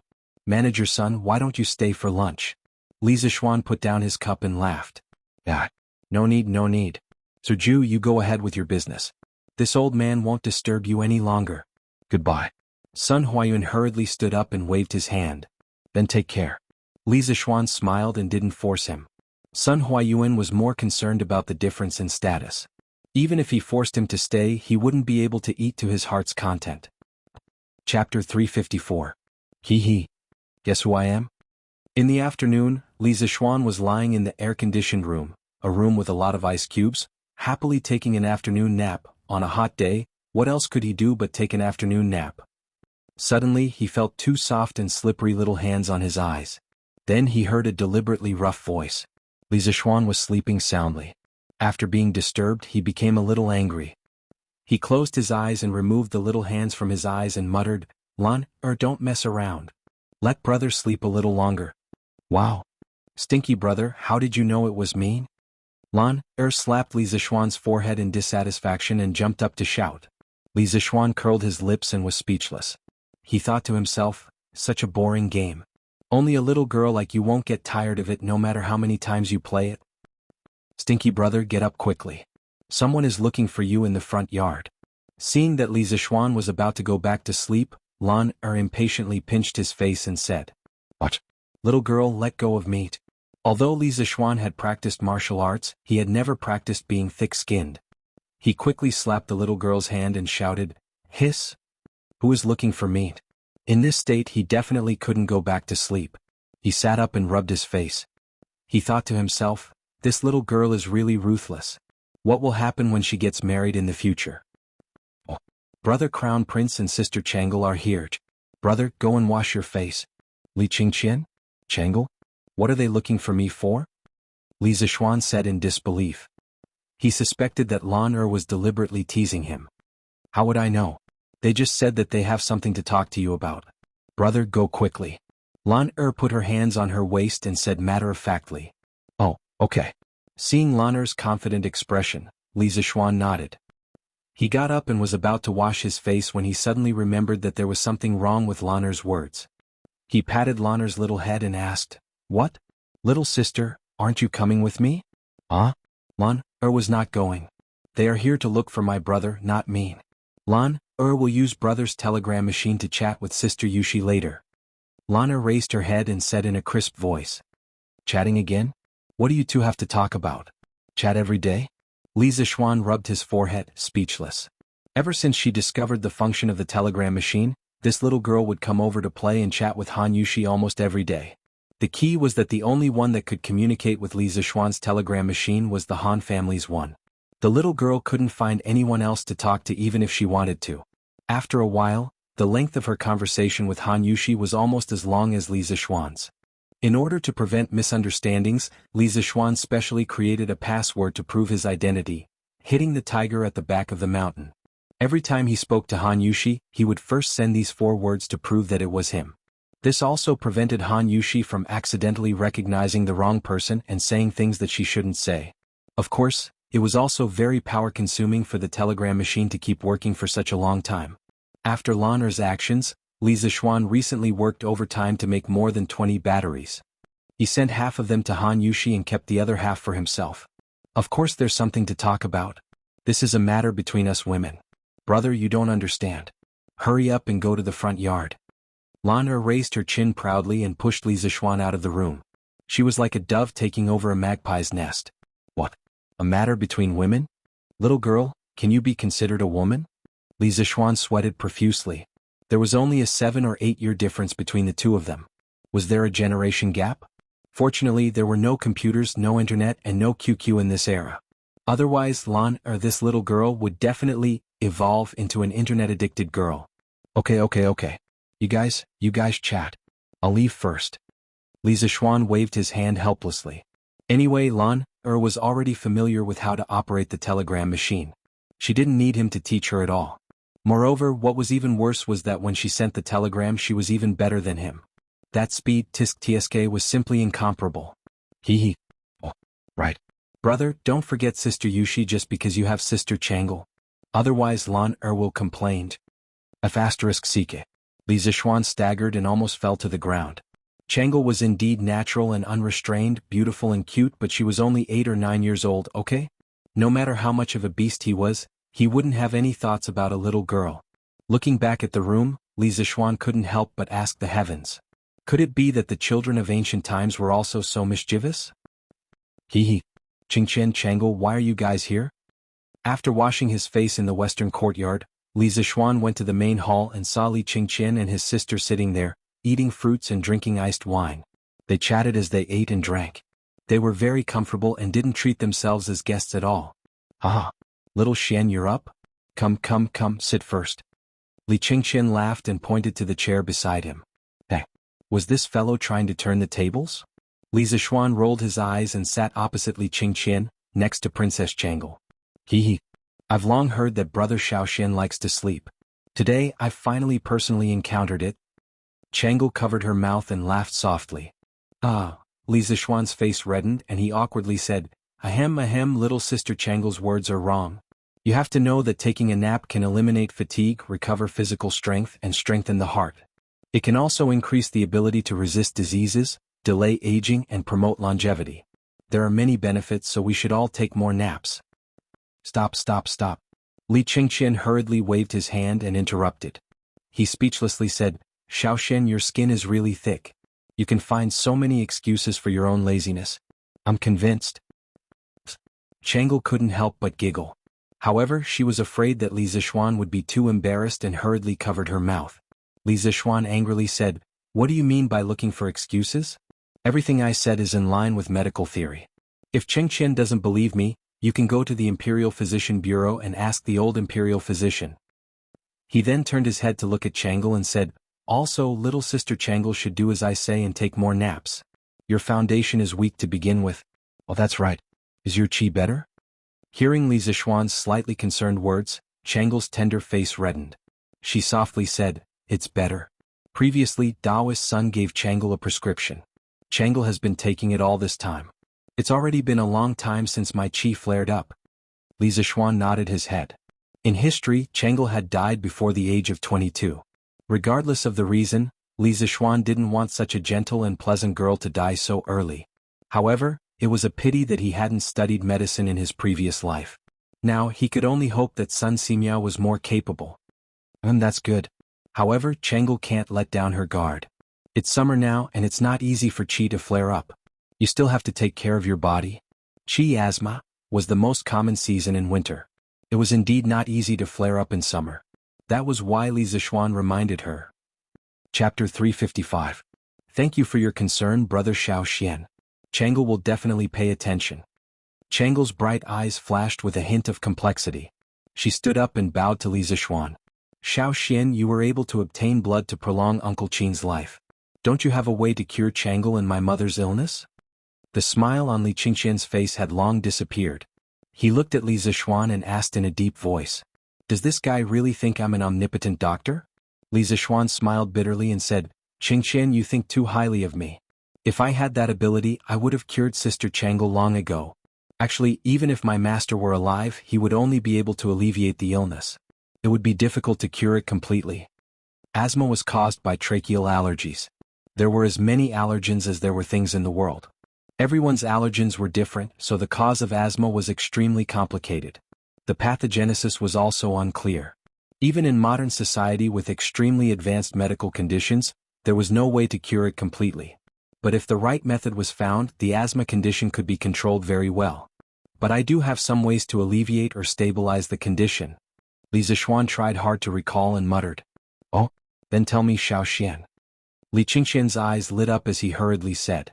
Changle also looked over with a face full of anticipation. Changle's illness is caused by her tracheal allergies to a certain substance. Qingqian, you need to find a meticulous palace made to accompany Changle at all times and take note of Changle's daily activities. It's best if you can analyze the source of Changle's allergies such as pollen and dust.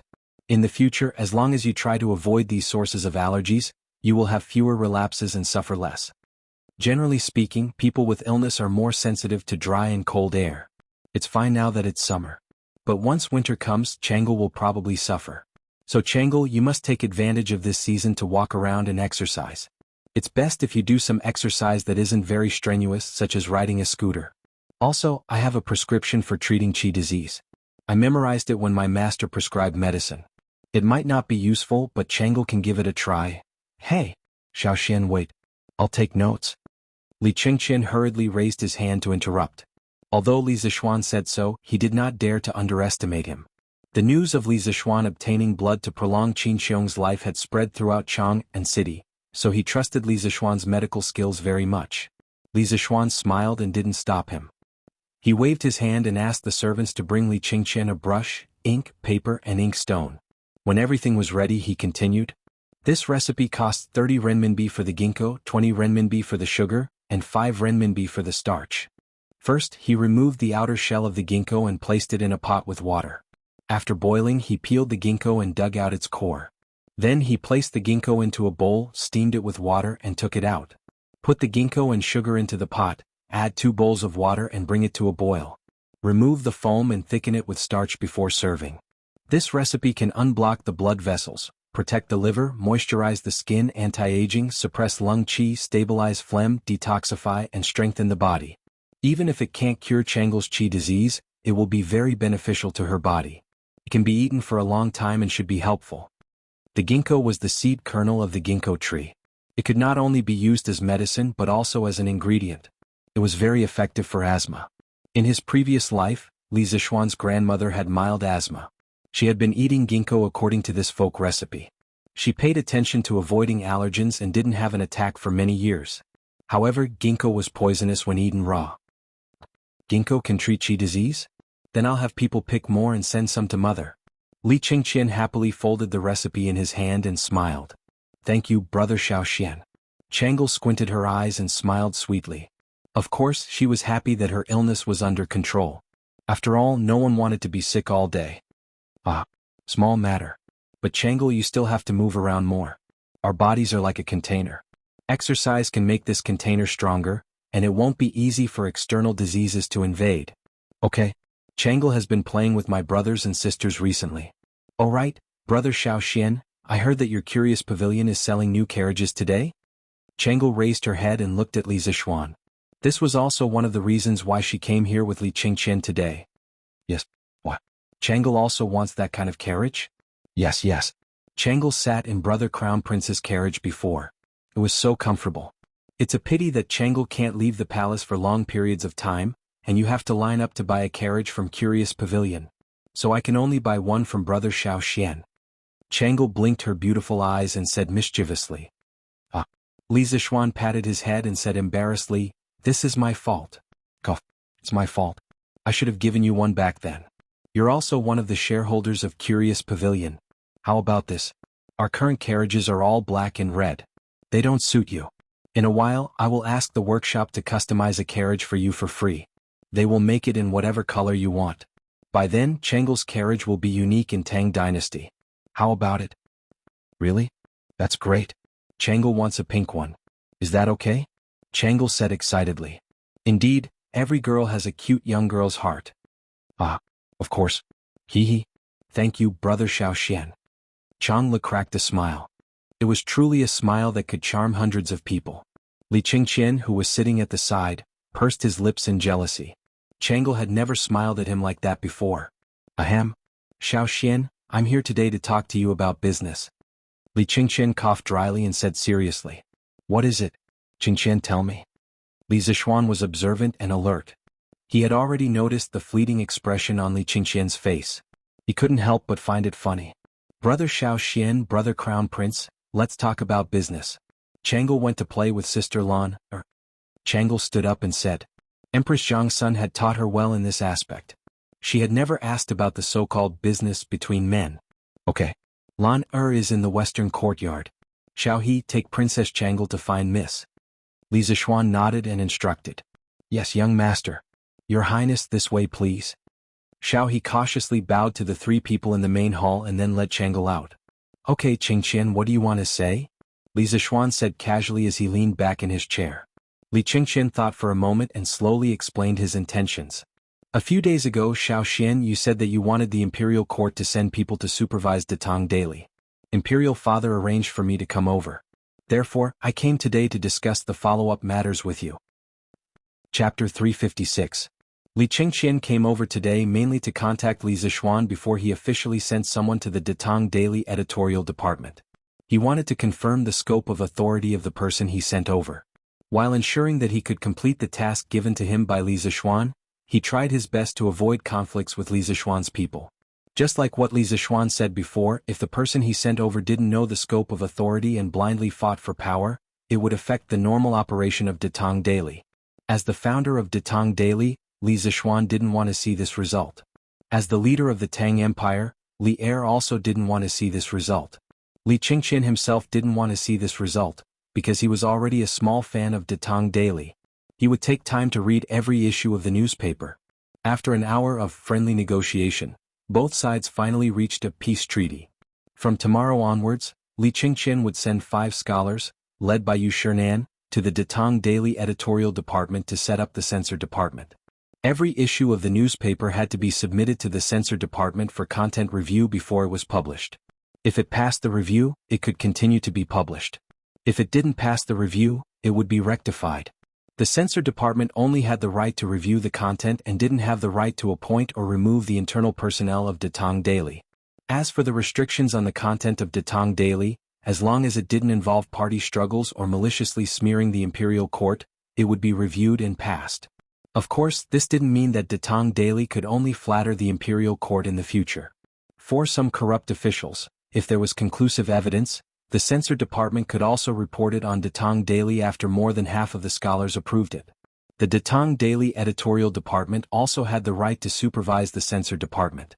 If the censor department's review wasn't fair, it could be reported to Li Qingqian 3 times. If Li Qingqian couldn't make a decision, it would be reported to Li Er.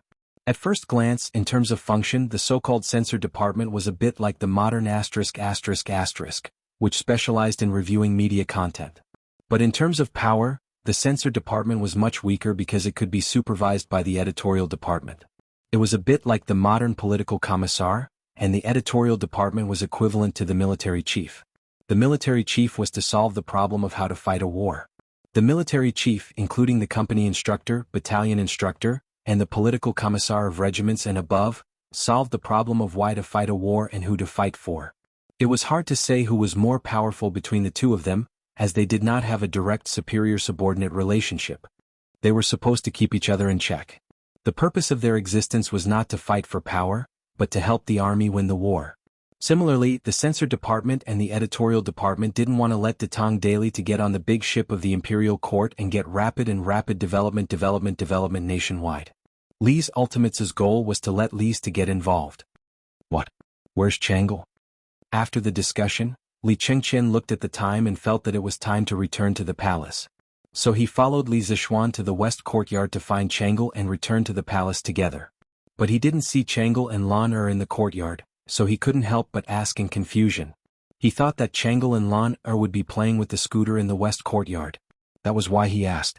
But he didn't know that Lan Er already had a new toy, which was the radio telegraph. As for the scooter, to hell with it. It couldn't be helped. Children liked the new and hated the old. Li Zishuan rolled his eyes and said unhappily, "Why are 2 little girls playing around in the courtyard on such a hot day? They're in my room." In my room? Hearing this, Li Qingqian looked at Li Zishuan with a strange expression. He thought to himself that his good brother really dared to say that a princess of the imperial family was in his room. Although Chang'e was only 8 years old, no one dared to say that, okay? This was a taboo for the imperial family. However, he didn't suspect that Li Zishuan had other intentions. This was because the impression that Li Zishuan gave him was that he was the type who spoke casually and didn't follow the rules. After a long time he had already gotten used to it. Walking in front, Li Zishuan didn't notice Li Qingqian's strange expression. He walked directly into the room. From a distance, he could hear the beep, beep, beep, beep of the radio, as well as the laughter of Chang'e and Lan. Younger sister Lan, this thing is really fun. Let me try it. I also want to talk to older sister Yushi. Okay. Older sister Changle, wait a moment. I'll talk to older sister Yushi. Beep, beep, beep, beep, beep, beep, beep. Older sister Yushi, Princess Changle wants to talk to you. Is that okay? Dozens of li away in the Han residence's small courtyard. Upon receiving this message, Han Yushi's wrist couldn't help but tremble, her heart beating wildly. She would be very happy to talk to Li Zishuan and Lan because she was very familiar with them. However, Changle, a high and mighty princess of the imperial family, Han Yushi was somewhat at a loss. Beep, beep, beep, beep, beep, beep, beep, beep. Older sister Yushi, are you still there? Ah. Han Yushi jumped in fright. After translating Lan'er's telegram, she promptly replied, beep, beep, beep, beep, beep, beep. Lan, I'm still here. Ask the princess to come over and talk. Yushi is all ears. Li Residence, Western Courtyard. Older sister Changle, come. Speak. I'll help you send it. Older sister Yushi, hello. Beep, beep, beep, beep, beep, beep. Hello, princess. Greetings to your highness the princess. Lan'er's voice reading the telegram, don't. Changle and older brother Xiaoxian are very good friends. Older sister Yushi need not be so courteous. Beep, beep, beep, beep, beep. Thank you, your highness. What does your highness want to say to Yushi? Older sister Yushi will be married to older brother Xiaoxian in a few days. Changle wishes older sister Yushi and older brother Xiaoxian a blissful marriage for 100 years. Changle will definitely come when you two get married. Also, older sister Yushi, you're so lucky. Older brother Xiaoxian treats you so well. After Changle finished speaking, she stared at the telegram machine in a daze. A trace of envy and inexplicable complexity flashed in her eyes. Lan'er waved her pianist and quickly operated the telegram machine to send this sentence to Han Yushi. Beep, beep, beep, beep, beep. Ahem. Lan'er, Changle, what are you doing? Li Zishuan listened outside the house for a while and couldn't listen anymore. Especially since Li Chengqian looked at him strangely, he coughed dryly and entered the house to interrupt. Brother, you're here? Wait a moment. Lan'er will send this sentence to older sister Yushi first. Lan'er didn't even raise her head. She waved her hand and said, Brother Crown Prince. Older brother Xiaoxian. You're here? Changle, who was in a daze, was shocked by this voice. After she reacted, the little girl's face turned a little red. Chapter 357. Little Xian, is this a telegraph machine? I've heard father mention it before. It said that it can send messages from far away. Today I've finally seen its true form. After all, she was still his sister. Li Chengqian saw Changle's embarrassed face and hurriedly tried to smooth things over. However, his interest in this telegraph machine was real. Hearing this, Li Zishuan's eyes moved away from Changle's blushing face. He nodded and replied, yes, that's right. This is a wireless telegraph machine. Tisk tsk, how magical. It's amazing that such an iron box can send messages to each other from so far away. Li Chengqian walked to the side and looked at it seriously for a moment. He kept making tisk tisk sighs. Then he turned his head and said to Li Zishuan, Xiaoxian, although I don't know how to make those scooters, plows, bearings and so on, I can still understand them. But for this telegraph machine, even if you explain it to me, I probably won't be able to understand it. I keep feeling that this iron box is wrapped in endless mystery. Little Xian, you're really getting better and better. Is this the engineering you were talking about? Yes, this is engineering. It includes many other basic subjects. Qingqian, it's normal that you don't understand it. Li Zishuan had never expected people from the Tang dynasty to be able to understand electromagnetism now. That was an extravagant hope. However, after his Yanhuang College was built, this would no longer be an extravagant hope. I also heard that little Xian wants to build an academy to teach the engineering you talked about. If there's anything you need help with in the future, just tell me. If I can help, I'll definitely do my best to help. Speaking up to here, Li Chengqian sighed and said sincerely, if I were just an ordinary person, I would definitely enter your Yanhuang College.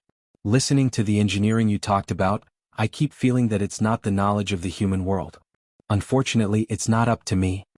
Li Zishuan said unhappily, don't make trouble here.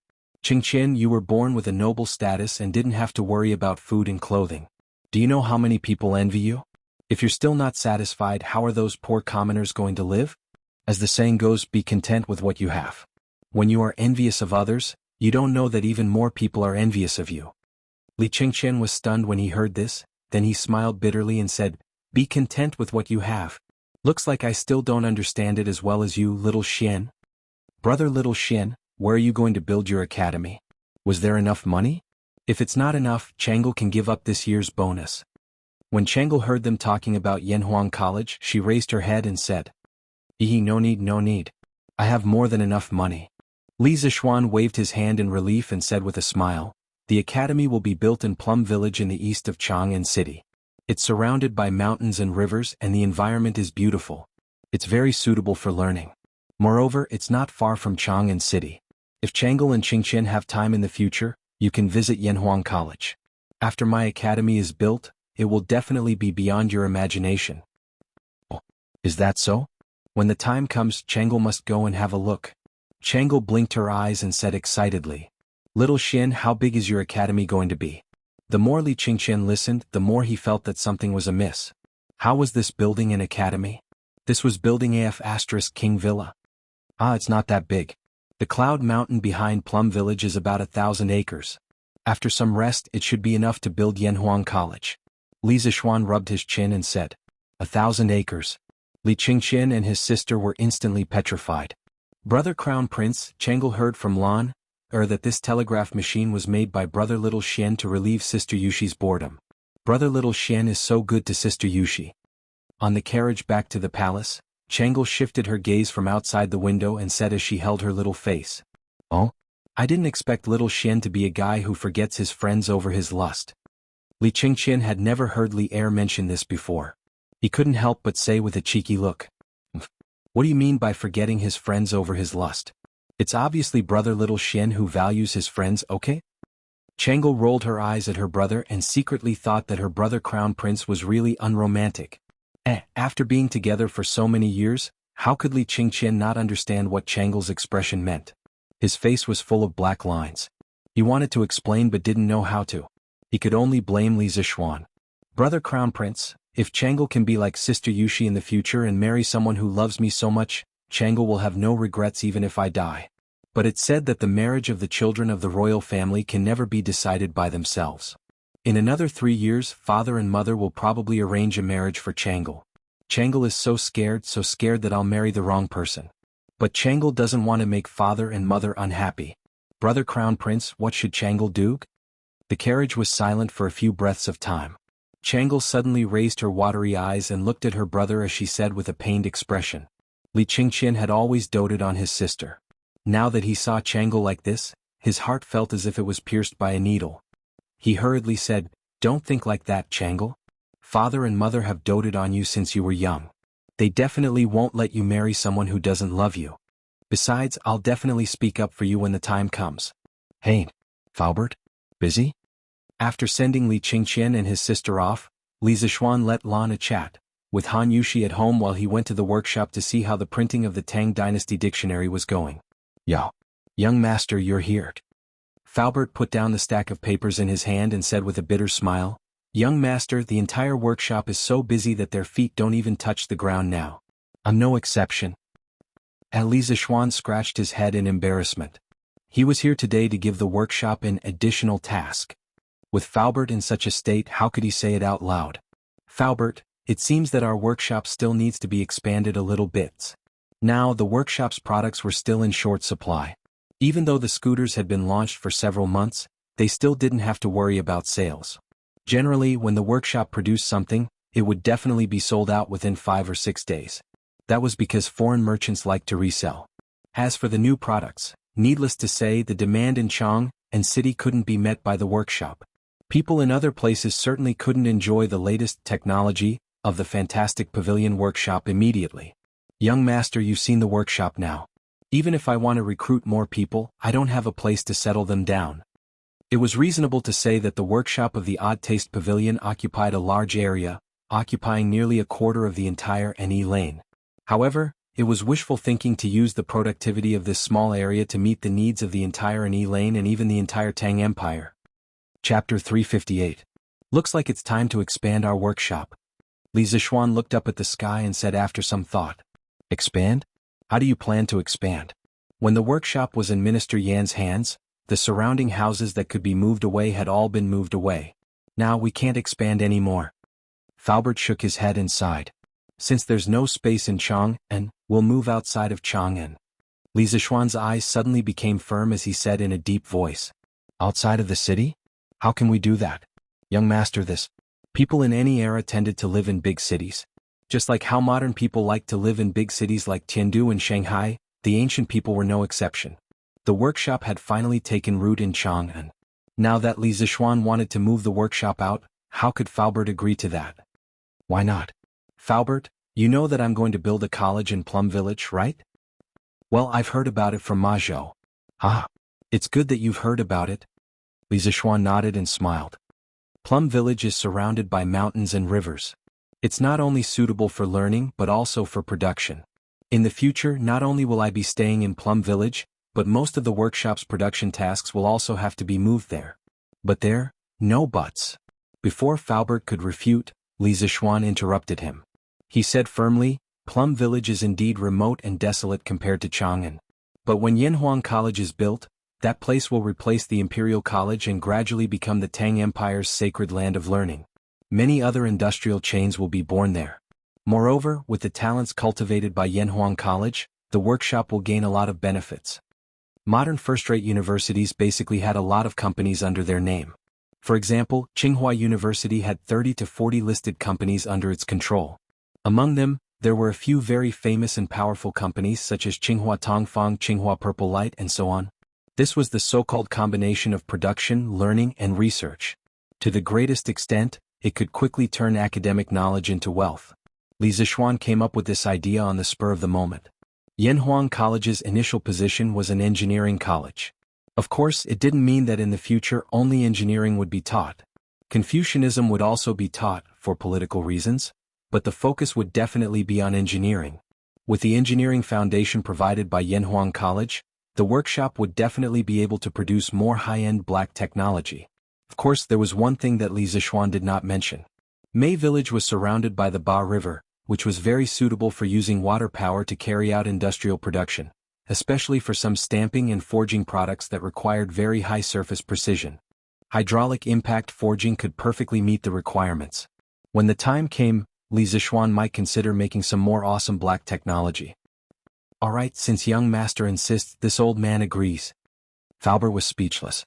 Surpassing the Imperial College and becoming the Tang Dynasty's holy land of learning? Although he admired Li Zishuan's creativity, running an academy and inventing and creating were two completely different things, okay? Why did he feel that Li Zishuan's words just now sounded like he was listening to a heavenly book? But who asked him to be the boss? Faubert could only succumb to Li Zishuan's perverted thief, and express that it was fine as long as he was happy. Ah. 2 years later, Faubert, you will definitely admire my wise decision. Li Zishuan could see Faubert's helplessness from Faubert's expression and couldn't help but laugh.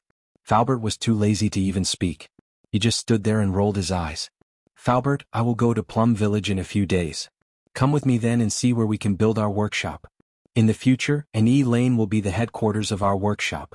It will only be responsible for decision-making and some production tasks. Most of the other things will be in Plum Village. Therefore, the workshop there must be a large layout. Don't be afraid of spending money. Just tell me how much land you need.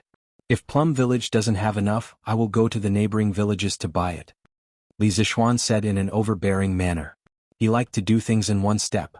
Instead of constantly expanding in the future, it was better to do things perfectly now. Yes, young master. This old man will go with you. Faubert couldn't change Li Zishuan's decision. He could only hope that they could choose a good place with convenient transportation. Oh, Faubert, have you built a house before? Li Zishuan suddenly asked. Of course. Faubert had a bad feeling, but he still answered truthfully. Ah, that's great. Li Zishuan patted his thigh and said excitedly, I already have the blueprint of Yanhuang College in mind. Faubert will also come with me to inspect the site. After I get married, I will draw the blueprint. Faubert, how about you bring people to help me build the college? Young master, if it is a simple house, this old man may build it. But if it is a garden with a more complicated structure, this old man is afraid that this old man can't do it. Faubert cupped his hands and said seriously, but this old man thinks that if you can invite someone to help you build the college, it will be absolutely foolproof. The college built will also be a masterpiece. Oh, who is it? Li Zishuan was a little disappointed when he heard Faubert say no. But when he heard the last sentence, he immediately asked excitedly. Minister Yan. Faubert stroked his beard and smiled. He recommended his old boss to Li Zishuan. So it's him. Li Zixuan suddenly realized. He had almost forgotten that Yen Lide was a very famous architect. According to historical records, in the early years of Wuda, Yen Lide was Chao Qinjun of the King of Qin's residence. Then he was appointed as the Minister of Imperial Clothing and designed clothes, umbrellas and other ceremonial items for the palace. After Li Er ascended to the throne, Yen Lide was promoted to Minister of Works and was in charge of building palaces, mausoleums and other projects. He had presided over the construction of Cuiwei Palace, Yuhua Palace, Xian Tomb, Tomb of Great Ancestor Li Yuan, Zhao Tomb, Tomb of Emperor Li Shimin, and other major projects. Even the outer walls and city towers of Chang and city were built by him. He was deeply praised and used by Li Er. More importantly, Li Zixuan had a very good relationship with Yen Xiaoning. With this relationship, it might be much easier to ask for Yen Lide's help. Of course, it would be even better if he could steal Yen Lide's younger brother Yen Liben. This was because the Yen family could be considered a real engineering family. As Yen Lide's younger brother, Yen Liben not only had superb painting skills, but he was also a master of landscape architecture. He was almost comparable to Yen Lide. When Yen Lide presided over the construction of the Zhao Tomb, Yen Liben had also participated in it and played a crucial role. Okay. I'll visit Minister Yen another day. Li Zixuan pondered for a moment and said, yes, that would be for the best. Faubert heaved a sigh of relief and smiled. He was truly afraid that Li Zixuan would assign this task to him. Not to mention his lack of ability, he was also very old. When the time came, he would not be able to endure the torment. Oh, that's right. Faubert, instruct a few craftsmen in the carriage department to make a pink carriage. Apart from the color being different, the rest of the materials and specifications will be the same as the previous Don't Touch Me design. When it's done, I'll send it to Princess Jianghu. You can continue with your work. I'll go to the editorial department of Datang Daily to discuss some matters with Ma Zhou. Li Zixuan irresponsibly handed over the task and slipped away, leaving behind a confused Faubert alone in the wind. Chapter 359. Xiaoxi, go and see if the printing department can deliver 500 copies of the Tang Dynasty Dictionary today. If they can't, all of them can stay back and continue working tonight. In the editing department, Ma Zhou was looking at a stack of data sheets. He frowned and ordered. From his expression, it was obvious that he was anxious. Yes, Master Ma. Song Xiaoxi bowed and accepted the order. He turned around and was about to leave when he bumped into Li Zixuan. Io? Greetings, Master Ju. Ma Zhou was deep in thought when he heard Song Xiaoxi's words. He stood up and cupped his hands. Master Ju, you're here. Yes. Xiaoxi, go and do your work. Li Zixuan waved his hand. He had heard Ma Zhou's words before he entered the room. He did not mean to eavesdrop, but his hearing was too good. He could not possibly cover his ears. Song Xiaoxi smiled and bowed.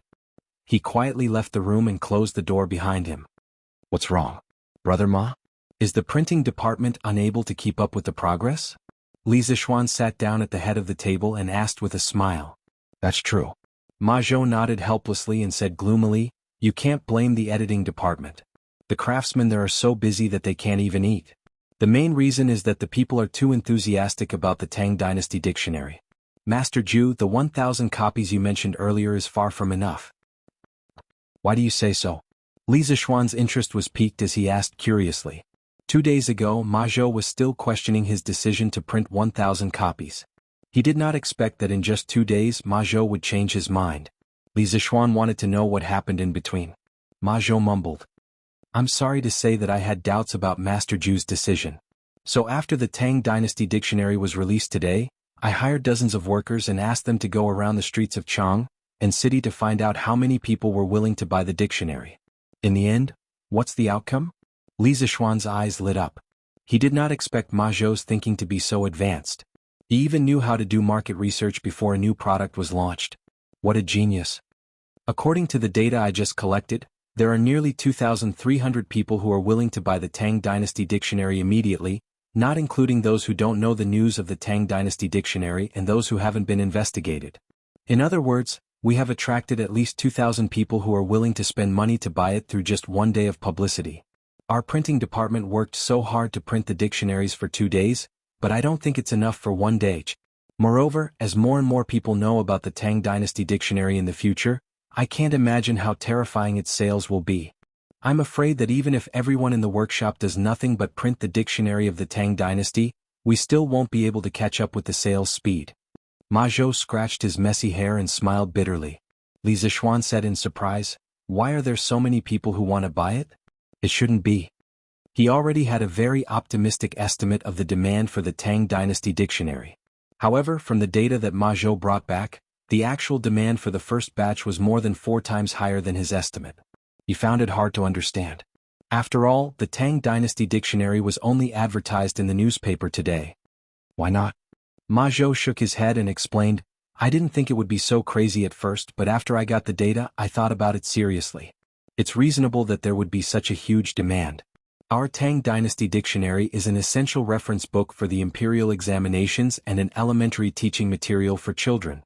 How can those students who are preparing for the imperial examinations not buy it when they see today's headlines?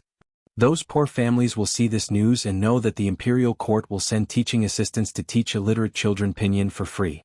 How can they not buy it? After all, they only need to pay the price of a Tang Dynasty dictionary to let their children learn how to read. Which poor family can resist such a temptation? The cost of learning how to read is too low. Now that I think about it, I don't find it strange that there would be such a huge demand." Li Zixuan was enlightened. He correctly estimated that the powerful features of the Tang Dynasty dictionary would arouse people's desire to buy it. However, he underestimated the huge influence of Li Er's words on the people. This time he used Li Er's name to advertise. "I see. But Brother Ma, you don't have to feel too much pressure. You can't get fat with a single bite. The situation of supply not meeting demand isn't something that can be solved overnight. Let's take it slow.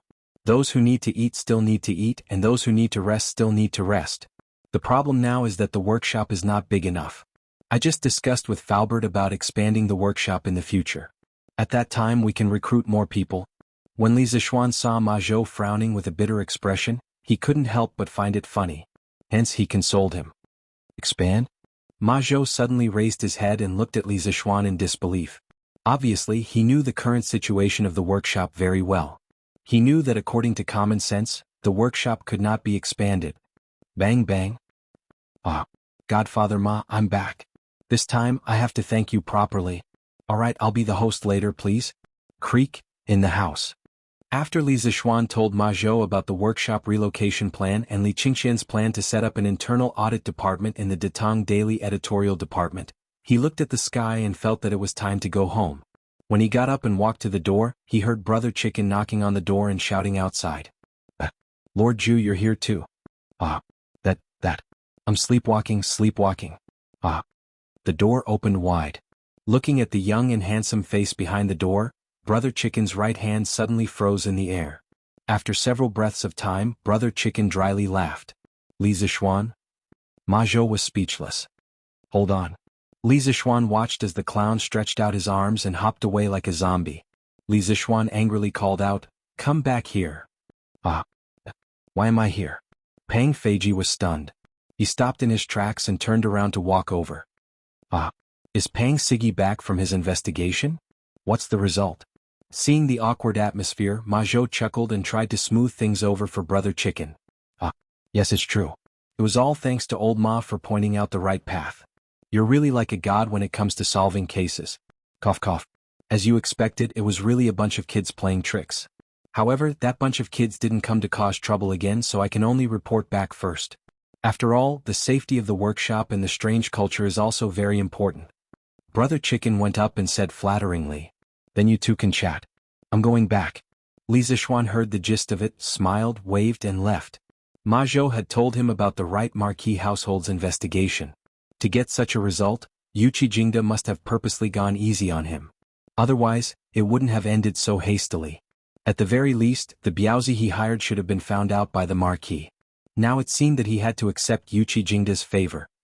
Chapter 360. The sky was overcast and Xiao Qiao lowered her head. The branches were bent and the sky was covered with dark clouds. It looked like a storm was coming. Chang'an, which had been hot for more than a month, was finally going to welcome a rainstorm. Li Zixuan was dressed very formally today. He wore a snow-white robe with a scholar's headscarf and clogs. He looked like a peerless scholar. His appearance was indeed very cool, but if it wasn't for today's special day, Li Zixuan wouldn't dress like this even if he was beaten to death. The robe was very complicated to wear. From the inside to the outside, It was divided into an inner shirt, undershirt, socks and scarf, a middle shirt, a jacket and an outer shirt. If it wasn't for Xiaoxi's help, he probably wouldn't be able to wear it in the morning. The robe of the Tang dynasty was similar to a modern suit. It was usually worn on more formal occasions. Fortunately, it was a cloudy day today. Otherwise, Li Zixuan would definitely be treated as a fool by others. Even so, when the students of the school saw their teacher's stunning outfit, they couldn't help but be astonished. They secretly wondered if their teacher's brain had short-circuited today. Usually when Li Zixuan came to class he would dress very casually. It couldn't be said that he dressed sloppily, but it could be said that he was unrestrained. The sudden change in style made the students of the school very uncomfortable. A few mischievous troublemakers were ready to tease him. Li Zixuan didn't give them a chance to ask questions.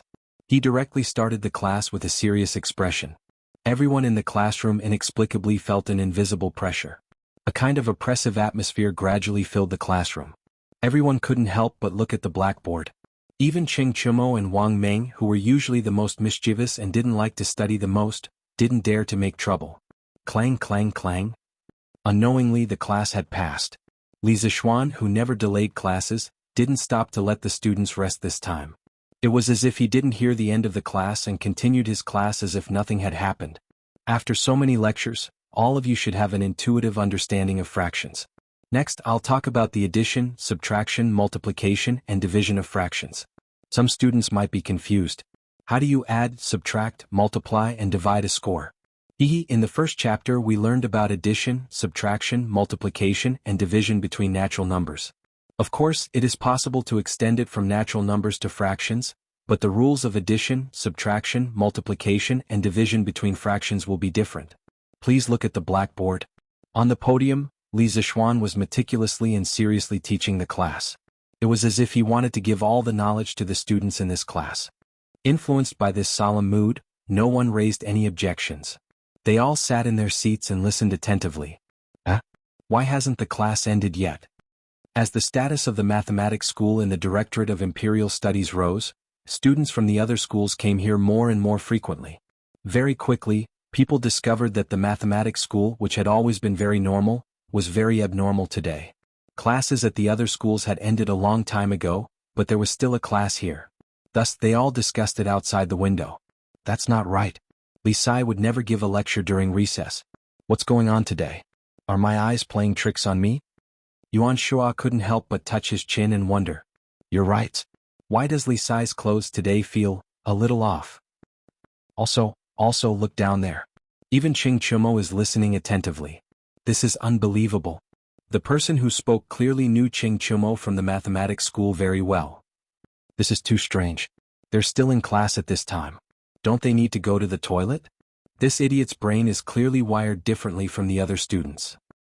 Chancellor, I heard that Li Sai is going to resign from his position as CE? In the red attic in the center of the Imperial Studies Directorate. In Kong Yingda's study. Wang Yaluan looked at Kong Yingda with a solemn expression and asked. He was the first scholar from the Directorate to publish a policy article on Datang Daily when it was first published. However, due to his old age, Wang Yaluan had long since resigned from his position at the Directorate of Imperial Studies. He hadn't asked about the internal affairs of the Directorate for a long time. However, he was very experienced, even older than Kong Yingda. Most of the teaching assistants and scholars in the Directorate could be considered his juniors. Thus, even though Wang Yaluan had already resigned, he had personally appeared today. Even Kong Yingda, the Chancellor of the Directorate of Imperial Studies, had to take him seriously. Indeed, Brother Yaluan. Kong Yingda smiled bitterly. How did things end up like this? I've heard about what happened before. Li Sai's words in the newspaper were a little too harsh, and many of the things in the newspaper were vague. Overall, it didn't seem like a big deal. At most, Chancellor, you could have just reprimanded him. Why did you have to force him to leave? Wang Yaluan glared as he spoke up for Li Zixuan. Like Li Gang, Wang Yaluan, who was half a foot in the grave, wasn't a pedantic Confucian. He had long since gotten over some problems. He knew very well that there were some arrogant people in Confucianism who thought too highly of themselves. He believed that any method that could help students learn was a good method. Li Zixuan's blackboard, chalk, the start and end of class system, pinyin, and so on were all extremely important for teachers to teach and pass on culture. Thus, Wang Yaluan had always admired Li Zixuan. Brother Yaluan. This isn't this Kong chasing Li Sai away. A few days ago, Li Sai told this old man that he had taken the initiative to resign from His Majesty. This Kong was also very surprised and repeatedly urged him to stay, but Li Sai had already made up his mind. This Kong has the heart but not the strength. Kong Yingda complained with a bitter face. How could this be? Chancellor, can you tell this Wang in detail? Alright, this chapter has been finished. Everyone, remember to revise when you go back and complete the homework. This time, I won't be marking your homework anymore because, after teaching 3 classes in a row without any breaks in between, Li Zishuan's throat was a little dry. After he finished teaching the chapter of marks, he looked at the students below and said in a deep voice, because this is the last class that I will be teaching you in the School of Mathematics. The last class. When Li Zishuan's voice fell, all the students couldn't help but widen their eyes and stare blankly at their seats. The classroom fell into a dead silence. No sound could be heard, including the sound of breathing. At this moment, if a needle fell on the ground, one could probably hear a ding-dang sound. Wow. After a full 5 to 6 breaths of silence, the students below finally reacted. Instantly there was an uproar. Sir, why is it the last class? What do you mean? Meng Wenhao gathered his courage and stood up first as he shouted with red eyes. Chapter 361. Sir, what do you mean? Why is it the last class? There are still 7 days before the field holiday. Sir, are you going somewhere? In the classroom, after Meng Wenhao's voice, the other students also reacted. Ku Shiqing, Qing Chumo, Wang Meng and the others all spoke up. Only Li Tian sat in the front row, leisurely and relaxed. Just like his name, he was as calm and steady as Mount Tai. Li Zishuan gestured for everyone to be quiet. Looking at the anxious faces of the students in front of him, he felt somewhat gratified. In just a few months he had left his mark in the school. He could not bear to part with these students and they could not bear to part with him. For a teacher who was about to leave, what could be more gratifying than this? Everyone be quiet. Listen to me. My wedding is in 3 days. I asked for leave from His Majesty yesterday, and His Majesty gladly agreed. Therefore, after today's class, I will go home to prepare for my wedding. According to the Tang Dynasty law, officials were entitled to 9 days of leave when they got married, and relatives were also entitled to 1 to 5 days of leave when they got married. Logically speaking, Li Zishuan could have asked for leave long ago to go home and prepare for his wedding, but in the end he could not bear to part with these students, so he delayed it until today. However, there were only 3 days left until the wedding, and he could not delay it any longer, so he chose to bid farewell to these students today. His original plan was to say goodbye to them when the directorate had their field break, but now it seemed that he could only bring forward the date of his departure. Even if he got married 3 days later, he wouldn't have the time to come and teach. Therefore, this was really the last time he would teach in the mathematics school. Phew. So it's just a wedding leave. I wish Sir and Madam a happy life together. Meng Wenhao could not help but heave a sigh of relief when he heard Li Zishuan say that this was the last class because of the wedding leave. Sir, if you want to get married, just get married. Why did you make it sound so scary? It's still the last class. You scared me to death. Wang Meng patted his chest and said with an "I was scared to death" look on his face. The rest of the students were about to chime in, but Li Zishuan coughed dryly and interrupted loudly. It's not just because of the wedding leave. Even if I don't get married in 3 days, I will still leave the Imperial College in 7 days.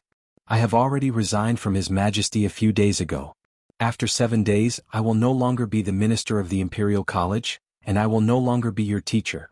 By then, there will be other professors to teach you mathematics. Li Zishuan's words were like a bolt from the blue. The students of the mathematics school were all shocked and couldn't help but discuss. What? Sir is leaving the Imperial College? How can this be? I've only just learned the basics of Sir's new mathematics. How can Sir leave? Sir, why? You can't. Sir. That's right. Sir. No one can replace you. Yes, sir, you can't leave. You can't leave. You can, sir? The students were shocked at first, then panicked and helpless. In the end, they all shouted in unison, "You can't go. You can't leave." The voices grew louder and louder. Li Zishuan, who was standing on the podium, couldn't help but be infected by this grand and impassioned atmosphere. At this moment he really did have a slight impulse to disregard everything and stay behind. However, his strong willpower allowed him to restrain this irrational emotion. For the future of engineering, he had to jump out of the Imperial College and build his own academy. Quiet. Quiet. Li Zishuan pressed his hands and said solemnly, "Thank you for asking me to stay, but I have to leave." It's not convenient for me to tell you the specific reason. Why can't you tell us the details? Wang Ming yelled, interrupting Li Zishuan's words. Yes, why can't you tell us the details? Did the Chancellor ask Sir to leave? If so, let's go find Chancellor Kong and reason with him. Yes. Let's reason with him. Immediately, a group of people echoed behind him. Sun Zifan, Yu Dongkai, and a few other students who had just transferred over were the fiercest. Although they had only been in the Institute of Mathematics for a short time, they already liked the free and upward learning atmosphere in the Institute of Mathematics and Li Zishuan's new mathematics. Shut up. Wang Ming, Sun Zifan. Both of you shut up.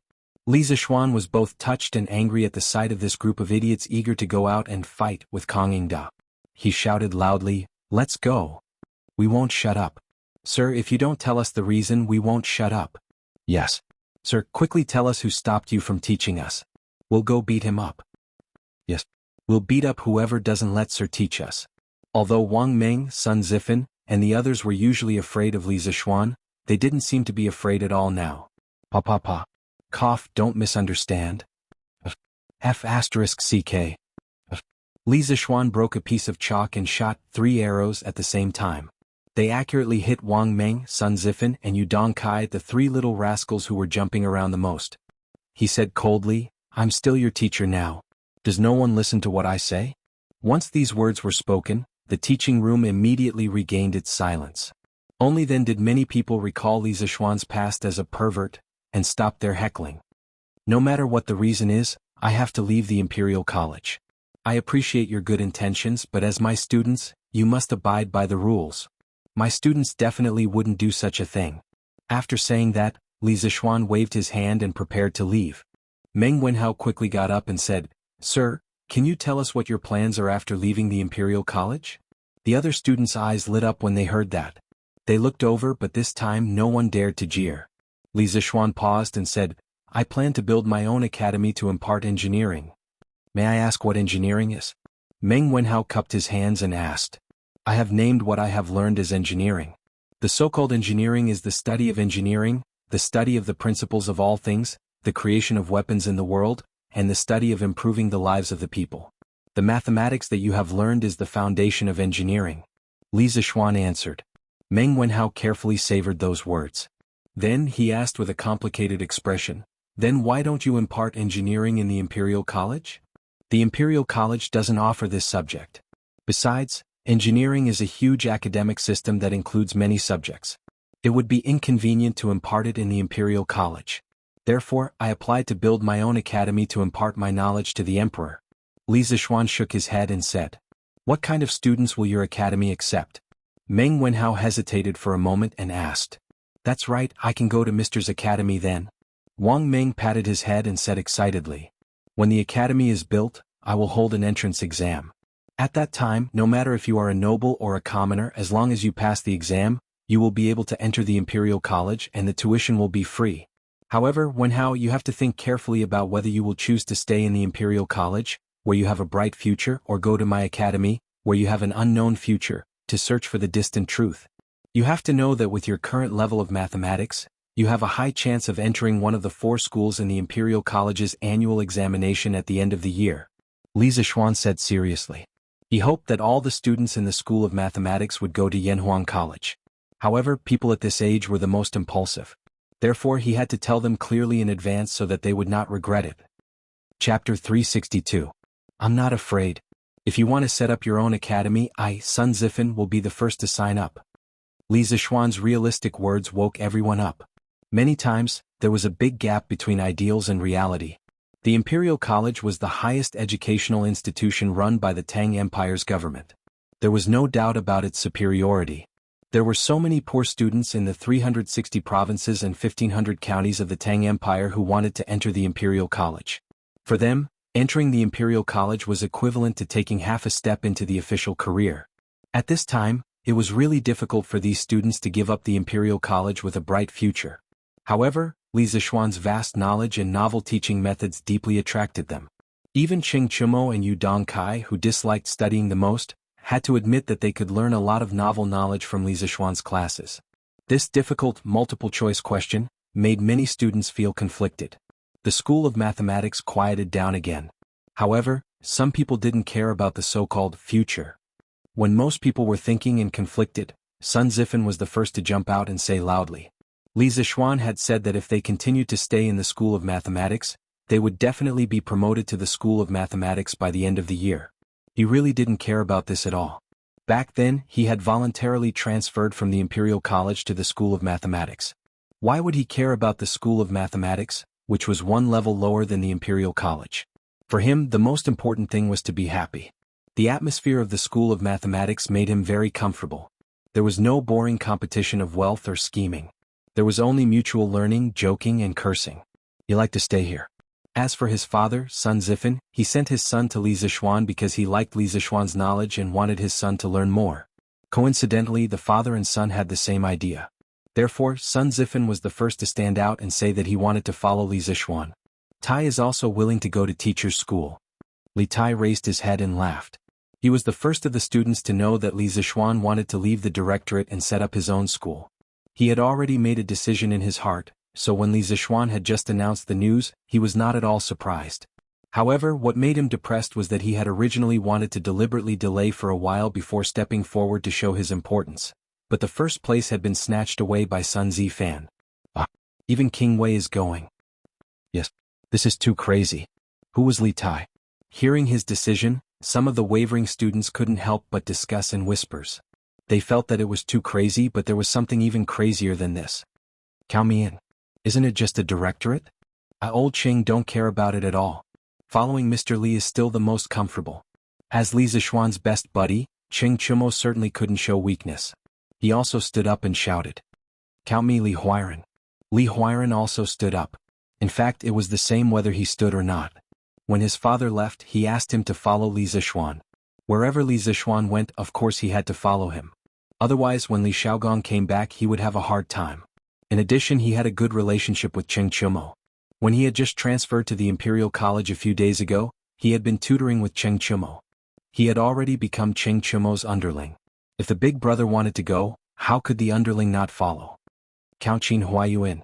The relationship between the Qin family and the Li family was stronger than iron. At this time, if Qin Huayu didn't come out to support Li Zixuan, Qin Xiong would teach him a lesson when he returned. Count me Yudong Kaiyan. This guy was also a top student in the Imperial College, so he didn't care about his future. Count me Wang Meng in. Count me Duan Wenba in. Count me Kong Chuansuan in. Count me in. Students continuously stood up to express their opinions. Their firm voices rose and fell. In just half an hour, almost 21 students had stood up. However, in the front row, Meng Wenhao, Kashirqing, Zheng Ziren, Lu Yen, and the other poor children with good grades but ordinary family backgrounds all lowered their heads. They frowned and gritted their teeth as if they were deep in thought, but also as if they were struggling. Li Zixuan was slightly disappointed, but he really didn't blame these people. The result now was better than what he had expected. After all, these poor children came to the Imperial College with the mission of changing the lives of their families. In a sense, they were no longer living for themselves. They couldn't be like Qing Chumo, Sun Zifen, and the other officials' children who casually made decisions. They had too many things to consider. Meng Wenhao, sir is so good to you. Why aren't you saying anything? You're doing right. Shut up. This strange situation was easily noticed by others. Sun Zifen was the first to jump out and point at Meng Wenhao. However, before he could finish, he was interrupted by Li Zixuan's angry shout. Sun Zifen, Li Tai, Qing Chumo, Wang Meng, Yudong Kai, Duan Wenba, Kong Chuansuan, Song Tianyu, Li Huiran, Qin Huayu, Guang Gaohan, Jiang Wenchang, Bai Hongyuan, Lu Yanming, Jioji, Mui Han, Gu Ruochen, Yin Xinghao, Si Tingshen, Hua Yunfan, Xiaolan Mei. I am very happy that you are willing to give up your future and follow me to the academy to search for the truth. However, each of us has a different destiny. You just have to be yourself. You have no right to criticize other people's choices. Li Zixuan said to the 21 students who were standing. Then he looked at the students who were sitting with their heads lowered and said softly, "No matter what choice you make as your teacher, I will respect your decision. Whether it is to fight for a better future or to search for the truth in your heart, there is no right or wrong. I am your teacher and student. I only hope that you can get the future that you want. Many years later, as long as you don't regret it, it will be fine. There is no need to feel guilty. None of you owe me anything. Moreover, it is not like your master's academy cannot recruit students. There are many people who want to learn from me. All of you are lowering your heads. Are you pitying me? Teacher. It is not like that. The student also wants to.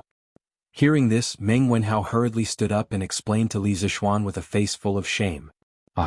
Wenhao, you don't have to say any more. Your master knows what you want to say.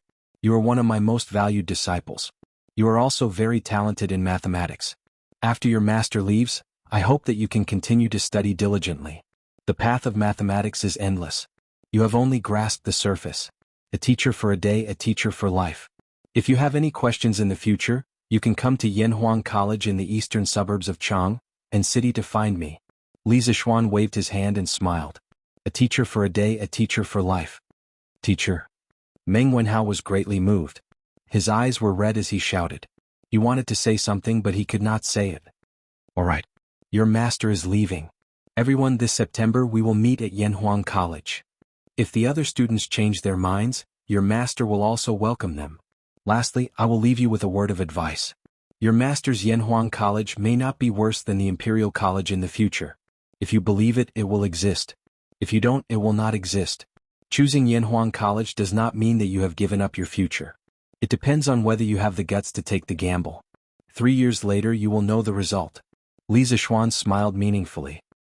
He waved his sleeves and left without taking a trace of cloud with him. The more than 40 students in the School of Mathematics, whether standing or sitting, were all staring in the direction where Li Zixuan had left. After a while, Li Tai broke the silence and said, "All right. Class is over. The teacher has already left. What are you all waiting for?" After that, he tidied up the things on the table and stood up to Meng Wenhao. He whispered, "Wenhao, pack up and come with me." Chapter 363. Qingqiu. On the path of the Imperial College, Meng Wenhao finished packing his things and came out to find Li Tai, who was waiting for him by the roadside. As if he had guessed what Li Tai would say to him, Meng Wenhao's expression was somewhat ashamed. He wanted to say something but stopped himself.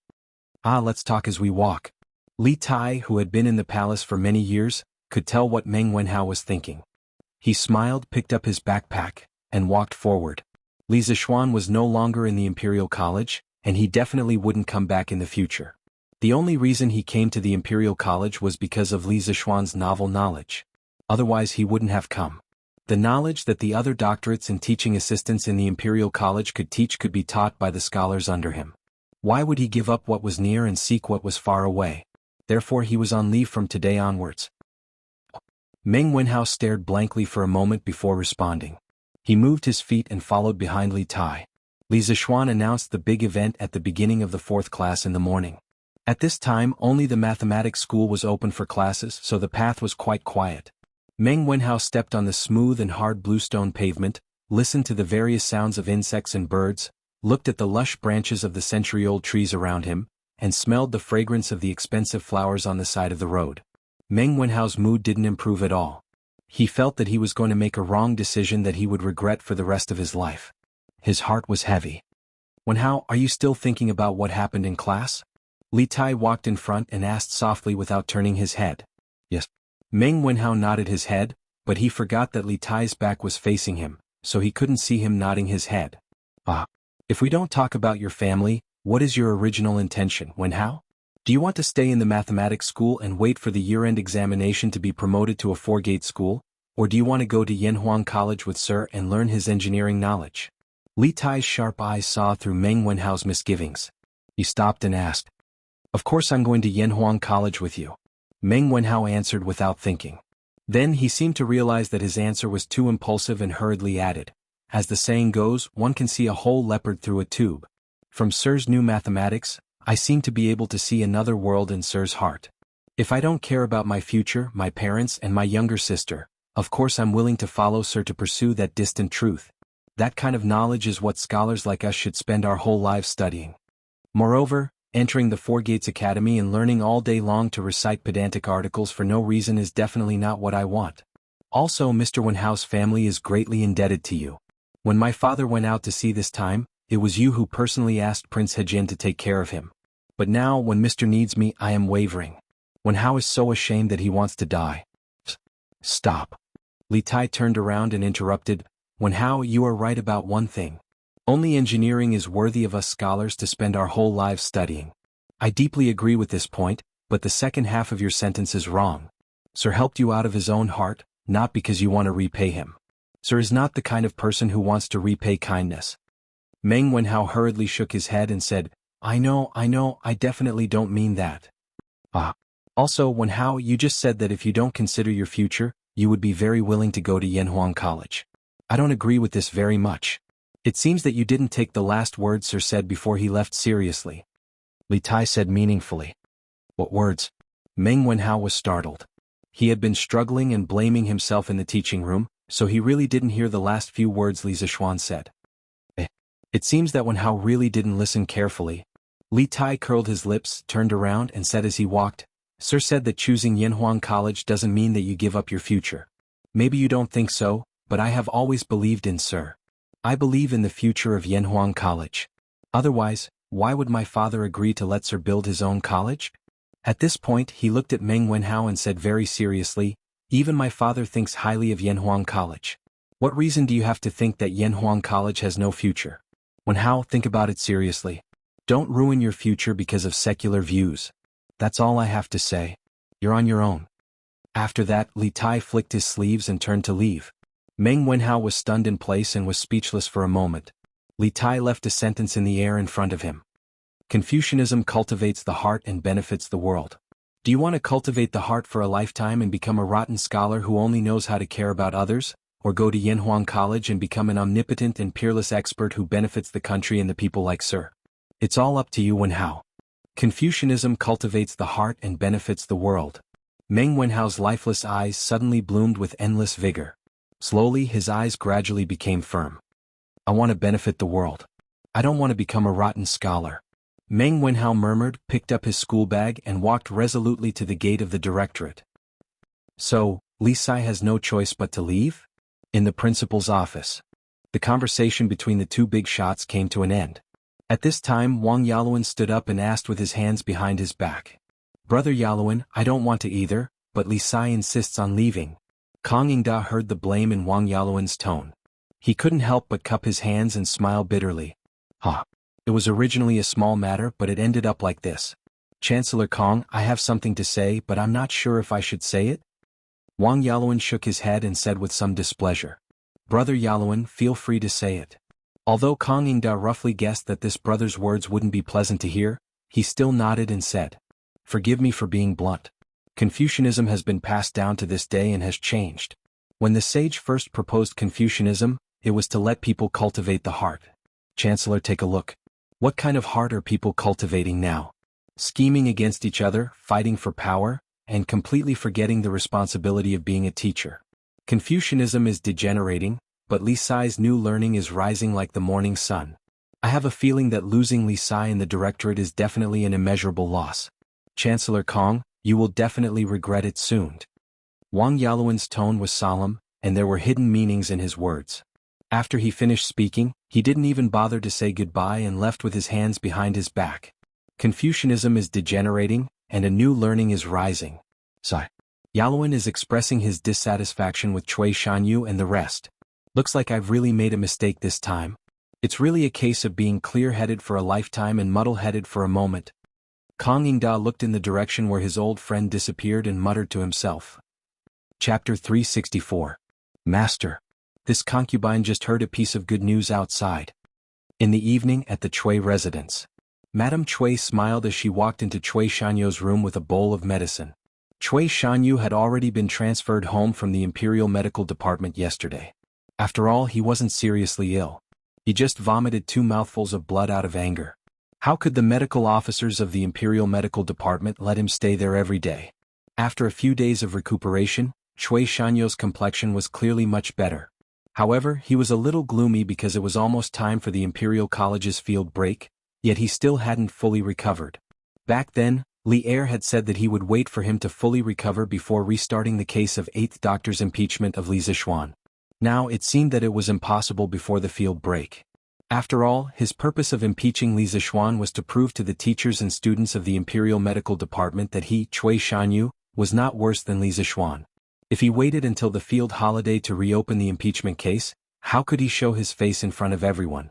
When everyone else went home for the holidays, what was he going to show off for? Therefore, although his body was getting better day by day, Cui Shanyu was still very depressed. At this time, when he heard his wife say that there was good news, he suddenly became energetic. He quickly sat up straight and asked, "What good news? Madam, tell me quickly." "Master, drink the medicine while it's hot." Madame Cui took the bowl of medicine and said softly, "I won't drink it. Madam, tell me the news first." Cui Shanyu took the bowl of medicine and urged. To him now, a piece of good news was better than 10 bowls of good medicine. Seeing that her husband insisted, Madame Cui could only nod helplessly and say, "When I came back, I happened to meet Dr. Jianghu who had just finished his class. I heard from him that Li Sai took the initiative to resign from the emperor a few days ago. This afternoon, he took advantage of the marriage leave and left the Imperial Medical Department in advance. He will never come back again." That's great. That's great. Cui Shanyu was stunned for 2 seconds. He patted his thigh excitedly and laughed wildly. The melancholy that had coiled around his heart for the past few days was finally swept away at this moment. Cough, cough, cough. As the saying goes, extreme joy begets sorrow. Continuous laughter affected the lungs, causing Cui Shanyu's heart and lungs to suffer from dysfunction. Cough, from a scientific point of view, excessive excitement could cause atherosclerosis or vascular malformations. In serious cases, it could even cause blood vessels to rupture and cause death. Fortunately, Cui Shanyu's condition wasn't too serious. Otherwise, he might become the first doctor in the history of the Imperial College to die of laughter. Master, are you all right?" Madame Cui hurriedly stepped forward and patted her husband's back as she asked nervously. Cough, cough. Who would have thought? Evil people have their own retribution. Before this old man even made a move, Li Zishuan had already fled in defeat. How satisfying. How satisfying. Cough, cough, cough. Cui Shanyu took a deep breath. Although he was still coughing, it still couldn't stop him from shouting excitedly. This guy really knew how to flatter himself. If Li Zishuan heard this, he would definitely spit on his face. Leaving the Imperial College and building his own academy had nothing to do with Cui Shanyu. It was completely because Li Zishuan couldn't stand the way Kang Yingda handled things. It wasn't because he was afraid of Cui Shanyu. If it was a direct confrontation, Li Zishuan said that even if the 8 of them attacked together, they wouldn't be afraid of Cui Shanyu. Master is still the best. Master, please drink your medicine. Madame Cui knew what kind of person Cui Shanyu was. She could only follow his words and coax him like coaxing a child to drink medicine. Cough, cough. I don't need to drink anymore. This old man's illness is much better. Cough, cough. Cui Shanyu waved his hand and said with a flushed face. This guy finally experienced what it meant to be in high spirits when faced with happy events. Qingke, I heard that you didn't go to the Imperial College in the afternoon? What's wrong? In the Ganlu Palace. The father and son were chatting together after dinner. Li Er looked at Li Tai, who was sitting not far away from him, and asked kindly. Replying to father, I indeed didn't go in the afternoon. Because from today onwards, Mr. Li won't be going to the Imperial College, so I came back. Li Tai knew that Li Er was probably just asking casually and didn't blame him for skipping school. Therefore he replied indifferently. Going to the School of Mathematics was originally an impromptu decision. He had never treated this as an academic task that he had to complete. Li Er also didn't expect him to become an omnipotent sage. Oh, right. I almost forgot. I just approved that kid's marriage leave yesterday. Li Er patted his head and said with a smile, It's strange. Your master has always liked to be lazy. This time he could have taken leave 4 to 5 days ago. I didn't expect him to only take leave 3 days before his wedding. How rare. The corner of Li Tai's mouth twitched slightly. He secretly thought that his master was famous for being lazy. If he was a little diligent once, others would think that it was abnormal. Sir couldn't bear to leave the 44 students in the School of Mathematics, so he persisted until today to leave. Li Tai said with a deadpan expression. At this time he felt that he had to clear his master's name. Since he couldn't bear to leave, why did he insist on leaving? This kid is really asking for trouble. Li Er shook his head. He didn't sympathize with Li Zishuan's situation at all. Who asked Li Zishuan to be unwilling to let him be a part of it? Qingke, then can you stay in your school of literature and concentrate on your studies in the future? As Li Tai was brimming with talent, intelligence, and love for literature. He had collected tens of thousands of books and had extremely high attainments in calligraphy and painting. Li Er specially allowed Li Tai to set up a school of mathematics in the mansion and let him recruit scholars as a show of favor. Now that Li Zishuan had left, the school of mathematics was no longer the same. In Li Er's opinion, Li Tai would definitely not go there again. "Father, I want to go to Yanhuang College with Mr. Li." Li Tai cupped his hands and said, "Ah, I only mentioned Yanhuang College to you yesterday. Why have you decided to go now?" Li Er stood up and said seriously with a frown, "Although I am optimistic about Yanhuang College's future, Yanhuang College has nothing at the moment. Even the teaching building hasn't been built yet. Qingke, have you thought about it? Do you really want to go?" "Yes, I will definitely go." Li Tai also hurriedly got up and respectfully bowed to Li Er. He said sincerely, "I think that Confucianism cultivates the mind and benefits the world. Ever since Tai learned how to read and write, Confucianism has been with me for 6 years. I have made up my mind and don't want to learn it every day. I think that Mr. Li's skills are even more novel and practical. The curved plow, the scooter, the paper machine, and the wireless telegraph that I heard from Big Brother and Sister Jianghu recently that can transmit messages from far away are all beneficial to the country and the people. The more I understand, the more I feel that Mr. Li's knowledge is as profound as the sea. He is simply omnipotent. I don't want to cultivate the mind for the rest of my life and become a rotten scholar. I want to become someone who is almost omnipotent like Mr. Li. I hope that Father can grant me my wish." Li Tai's loud and clear words echoed in the hall. Li Er stared blankly at the little fatty who was not even 10 years old. It was as if he was meeting Li Tai for the first time. After a while he laughed and said, "Confucianism cultivates the mind and benefits the world. That's a good saying. Qingke, you have grown up. I'm very happy. You can do whatever you want. Father will definitely not stop you." Chapter 365. The next day, June 23rd. The wedding date was set for the 25th of June, and there were only 2 days left. The Li family attached great importance to Li Zishuan's marriage. Although Han Yushi was not from a prestigious family, she was the newly adopted daughter of Qin Xiong and his wife. Compared to the old aristocratic families, the Qin family and the Qing family were upstart groups that belonged to the imperial court. This was a force that could not be ignored. Therefore, it was reasonable to say that Han Yushi's identity had indeed increased a lot of attention for this marriage. Of course, the most important thing was that Li Zishuan liked Han Yushi very much. Since their son liked her, what else did Li Jingma and Mrs. Li have to say? As the saying goes, love the house, love the crow. They also cared about this marriage very much. It must be a big event. It must be lively. The extravagance must not be lacking. Otherwise people will laugh at us. This was what Li Jingma said a month ago. In fact, he did do so. These days, Old Man Li and Madame Li's faces were glowing with health and vigor, as if they had been rejuvenated. The whole mansion was also filled with a jubilant atmosphere. The red cloth and red curtains had been hung up in advance. Madame Li had organized the servants to clean the mansion several times. Every place had been cleaned several times. Basically, there was no blind spot. Not to say that the mansion was spotless, but if you looked at it with the naked eye, you wouldn't see a speck of dust in any room. This caused Li Zishuan to have to take off his shoes every time he returned to his room. Otherwise, the wooden floor in the house would definitely have to be cleaned again. Fortunately, it was summer now. Otherwise, there would be no floor heating. Wouldn't he freeze to death with bare feet? Half a month ago, the Li family had already sent the betrothal gifts to the Han family. Just the copper coins alone were used to pull 30 ox carts, which amounted to a total of 30,000 strings of cash. 50 jars of the drunken immortal, which was popular in Chang, and were pulled. When Qing Yaojin found out about this, he was extremely envious. He secretly hated himself for not having a daughter. Qing Yaojin did not have a daughter in the official history, but of course the TV dramas could not be trusted. He sent 3 of the new horse carriages, "Don't Touch Me," 1,000 mu of fertile land and various other gifts. Such a huge betrothal gift shocked the onlookers. The entire Chang'an city was in an uproar. The people of the Han family manor and the neighboring villages were still talking about it after such a long time. They were envious of Han Tianhu for finding such a son-in-law. Many people who had daughters were also wondering if they should bring their daughters to Li Zishuan to have a look. If Li Zishuan took a fancy to them, then wouldn't their family be rich? Li Zishuan did not know what others were thinking. Anyway, when he thought about the tedious wedding process in the next few days, he could not help but have a headache.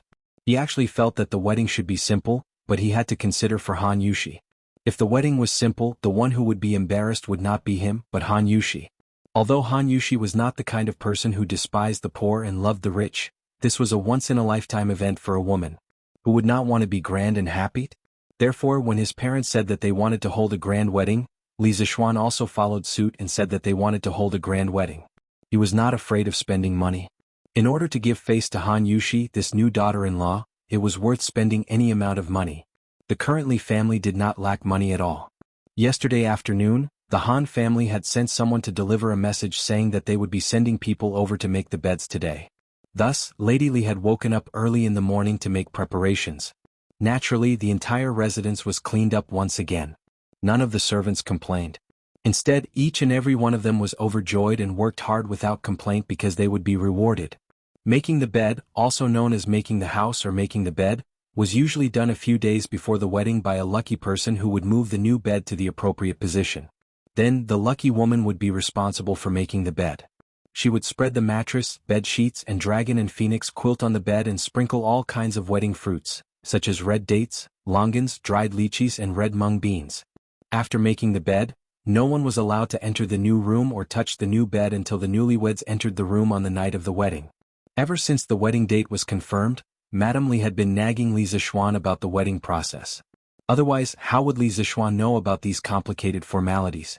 After breakfast, Li Zixuan leaned back on the recliner leisurely looked at the freshly printed Datang Daily, allowing his parents to busy themselves in the courtyard and command him.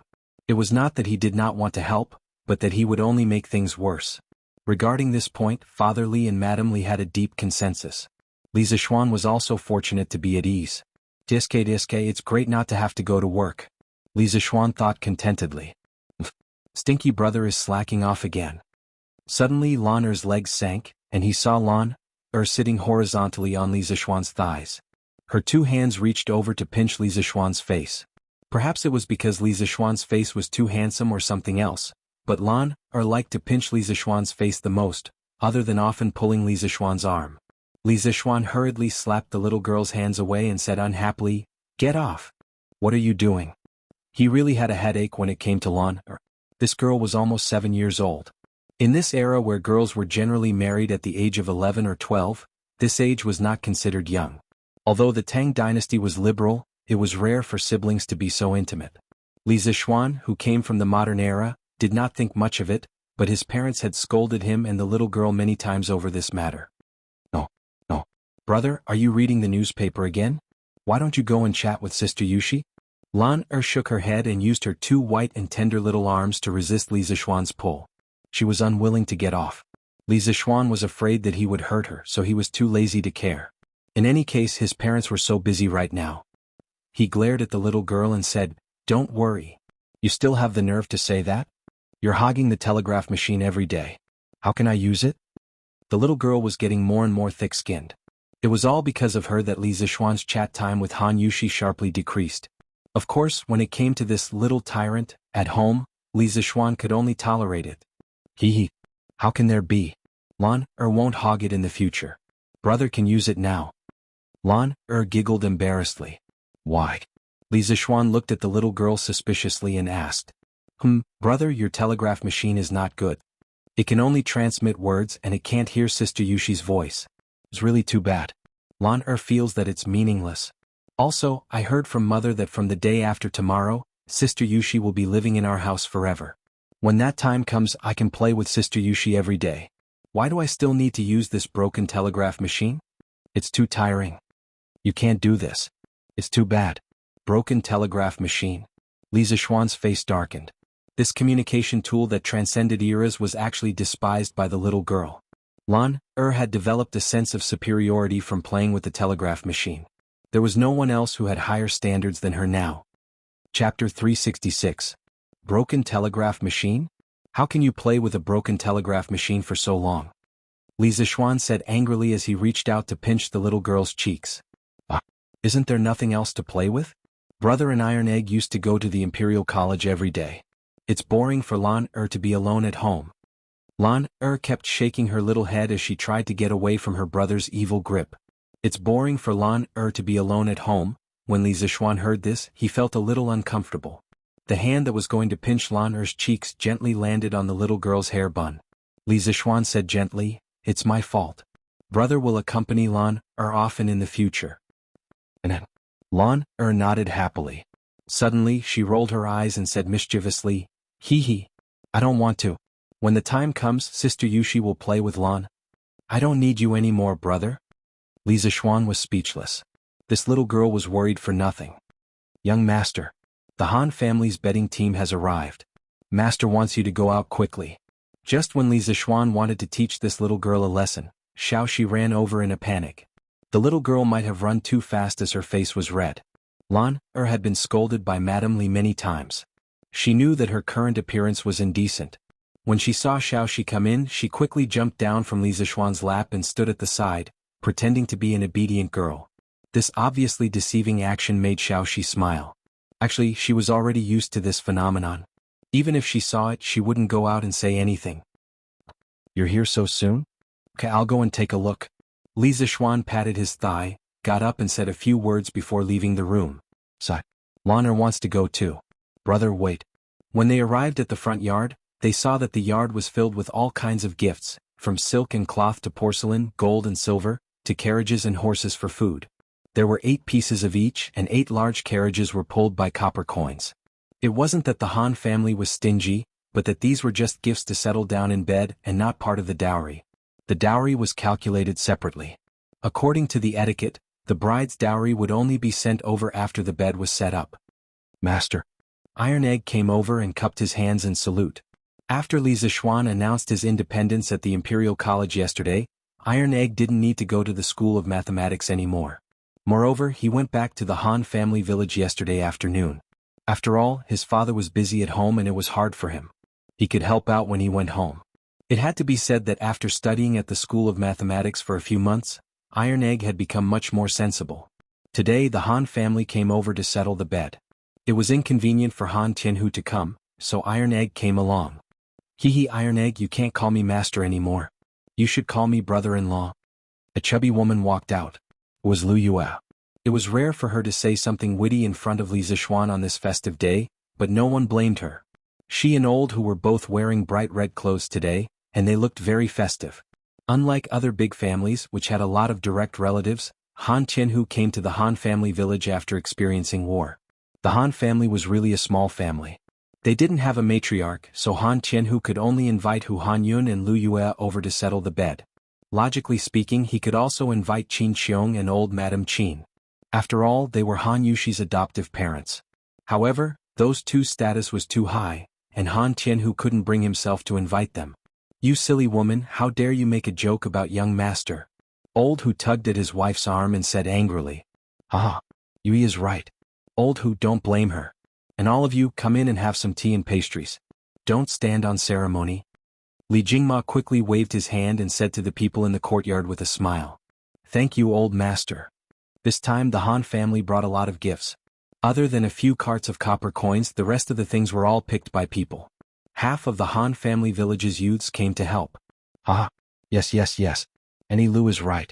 Uncle Hu, you guys have worked hard. Li Zishuan hadn't seen Old Hu for a long time. When he saw him today, he felt very close to him.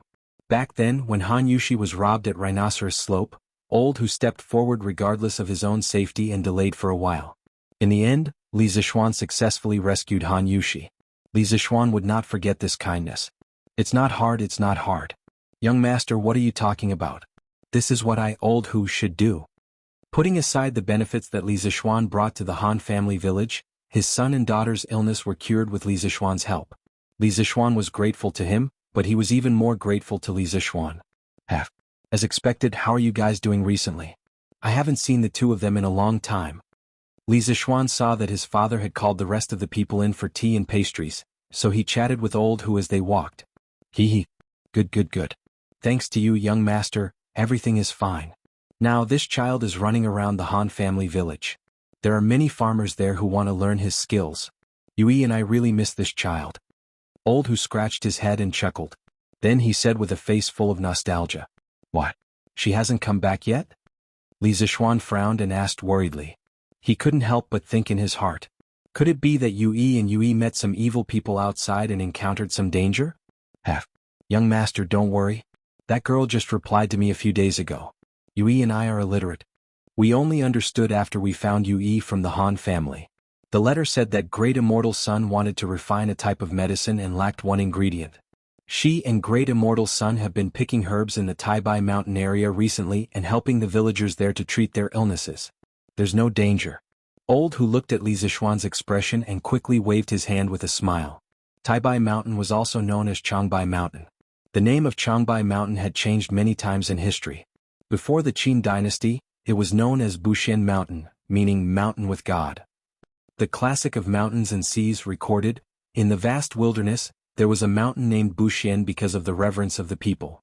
That was Changbai Mountain. In the Han dynasty, it was known as Dandan Daling. In the Wei dynasty, it was known as Gaima Mountain. In the later Wei dynasty, it was known as Tutai Mountain. In the northern and southern dynasties, it was known as Tsongtai Mountain and Taihuang Mountain. In the Tang dynasty, it was known as Taibai Mountain. In the Qing dynasty, the Qing dynasty regarded Changbai Mountain as the birthplace of their ancestors. They sealed the mountain and offered sacrifices to the gods. They also designated it as a forbidden area and forbade ordinary people from entering. It became a place where no one could enter. Even in the 21st century, the Changbai Mountain still maintained its primitive state. It was almost like the time when Pangu first created the world. Ah, that's good. Uncle Hu, come in and have a seat. Li Zishuan smiled in relief. After everyone rested in the front hall for a while, Li Jingma and Mrs. Li brought Hu Hanyun, Lu Yue, and the others to the western courtyard and began the bedding ceremony. They chose the room that Li Zishuan usually slept in because it was the largest and most luxurious room. However, in the next 2 days, Li Zishuan could only sleep in the other small guest rooms. After the bedding ceremony, no one was allowed to enter the new room or touch the new bed until the wedding night. When they arrived at the door, Old Hu took off his shoes and was about to go in to place the new bed. A few young men from the Han family village nimbly covered their mouths and noses and jumped far away before Old Hu bent over. Old Hu was so angry that his face turned red. He wanted to scold them but was afraid of offending them. He could only say angrily, "Nyo de Zhuang Han Eru, why did you guys jump so far away? I've been soaking my feet for 2 hours every day since half a month ago just to be here to make the bed today." Aha. Old Man Li and the people who came with him laughed. Lu Yue looked at Old Hu's face and was so angry that she stomped her feet. Li Zishuan also couldn't help but laugh. He thought to himself that Old Hu still had some funny genes in him. Chapter 367. Due to a lack of supplies, the new carriage, Don't Touch Me, will be temporarily suspended for the next few days. It is estimated that sales will resume on the 26th of this month. 30 carriages will be available on that day. It's gone? Why aren't there any carriages for sale today? The unlucky fellow who was behind Lu Yun in line yesterday and almost got the chance to buy the new carriage had come to line up as soon as the East Market opened this afternoon. In the end, he saw this notice and couldn't help but want to curse. That's right. Why aren't there any more? Hurry up and call your shopkeeper out. I want to buy a carriage today. I don't care if you give me a discount. Just sell me one first. Damn it, the carriage that Hu Wangfu's family bought yesterday is too grand. I have to buy one today no matter what. That's right, I can also pay in full. Just give me one first. 2 people behind him immediately chimed in. If Li Zishuan heard this, he would be very happy. The new carriage's hidden attribute, which was to compete with the rich, had finally been discovered by others. In the future, those rich people who like to pay attention to extravagance might habitually use the new carriage as their first choice for showing off. Oh, shopkeeper son is out. Shopkeeper son, do you have any more carriages for sale? Sun Huayuan looked at the lineup in front of him and couldn't help but feel a little guilty. As for the new carriages, the workshop did have some in stock. However, they couldn't sell them because Li Zishuan was going to get married the day after tomorrow. He needed to borrow the stock to show off. Thus, the curious pavilion could only lie to the public that they were out of stock. Fortunately, he had a backup plan yesterday. Otherwise, where would Li Zishuan find a carriage? Dear customers, please calm down. Ahem, I'm sure that most of you have personally experienced our curious pavilion's carriages yesterday. Everyone knows the superiority of these carriages. However, the better the quality, the more complicated it is to make. Thus, I ask that everyone wait a few more days. Our workshop is already rushing to make them. Everyone, please forgive me, please forgive me. Sun Huayuan cupped his hands and said apologetically. However, the people around him didn't buy it. In this day and age, money was everything. How could there be a situation where money couldn't buy anything? Shopkeeper son, I won't say anything more. I'll add 200 strings of string on top of your original price. Sell me a carriage now. I don't believe that there isn't a single carriage left in your workshop.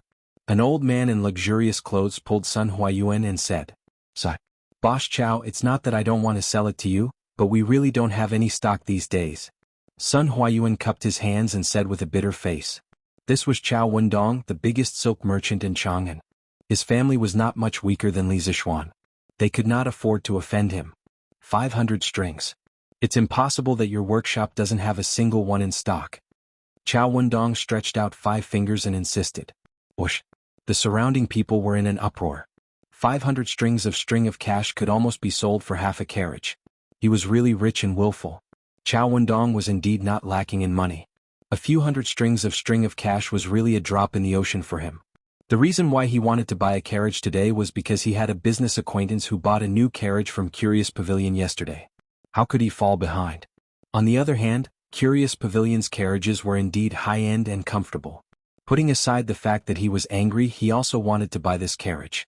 This way, when he went out for business in the future, not only would he be able to go back and forth faster, but he would also be able to avoid the pain of a bumpy carriage on the road. As for shopkeeper's son saying that there was no stock, he believed him. However, he also didn't believe that there wasn't a single extra carriage. He was also a businessman. He knew that businessmen would more or less keep some stock at the bottom of their chests. Therefore, Chow Wendong directly used the simplest and most crude method, throwing money at him. He didn't believe that Sun Huayuan wouldn't be tempted. Boss Chow, say no more, I'll add 1,000 strings of cash. Shopkeeper's son, quickly think of a way to get a carriage for me. Sun Huayuan was indeed tempted. Just as he was about to say that he could use a carriage, Chow Wendong mistakenly thought that Sun Huayuan was going to refuse again and directly added 1,000 strings of cash. 1,000 strings of cash. Boss Chow is so rich. Boss Chow is so generous. The onlookers were shocked. No one would spend nearly twice the price to buy a carriage. No. Sun Huayuan waved his hand and hurriedly said, Boss Chow, this old man didn't mean it that way. To be honest, the workshop does have a few carriages in stock, but those are for my Lord Ju's wedding. This old man really doesn't dare to act on his own initiative and sell them. As for the remaining carriages, there's only one left in front of the door. Speaking up to here, Sun Huayuan pointed at the carriage in front of Curious Pavilion that was previously used for customers to try out. So County Li's man is getting married. This is truly worthy of celebration. When the time comes, this Chow will shamelessly go to the Li estate and ask for a toast. Back in the day, Lord Li had a lot of business dealings with this Chow. Chow Wendong nodded and smiled as he stroked his beard. He wasn't spouting nonsense. The Li family had a few ready-made clothing stores, and it was inevitable that they would have dealings with him, the largest silk merchant in the capital.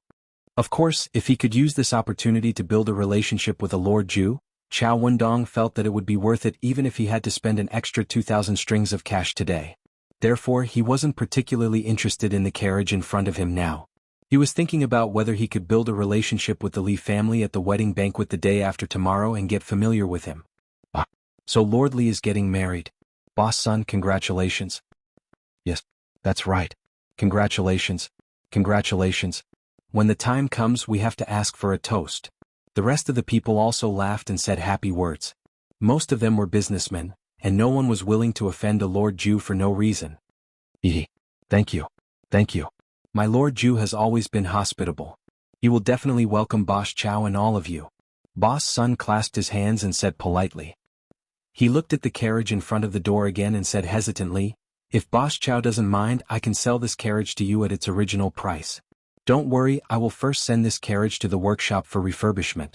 It will be sent to your residence in the afternoon. When the time comes, I guarantee that it will be exactly the same as a new carriage. When Chow Wendong heard this, his heart skipped a beat.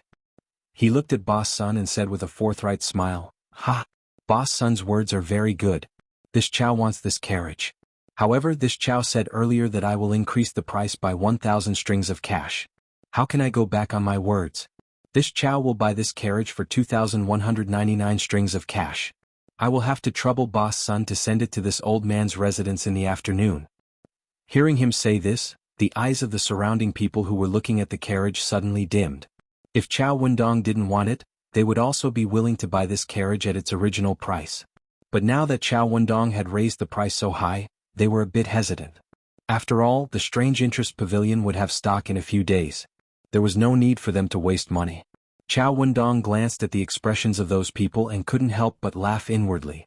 The reason he increased the price was to make the other hidden competitors withdraw. After being in the business world for so many years, how could he not see through these people's little schemes? Of course, he also had another intention, and that was to use this opportunity to gain favor in front of Li Zishuan and show his face. It could be said to be killing two birds with one stone. Sun Huayuan was still a bit inexperienced in the business world. How could he understand the open and covert struggles between these people?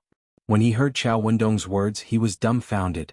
These days, there was still a customer who would take the initiative to pay more? What? Boss son, are you going back on your words? Chao Wendong asked with a smile. No, it's just that. Haha, since you aren't going back on your words, then it's a deal. This Chao will send someone to deliver the money to you. Boss son, please send this old man's greetings to Lord Li. Chao Wendong laughed and said directly without giving Sun Huayuan a chance to refute. Good. This son will definitely pass on your words. Sun Huayuan seemed to understand something as he cupped his hands and said. A sky-high price transaction was easily concluded. The two of them didn't know that this bizarre transaction had shocked everyone and spread to every corner of Chang and city at the speed of a hurricane. Chapter 368. Did you hear? Mr. Chow from the Heshing Silk Shop in the West City bought a carriage from the Curious Pavilion for over 2,000 strings of cash. In a restaurant, a burly man smacked his lips and savored the wine in his mouth as he whispered to his companion. What? Over 2,000 strings of cash? What kind of carriage is that expensive? Another person at the same table exclaimed. Hey, you're so ignorant, aren't you? The Curious Pavilion released a new type of carriage yesterday. Not only is it spacious, but it's also very comfortable to sit in. There's almost no bumps. Also, it said that this carriage is 30% faster than other carriages. Yesterday, this carriage was sold for 1,199 strings of cash. That's almost 1,200 strings of cash. That's already very expensive. Why is it sold for more than 2,000 strings of cash today? Tisk TSK. I heard that the Curious Pavilion is out of stock. Mr. Chow insisted on buying the carriage today, so he had to add another 1,000 strings of cash to buy the carriage on display in front of the Curious Pavilion. This Mr. Chow is really rich. Who said he isn't? But his carriage is really comfortable. Is it worth that much? What? Brother Fong, have you sat in it before? Ahem. I went to try it yesterday, but I was a little late. The carriage was sold out before it was my turn. Actually, even if there was stock yesterday, he wouldn't have been able to afford it. He was just curious and couldn't help but try it out for free. Similar exclamations could be heard in every corner of Chang and city. Chao Wendong's actions had inadvertently hyped up, "Don't touch me." The reason why the value of many things was so high in the end was because of hype. Just like the modern Bitcoin, it was extremely cheap at the beginning in 2009. At that time, someone used 10,000 Bitcoins to exchange for a hamburger. But in less than 8 years, the value of Bitcoin skyrocketed by 100,000 times. The highest exchange price for RMB reached $30,000. Wasn't this all hype? Pity for the unlucky kid who used 10,000 Bitcoins to exchange for a hamburger. After this incident, the value of "Don't touch me" in the eyes of many people was much higher than the original price. When the Strange Taste Pavilion sold "Don't touch me" again, there would be even more people who wanted to buy carriages at the Strange Taste Pavilion with the intention of picking up a bargain. West City Drunken Immortal Inn. Brother Zhang, how was it? Then don't touch it. You won't regret it if I buy it, right? Liao Shifan smiled proudly. No regrets. No regrets. Sitting in that carriage was simply too comfortable. My humble wife is overjoyed. Now, she won't have to suffer the hardships of running around when she visits her parents every year. Zhang Jingyang replied with a flushed face. Looking at this fellow's expression, she knew that he must have had a wonderful time last night.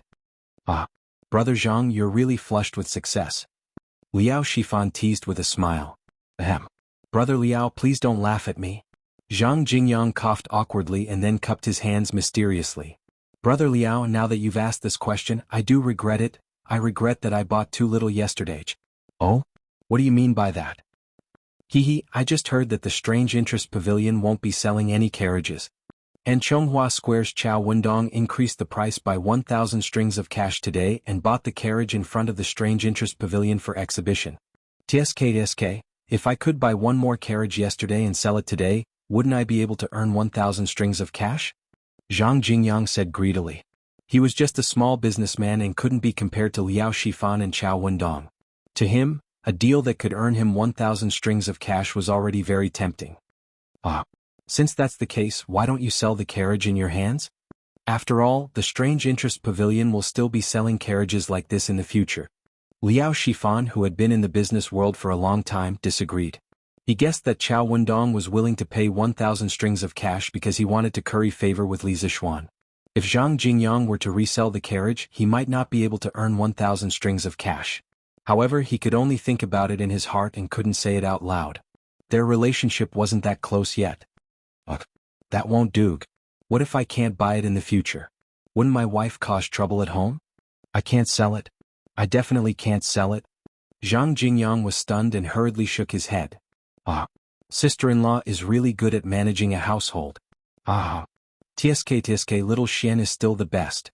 This carriage is worth more than 2,000 strings of cash in the blink of an eye. I can show off in front of Fang Yai and Du He later. Uncle Fang and Uncle Du definitely won't give them so much money to buy a carriage. After lunch, Cheng Chimo came to his backyard and touched the carriage that Li Zixuan gave him and laughed. Obviously, he had also heard about what happened in front of the Strange Interest Pavilion. However, this idiot even knew how to show off now. He was really a genius. Young master is amazing. Cheng Chimo's page boy Jianghu came over and flattered him. After spending so much time with Cheng Chimo, he knew this joker's character very well. Everything had to be coaxed, otherwise, everyone would have a hard time. Jianghu, won't you feel honored to be driving a carriage that costs 2,199 strings of cash in the future? Other pages don't have this kind of treatment. Cheng Chimo patted Jianghu shoulder and laughed smugly. It's my honor. I'm deeply honored. Thank you, young master. Jianghu was stunned. When he saw the smile on Cheng Chimo's face gradually freeze, he hurriedly echoed. He was completely convinced by Cheng Chimo's brain circuit. He always thought of things that others wouldn't think of. Then do your best. I have high hopes for you. Jianghu. High hopes my ass. Yongla Lane Li Residence. After a bustling morning, the bedding ceremony was finally completed in a joyous and warm atmosphere. One had to admit that it was really troublesome to get married in ancient times. If it was in modern times, who would have the time and effort to find a wedding company and get everything done in one go? Although that was the case, they had nothing to do anyway. It was quite refreshing to go through the entire process of an ancient wedding. It was just a little tiring. But for the sake of this white and tender girl, everything was worth it, Li Zixuan thought to himself. After setting up a few tables and entertaining Hu Hanyun and his wife, as well as the youths of the Han family manor, they completed their mission today and returned to the Han family manor. Xin, since you've resigned, you should stay at home and prepare for the wedding these 2 days. Don't go out and cause trouble. Li Jingma glanced at his son and said worriedly after sending off the betting team sent by the Han family manor. Li Zixuan wasn't the only one who was busy with the marriage between the Han family and the Li family. Li Jingma and Mrs. Li were even busier. The two elders were handling everything. Old man Li, who was already in a terrible fix, was really afraid that his son would cause trouble at this crucial time.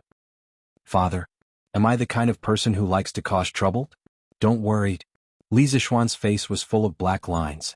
No matter how he heard it, it didn't sound right. Hey, do you think I don't know what kind of person you are? Remember, don't cause trouble these 2 days. Li Jingma waved his hand in annoyance and went on to do other things. Li Zixuan felt even more wrong than Do Yi at this moment. Chapter 369. Since his father wanted him to stay at home obediently and wait for the bride to enter the house, Li Zixuan followed his father's wishes and continued to be an otaku at home. Comfortable. Xiaoxi, use more strength. Xiaohe, don't stop. Continue reading. Our upright male protagonist didn't do anything shameful. He was just lying on the bamboo bed, enjoying Xiaoxi's massage while listening to Xiaohe reading the story in the newspaper. Needless to say, Zhang Xiaohua's journey to immortality written by Outer Beauty became more and more exciting as it went on. After all, the writer was not a transmigrator like Li Zixuan. She looked at the problem from the perspective of the Tang people. Although the opening part imitated a record of a mortal's journey to immortality, there were many original plots in the later parts of the story, which was very good to pass the time. Young master, is this strength okay? Xiaoxi increased her strength and asked softly. And then, yes. Xiaohe, continue reading. Feeling the soft and boneless hands on his back moving around his various acupuncture points, Li Zishuan moaned comfortably. He then instructed Xiao He, who was next to him. Xiao He helplessly rolled her eyes. This young master at home was becoming more and more like a master, but what could she do? She could only obediently read. Oh! Jiang Tianwu's eyes flashed with unwillingness. He gritted his teeth and cursed, but he still fled into the distance. Although he was cruel and evil, he was only in the early stage of foundation establishment. He definitely couldn't block the attack of a core condensation cultivator's thunder palm. Seeing that the other party was about to escape, Yuning waved her hand and cast a spell into the blue light. Suddenly, the whole blue light boiled like a ladle of water being poured into boiling oil. A bolt of lightning as thick as the mouth of a bowl whizzed towards the other party. June 24th, early morning. The people from the Han family came to deliver the dowry. Although the Han family was not as rich as the Li family, Han Yushi's mother used to come from a rich family. When she was alive, she naturally left her rich dowry to her daughter. Gold, silver, and silk were filled with 10 large carriages. It was so dazzling that it blinded the eyes of others. Han Yushi didn't use this dowry during the most difficult time in her life. Now that she brought it to the Li family, it was enough to show how much the Han family valued this marriage. After Han Qianhu came back from the battlefield, he worked hard for many years and saved a small dowry for his daughter. Even though it wasn't as much as what Han Yushi's mother left, it still filled 5 carriages, including 3 carriages of copper coins and 2 carriages of satin. He knew that his daughter was marrying into the Li family this time. Marrying a county man was really climbing the social ladder. Therefore, in order for his daughter to live a more comfortable life in the Li family, Han Qianhu spent a lot of money on the dowry. He almost used up all the family's assets. Not only that, he also returned the extravagant betrothal gift that Li Zishuan sent last time and added it into his daughter's dowry. Ancient times were different from modern times. The custom of this time was for women to marry rich. In the poem Ruffian, it said, "Come with your carriage, I bribe to move." It described the scene when the women of Wei country were married. "Come quickly with your horse, I'll bring my dowry to your house." It was clear that the custom of marrying rich had a long history. People often said, 1,000 acres of fertile land, 10 miles of red dowry. It referred to the queue for dowry that stretched for miles. In ancient times, the custom of marrying rich was spread to almost every family. There was even a rumor that it was difficult to get married without a dowry. At that time, the royal daughter of the same clan often couldn't get married if her family was poor. Even if it was a daughter of an ordinary family, her family would help her from the moment she was born to prepare a dowry. It was so that their children could not only find a good family in the future, but also have a higher status in the in-laws' family and live a happier life. Since ancient times, the parents' worry for their children had not changed at all. Before the big wedding, the bride's family would usually specially go to the groom's house to take measurements and order furniture for the dowry. There were even families that mortgaged their property because they didn't have enough dowry before the wedding. The Hengshui County Annals once described it this way: rich families have a couple hundred gold as dowry. This is comparable to ancient times. After the wedding, the man's family will pay 10% and the woman's family will pay 9%. From this, it could be seen that the dowry of a woman was much higher than the betrothal gift of a man. The bride's parents thought that this would let their daughter be valued in the husband's family. Moreover, if their daughter was bullied, they would have a generous dowry to rely on and it would be better. The ancient people's marrying rich, and the modern people's marrying rich, also changed the economic form from mother-in-law economy to mother-in-law economy. Some people said that China's housing prices were pushed up by mother-in-law. Whether this was true or not, it wasn't important. But regardless of whether it was marrying rich or not, it was not advisable to use the parents' life savings to satisfy their children's extravagant fantasies of marriage. With the Han family bleeding so much, it was estimated that their future days would be very difficult. Han Qianhu himself also understood the consequences, but he, who had always been upright, still insisted on using all of his family's wealth to send out such a large dowry. He thought that the Li family had given him and his daughter enough face by sending over 50,000 strings of money as a betrothal gift. Now that it was their turn to send out betrothal gifts, how could they be stingy? Naturally, they would send as much as they had. Otherwise, when his daughter married into the family, she would be laughed at. Therefore, excluding the dowry that was sent to the Li family yesterday, the dowry that the Han family sent today was 25 carts worth of copper coins, a total of 25,000 strings of cash, 1,000 mu of fertile farmland, gold and silver utensils, silk, clothes, bedding, furniture, books, medicinal herbs and other valuables. A total of 35 ox carts were pulled. As for the cheaper items such as small utensils, poultry and livestock, a total of 40 carts were brought over by Han Tianhu. Hundreds of youths from the Han family manor and Plum Village were all invited over by Han Tianhu to deliver the dowry. 60 carts, 40 carts of goods and hundreds of people, led by the 3 new carriages of the curious pavilion, Don't Touch Me, chose to enter from the Chunming Gate in the east of Chang'an City. They passed by the Daojing Square, Chang'an Square and the East Market, all of which were bustling places in Chang'an City, and headed towards Yongla Square, where the Li family was located. This huge dowry team naturally attracted the attention of countless people as they walked on the streets of Chang'an City. Oh my God! Whose daughter is marrying off? Why is there such a big scene? I know this. It's the daughter of the Han Manor in the east of Chang'an City. Is their family very rich? Why is there so much dowry? Look at the 20 carts carrying the copper coins. It must be at least 20 million, right? Hey, the Han family doesn't have that much money. In my opinion, most of this is the betrothal gift sent by the Li family. Li family? Which Li family? It's Li Xiannan Li Sai's family. The Han family's daughter is marrying Li Xiannan this time. TSK, that daughter is really lucky. Li Xiannan is one of the rare young talents of Tang Dynasty. Oh, I remember now. Half a month ago, the Li family sent 30,000 strings of cash and 30 carts of gifts outside the city to send the betrothal gifts. So it's the Han Manor. Yes. That betrothal gift is at least 40 million. The Li family is really generous. The Han family has really struck it rich this time. You can't say that. The last time the Li family sent the betrothal gifts, I saw it for myself. That betrothal gift was not as much as the dowry sent by the Han family today. Not only did the Han family not earn anything this time, they even gave a lot more. TSK. That's true. The Han family is quite generous. If it were any other family, they would be lucky if they could even send back half of the betrothal gifts. Chapter 370. Wow.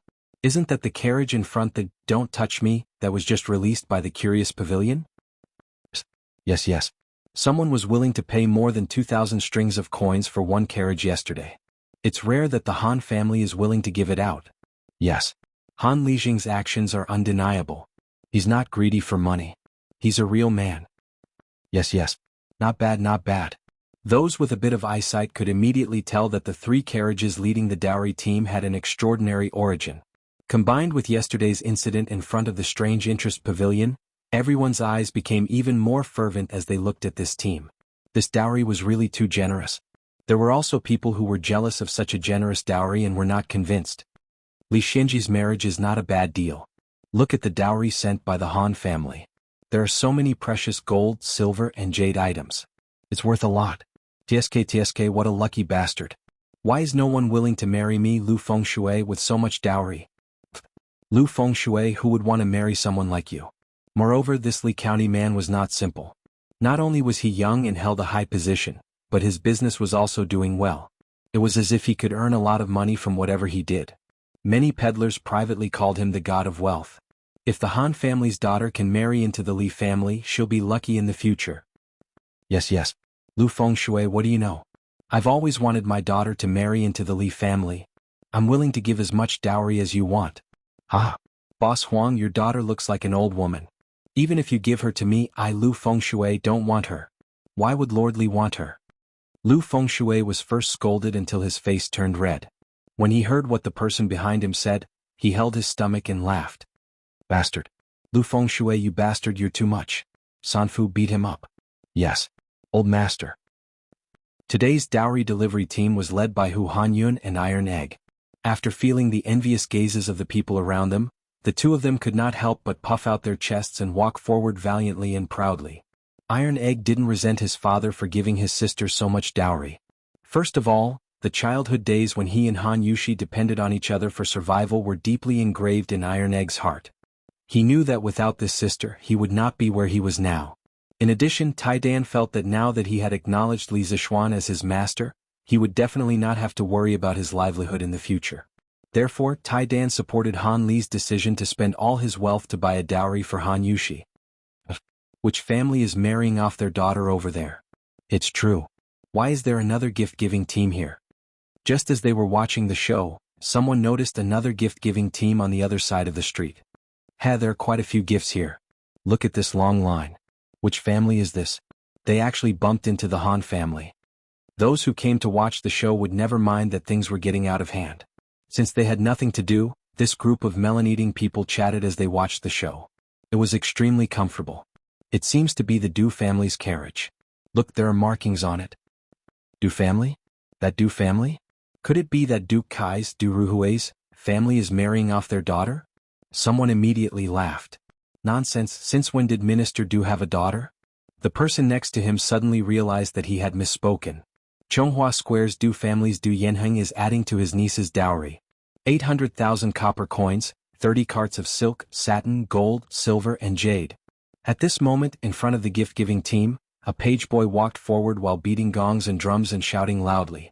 During the spring and autumn period, when the dukes married off their daughters, the officials had to send their daughters as concubines and dowry as dowry. Later on, when those big families married off their daughters, their relatives and friends would usually send gifts called adding to the dowry. So it's Chonghua Square's Du Jiuxing's family. I didn't expect the Du family to be the Han family's daughter's maternal uncle. Someone shouted in realization. There were also people who had never heard of the Du family. What Du Jiuxing? Why haven't I heard of this Du Yanheng before? Ah, you might not have heard of Du Yanheng, but you must have heard of Du Daoling, right? He is the famous master brewer of the previous dynasty, the true successor of wine sage Du Kong. People call him Little Wine Sage. This Du Yanheng is Du Daoling's eldest son. So he is the son of Du Jiuxing. I know this. Their family's Jiuxing workshop used to be very famous. Yingzhou's Fu Shui Wucheng Ruoxia Hezhong Sang Luo, and Yuanzhou's Yichuan Jiuxing workshop can all be brewed, and the taste is extremely pure. But since the Drunken Immortal restaurant launched the Immortal Drunken Wine, their wine is no longer good. What do you know? That's because after the death of Old Man Du, his two sons fought for the family property, and that's why the Jiuxing workshop declined. Didn't you see that only Du Yanheng came today? Even his younger brother Du Xiaoquan didn't come. So their family doesn't get along? Bah! You two really have nothing better to do. What does it have to do with you whether their family is harmonious or not? The question now is, how did Du Yanheng become the Han family's daughter's maternal uncle? Someone scolded angrily. At this time, an old man in his 50s stroked his beard and said, "Oh, I know. It said that 15 years ago, Old Man Du's youngest daughter, Du Shenyang, secretly agreed to marry an illegitimate son of a general. Old Man Du didn't agree to this marriage, but Du Shenyang threatened him with her life and wouldn't marry anyone else. Old Man Du was so angry that he wanted to expel Du Shenyang from the family. Fortunately, Old Lady Du couldn't bear to see her beloved daughter suffer and prepared a dowry for Du Shenyang to marry that poor boy. But since then, Old Man Du didn't recognize this daughter anymore." Ah, there's such a thing? Uncle Meng, can you tell us more about it? The Tangs also liked to gossip, and this kind of love affair was the favorite of the onlookers. Go go go. I've said what I need to say. What else is there to say? Uncle who? Why do I have an uncle? Iron Egg was born late, so how would he know about these old things? He looked at the convoy behind him and asked in confusion. Iron Egg, you do have an uncle. The one behind is your mother's elder brother, but they didn't interact much in the past. Cough cough, it's a long story. You can ask your father when you get back. Hu Hanyun obviously knew the inside story, but it didn't seem right to talk about the love history of his parents in front of Iron Egg, so he could only give a vague answer. Then after my mother left, my sister and I depended on each other. Why didn't they come to visit us? Iron Egg wasn't muddle-headed. He hit the nail on the head and said with some displeasure. He remembered all the hardships he and his sister had suffered in the past. This, Hu Hanyun scratched his head and didn't know how to answer. You're Iron Egg, right? You can't say that. There's something else behind what happened back then. Just when Hu Hanyun was at a loss, a tall, muscular, bronze-skinned middle-aged man with distinct facial features walked out from the back of the convoy. Chapter 371. You are? Looking at the middle-aged man in front of him, Iron Egg asked with a frown. If you are Iron Egg, then I am your uncle, Du Yanheng. The middle-aged man said with a kind smile. Iron Egg's face immediately showed displeasure. He snorted, I don't have an uncle. I only know that when I was young, my sister and I depended on each other for survival. We almost starved to death. Other than the people in the village, no other relatives were willing to help us. If my father didn't come back in time, my sister and I would have been long gone. Being scolded by a child like this, Du Yanheng's old face was somewhat embarrassed. But thinking that he came here today to acknowledge his family, not to quarrel and make enemies, he could only patiently explain, Taidan, back then your grandfather strongly opposed the marriage between your mother and your father. He didn't even hesitate to sever their relationship as father and daughter in order to stop the marriage. However, your mother threatened him with her life. She insisted on marrying only your father. In the end, even a vicious tiger won't eat its cubs. With your grandmother's help, your mother finally married your father.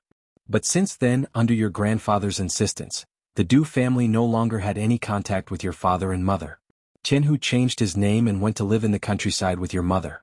Later, your family moved several times. After your grandfather passed away, the Du family didn't even know where your father and mother lived. So, then why didn't my grandfather agree to my mother marrying my father? Iron Egg asked angrily. In his opinion, his father was a hero who had fought on the battlefield. The only person he had met so far who was stronger than his father was Li Zishuan. So when he heard that his father was disliked by the Du family, he was naturally very unhappy. When Du Yanheng heard his nephew's question, he couldn't help but have a headache. He thought to himself, why is it so difficult to deal with children nowadays? Is it because I haven't dealt with children for a long time, or is it because this child in front of me is too monstrous? Iron Egg, there are too many things involved in the past. I'm afraid it's not convenient to talk about it now. If you really want to know, you can ask your uncle after you send your sister's dowry, or you can go back and ask your father. Du Yanheng shook his head and said in a deep voice, why can't you say it now? If you are really my uncle, then please explain everything clearly now. Otherwise, we don't want the dowry you added. When he asked Hu Hanyun earlier, Hu Hanyun wasn't willing to go into detail. Now that he asked Du Yanheng was also being secretive. Iron Egg couldn't help but ask impatiently. When had Du Yanheng ever been humiliated by a child like this? He was so angry that his face turned red. He pointed at the Iron Egg and was about to explode. Cough cough. Iron Egg, don't make a fuss. Your uncle is here to add to your elder sister's dowry. This is related to Miss Han's happiness for the rest of her life. Don't make a fuss and let others see you as a joke. Let's send the dowry as usual first and talk about other things in private later. When Hu Hanyun saw that his nephew and uncle were about to start fighting, he hurriedly tugged at Bruiser and said earnestly, don't worry about it. Although old Hu was careless, he spoke with a sense of propriety at critical moments. He knew that Iron Egg cared a lot about his elder sister, so he directly brought up Han Yushi and used this to persuade Iron Egg to look at the big picture and not make a fuss that would embarrass both of them. Sure enough, Iron Egg's stubborn face immediately loosened. After a while, he hesitated and said, then we will listen to Uncle Hu and go to Master's house to send the dowry first. After that, he cupped his hands at Du Yanheng and said coldly, thank you, Uncle, for sending my elder sister's dowry. You're welcome. How could Du Yanheng, who had lived half his life, not see the perfunctory expression on Iron Egg's face? He waved his hand expressionlessly and then returned to the Du family's dowry team. Thus, the slowly moving dowry team finally returned to its normal speed and continued to drive towards Yongla Lane. Most of the onlookers had more or less figured out the background of the Du family, as well as the romantic affairs between Father Han and Du Shenyang back then. They couldn't help but feel satisfied, secretly thinking that today's trip wasn't in vain. This Han family is really lucky. More than 10 years ago, Han Qianhu married the Du family's daughter, and now his daughter is married to a young county founding man. This fortune is really amazing. Yes. This Han family's fortune is really heaven-defying. Look, another team has come. Don't tell me they are also here to send the Han family's young Miss dowry? The new team had more than 50 carriages and hundreds of gifts. It looked like there were more gifts than the Du family's previous gifts. It's from Duke Yi's mansion. The leading carriage has a symbol on it. Someone with sharp eyes immediately recognized the words on the carriage and quickly shouted. The leading carriage is also from Strange Interest Pavilion. Don't touch me, how generous. Aren't you talking nonsense? What kind of status does Duke Yi have? How can he not get a carriage? The question is, what does Duke Yi have to do with the Han family? I know this.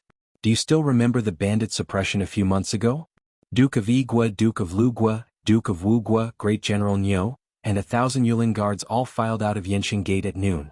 In the evening, the army escorted several thousand bandits back in triumph. Many people saw it. I also saw it at that time, but what does this have to do with the Han family's young miss? It has a lot to do with it. Why don't you think about it? What kind of bandits can actually alarm the three dukes and the Yulin guards to take action at the same time? Yes. Generally, bandits can be eliminated by the county government. Why did they make such a big scene? It was said that at that time, those bandits kidnapped the adopted daughter of the Duke of E. The Duke of E was furious and wanted to go out of the city to suppress the bandits. How could His Majesty bear to let him take the risk alone, so he sent 1,000 Yulin guards to help.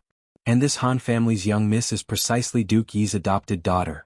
As if to confirm what he said, a manservant in front of the Qin family's caravan started to beat gongs and drums while shouting, "Duke Yi's mansion has added 4 million copper coins, 1,000 mu of fertile land, 5 shops and 30 carts of silk, satin, gold, silver and jade." Wow! This Han family's young miss actually has such a big background. Yes. Duke Yi's mansion actually added so much dowry. 4 million copper coins and 1,000 mu of fertile land. They are really willing to part with it. What does this mean? It means that Duke Yi really dotes on his adopted daughter, Han family's young miss. That's right. Who was just saying that the Han family's girl marrying into the Li family was climbing up the social ladder. In my opinion, these two families are well matched. Hey. I heard that the Han family's young miss is a famous peerless beauty in the villages outside the city. She is not inferior to those aristocratic families' young misses. Duke Li really has good luck with women. Duke Li is also handsome and suave. He looks like a talent. I think that not only are they well matched, they are also a golden boy and jade girl, a match made in heaven. Qin Huayu walked at the front of the Qin family's caravan and listened to the discussions around him. The corner of his mouth curved into an elegant arc. These people's analysis was correct. Due to Han Tianhu and Li Zishuan, his parents really doted on Han Yushi and almost treated her as their own. Ever since they recognized this daughter, his mother had personally gone to the Han family to visit Han Yushi more than once. This time the Qin family had also spent a lot of money to add to the dowry. It was to give Han Yushi face and prevent others from saying that Han Yushi married Li Zishuan because the Han family was climbing up the social ladder. From the looks of it, the effect was pretty good. Chapter 372. Arneg. I'm not late, am I? Qin Huayu came to the front of the Han family's dowry team and smiled. Of course you're not late. Thank you, Brother Huayu, for coming personally to add to my sister's dowry. Han Yushi was Qin Xiong's adopted daughter and could be considered Qin Huayu's adopted sister.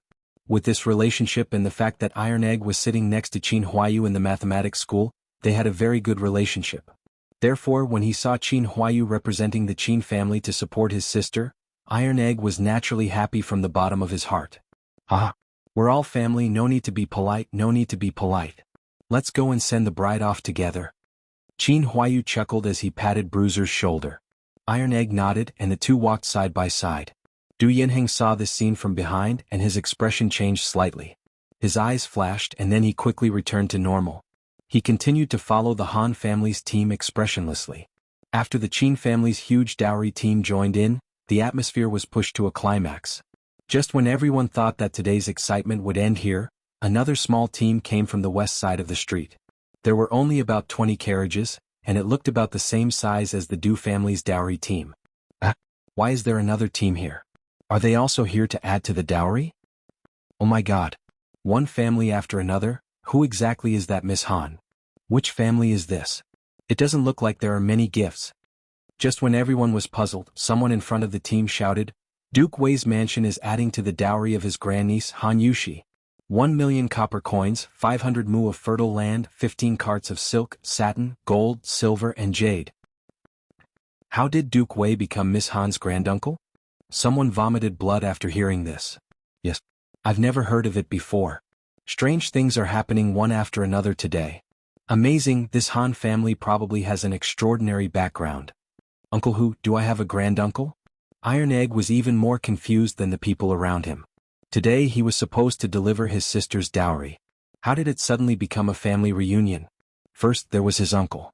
Now there was an even bigger granduncle. Bruiser had thought that he had become smarter after becoming Li Zishuan's disciple. But now he felt that his brain wasn't enough to process everything. Hu Hanyun's old face darkened. He really didn't know about this matter. However, if he let the situation freeze at this time, not only would he offend Li Jing for no reason, but he would also make the marriage between the Han and Li families a joke. Therefore he thought for a moment and said, Ahem, Iron Egg, you should go back and ask your father. Let's go and welcome them first. Duke Wei is a person of high status, so I don't think he would randomly claim kinship with your family. Let's not be impolite. After Hu Hanyun finished speaking, he wiped the cold sweat on his forehead and thought to himself, I, old Hu, have been forging iron all my life and farming all my life, but I have never used my brain like today. I have to eat more pig's head for lunch to nourish my brain. Uncle Hu is right. Uncle Li is a righteous person. He would definitely not claim kinship for no reason. The most important thing now is to bring the dowry to the Li residence first. We can talk about the other problems later in private. Although Qin Huayu didn't know why Li Jing became Iron Egg and Han Yushi's granduncle, he still felt that the bigger picture was more important. However, when he habitually called Li Jing Uncle Li, he felt a little awkward. He had just called Iron Egg brothers, and in the blink of an eye, he called Iron Egg's granduncle uncle. Why did it feel like their relationship was a little messy? Then we will listen to Uncle Hu and Brother Huayu. Iron Egg thought for a moment and felt that it made sense, so he nodded and agreed. The three of them quickly walked over to the group, and they saw a middle-aged man with a pale face and no beard. He looked to be in his 30s, and he was wearing a very ordinary white martial arts suit. Yo, Huayu is here too? The man looked at Qin Huayu and smiled. Brother Dekue? So you came here in person? Hee, what a coincidence. Qin Huayu exclaimed in surprise, then patted Iron Egg's shoulder and introduced, Iron Egg, this is Uncle Li's eldest son, this is Iron Egg, right? I am your uncle. Today, I am here on your granduncle's orders to add to niece Yushi's dowry. Qin Huayu introduced halfway and didn't know how to continue. At this moment, Li Dijian laughed loudly and introduced himself to resolve Qin Huayu's awkwardness. Iron Egg stared at Li Dijian hesitantly for a long time. In the end, he couldn't call him uncle. Looks like your father didn't make it clear to you, but it's no wonder. Your father left home in a fit of anger, then changed his name and started his own family. He hid it from many people. If it weren't for the Du family coming today to add to your sister's dowry, my father would still be in the dark. Li Dijian saw the hesitation in Iron Egg's eyes. He laughed and took the initiative to explain, but now is not the time to talk about this. Let's not talk about the truth first. Iron Egg, I'm already 30 years old. It's not a loss for you to call me uncle, right? Li Jing was 57 years old this year, and his eldest son was 30 years old. It seemed that Li Dijian's words were very reasonable. Li Jing suddenly became a grandfather. In this era where young men and women generally got married at the age of 14 or 15, it was barely acceptable. Iron Egg, hurry. Hu Hanyun pulled Iron Egg's arm and urged in a low voice. Uncle, thank you for adding to my sister's dowry. Iron Egg saw that Li Dijian's words were sincere and approachable. He didn't have the arrogance of a son of a high-ranking official. Besides, Li Jing was the Minister of War and a first-rank duke. There was no reason for his son to come all the way here to claim kinship with him, a poor country boy. After thinking it through, he cupped his hands and thanked Li Dijian. You're welcome, you're welcome. I came in a hurry and didn't prepare many gifts. Nephew, I hope you don't mind. Li Dijian patted the back of Iron Egg's head and laughed. Young Master Li, what are you talking about? The Han family is already very happy that you can come. Old Hu hurriedly said politely. Don't be so polite with each other here. Hurry up and go to Yongla Lane to send the dowry. The people there must be waiting anxiously. Qin Huayu laughed and waved his hand. Yes. We can't delay business. Let's go, let everyone follow. Let's go. Li Dijian came to his senses and hurriedly said. Thus, the four families formed a dowry delivery team and marched toward the Li residence in a mighty manner. The number of gifts and the luxurious lineup attracted the attention of countless people. It also made the entire Chang and city boil. I didn't expect this. Duke Wei actually found out about Han Tianhu's true identity so quickly. Looks like today's trip wasn't in vain. Du Yanheng, who was at the back of the team, looked at Li Dijian in front of him and muttered to himself in a voice that only he could hear. Chapter 373. Rewind time to an hour ago. Puning Fong Duke Wei's mansion. Master, are you reading again? A young woman suddenly appeared at the door of the study. She was graceful and looked to be in her 20s. She was wearing an archery uniform and thin boots. Her sleeves were tied to her arms. She looked valiant and formidable. What's the matter, Chu Qin? Li Jing was pondering over some details in Sun Tzu's The Art of War. After hearing this familiar voice that had accompanied him for almost half of his life, he quickly put down the military book, rubbed his temples and said weakly, Chu Qin, Zhang Chu Qin, this beautiful young woman was actually Li Jing's first wife, the famous Hong Fu Nu. However, Li Jing was already 57 years old this year. Even if Hong Fu-nu was not 50 years old, she should at least be 40 years old, right? But looking at her face and the way she was dressed, she looked exactly like a young girl who wasn't even 20 years old yet. Also, Li Jing did not address Hong Fu-nu as Madam, but directly called her Chu Chen. The relationship between this old couple was indeed quite strange. Hehe. Master reads military books at home every day. How boring. It's better to read Datang daily. With her hands behind her back, Hong Fu-nu skipped to the desk like a sunshine girl. She took out a Datang daily from her sleeve and said with a smile. Cough cough, no wonder it was said in history that Hong Fu-nu was still young even though she was 80 years old. Now it seemed that it was true. It was hard to imagine what it would feel like to face a woman in her 40s or 50s who smiled faintly like a young girl. In any case, Li Jing seemed to have a strong immunity to this devilish girl's laughter. He glanced at the Datang daily on the desk expressionlessly. His lips moved and he wanted to say something but stopped. Master still doesn't like reading this newspaper? Then why don't we go to the backyard and have a spar? Obviously, Li Jing must have rejected her more than once before. When Hong Fu-nu saw the expression on Li Jing's face, she immediately knew the answer, so she pouted and said angrily. Cough cough. Chu Chen, this newspaper only talks about some old and rotten things. It's not as interesting as the art of war. This old man is indeed not interested in this. Li Jing's face darkened as he spat out blood. Only Hong Fu-nu would dare to make the Tang Empire's war god put down his military book and read Datang daily. Hehe. Since you don't like reading newspapers, then how about I tell you the story of the founder of Datang daily? Hong Fu-nu tugged at Li Jing's arm and blinked. She smiled mischievously. Hehe, Chu Chen is talking about Li Zixuan, right? This old man knows quite a lot about him. He's a promising young man. Li Jing shook her head and chuckled. Of course not. Master, I'm sure you've never heard of what I'm about to say. This is something new that Chu Chen encountered at the entrance of the East Market. Hong Fu grunted delicately and spoke with slight displeasure. Cough cough, then Chu Chen, quickly tell me.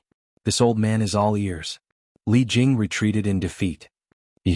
Previously, when I was at the East Market, I saw Li Zixuan's fiancée's family. They came to Chang, and to send dowry. That's a big show. Just the copper coins alone are worth 20 million. Oh? I've heard that Li Zixuan is getting married soon, but I didn't expect it to be so soon. Hehe, that's not what I'm about to say. Master, guess who followed behind to add dowry? This? I only know that Li Zixuan's fiancée's surname is Han, and her name is Yushi. As for their family's relatives in Chang, and I'm not sure. Ah, that's what I'm saying. Master, you've never heard of these things. Hong Fu's daughter laughed happily. Then she moved a stool from the side and excitedly began to explain to Li Jing. Today, when the Han family's team entered the city, Du Yanheng of Chonghua Square's Du family personally led a team of dowry enhancers to follow them. He said that it was for his niece. Niece? How is the Du family related to the Han family's girl? I heard from the people around that Han Yushi's mother is the little wine sage Du Daoling's daughter, Du Shenyang. Moreover, Du Daoling didn't agree to this marriage at first. Du Shenyang threatened him with her life before finally marrying Han Tianhu. Back then, this matter caused an uproar in Chang and Sitij. Master, didn't you hear about it at that time? Hong Fu-nu played with the hair in front of her chest as she told Li Jing the news she heard. Du Daoling. Du Shenyang. Wait. Li Jing felt that these two names were somewhat familiar. He frowned seriously and pondered for a while. Suddenly he slammed the table and stood up, shouting, Didn't Du Shenyang marry Han Tianlin back then? Could Han Yushi's father be? No. Master, you guessed wrong. Han Yushi's father is called Han Tianhu, not Han Tianlin. Hong Fu-nu waved her hand and said with a look of superiority. Han Tianhu? Ah, that's definitely right. Han Yushi's father must be Han Tianlin. Li Jing said with certainty. Master, is it really the Han family's little Linzi? Hong Fu-nu rolled her eyes and suddenly asked excitedly. Yes, it's most likely. In order to live a leisurely life, this kid really concealed his identity and hid it from everyone. Li Jing recalled the past with a look of nostalgia. After a while, he suddenly opened his eyes and said, Quick! Chu Chen, quickly instruct all the servants in the residence to immediately prepare dozens of carriages of gifts. Go and add to the Han family's girl's dowry now. Oh, yes. If it's really little Linzi, then isn't Han Yushi your grandniece? We really should go and add to the dowry.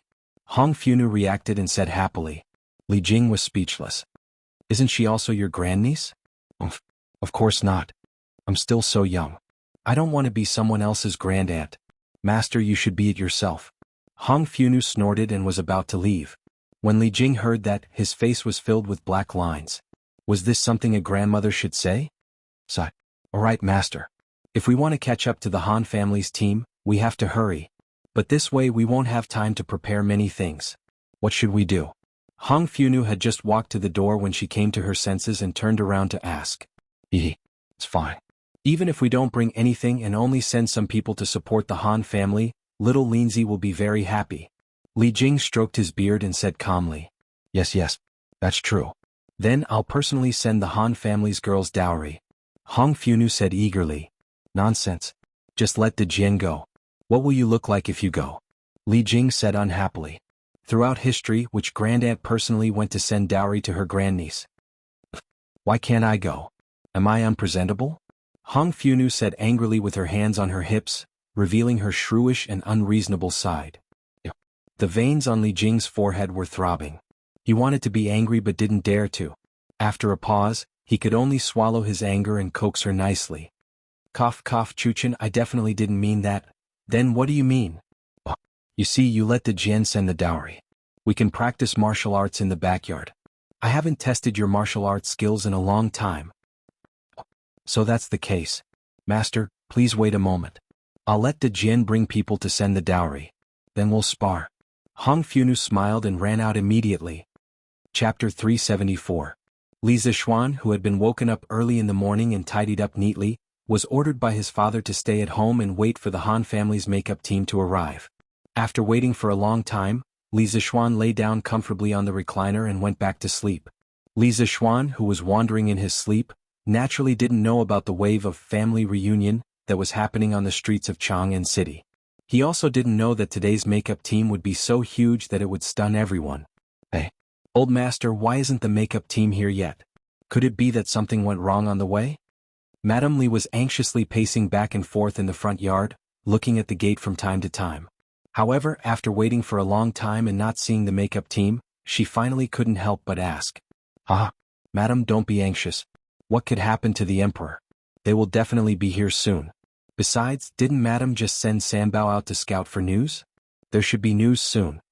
Li Jingma was also a little anxious, but he forced himself to calm down and comforted her. Still talking about it? Didn't our daughter-in-law get kidnapped outside Chang'an City last time? Fortunately, Xiana went there in time and nothing happened. Madame Li rolled her eyes and said unhappily. Ahem, wasn't that an accident? Besides, weren't those bandits already surrounded by the imperial army? Madam, don't worry about it. Li Jingma's face darkened and he said in a muffled voice. I'm worried about it? Madame Li immediately jumped up as if someone had stepped on her tail. If I don't worry about my daughter-in-law, who will? One of you is sleeping soundly in the hall, and the other is drinking tea leisurely here. In the end, it's me who's worrying for nothing. All right, with such an unreasonable wife, old Master Li could only grit his teeth and swallow his anger. He smiled and said, Ahem, it was a slip of the tongue, a slip of the tongue. Madam, please don't be angry. They're here. Old Master, Madam, the makeup team from the Han family is here. So long. Just as the old couple was about to quarrel, Sanbao ran in and shouted while gasping for breath. You're here? He's here? Where is it? What's so long? Madame Li immediately forgot about her earlier emotions. She quickly glanced at the door and asked Sanbao. Madam, they are almost at the entrance of the workshop. Sanbao ran faster, so she came back first. The makeup line is so long and there are so many people around to watch the fun. Sanbao took a deep breath and bowed. Good. Old Master, our in-laws have also given us face. I didn't send so many betrothal gifts in vain. When Madame Li heard this, she was overjoyed. She thought that Han Tianhu had only sent back most of the betrothal gifts. She was already very satisfied with that. After all, the Li family had given her a lot of betrothal gifts. She only needed to send back a part of it and it was already very ostentatious. It could be considered giving face to the Li family. Which mother wouldn't want her son's wedding to be lively? Of course. Tianhu isn't someone who forgets righteousness at the sight of profit. He might have even supplemented the betrothal gifts from other places. The Han family's foundation is thin, but Tianhu's character is unquestionable. This marriage is going well. Old man Li stood up and said with a smile. Yes, yes. Shall he go and wake young master up and wipe his face? Why are you in such a daze on such a joyous day? Madame Li was so happy that she couldn't close her mouth. She turned her head and ordered Xiao He. Yes, madam. Thinking of her young master, Xiao Shi covered her mouth and smiled. She ran to the main hall to wake the lazy pig up. In just a short while there were sounds of drums and gongs outside the door. Then they saw Iron Egg, Hu Hanyun, Qin Huayu and Li Dijian, who were wearing joyful clothes, striding into the residence first. Grandmaster, Iron Egg is here to send my sister's makeup. Iron Egg smiled and bowed to Li Jingma and Madame Li. Good. Good child, go in and rest. Iron Egg was very obedient in the Li family and was deeply loved by the two elders. At this time, Madame Li lovingly touched the back of Iron Egg's head and said softly, "The Han family presents their daughter's dowry, 20 million copper coins, 1,000 mu of fertile land, 3 plates of coral pearls, golden amber pearls, beeswax pearls and agarwood pearls, 4 pieces of green jade, 4 pieces of white jade, 2 pieces of crystal, 2 pieces of gold amber, 2 pieces of jade, 2 pieces of ivory, 2 pieces of jade, 2 pieces of ivory, 2 pieces of eyed deer bone, 2 pieces of ox horn." San Bao and Ah Fu took turns to sing the gifts at the door. Butler Wang Zhong leaned over the red square table that had been set up earlier and quickly recorded everything down. As he recorded, his forehead started to sweat uncontrollably. There seemed to be an endless supply of gifts. He couldn't finish recording them no matter how hard he tried. Madame Li listened for a while and felt that something was wrong. She had never seen many of these things before. Most of the dowry from the Han family should be self-prepared. She couldn't help but look at Li Jingma and ask, "Master, isn't this too much?" "Yes, it is indeed more than what we sent over. Isn't this Han Tianhu too honest? For the sake of his daughter's reputation, where did he get so much wealth? Yo. It looks like there's still a long line behind. This? Li Jingma looked out of the courtyard and was instantly stunned. There were close to 200 ox carts and 400 to 500 gifts. The procession of gifts stretched for several hundred meters. Looking around, it was either gifts or people. The usually spacious Yongla lane suddenly became crowded. All the residents in the lane were alarmed and came to see what was going on. This led to more people delivering gifts and even more people coming to see what was going on. Hee.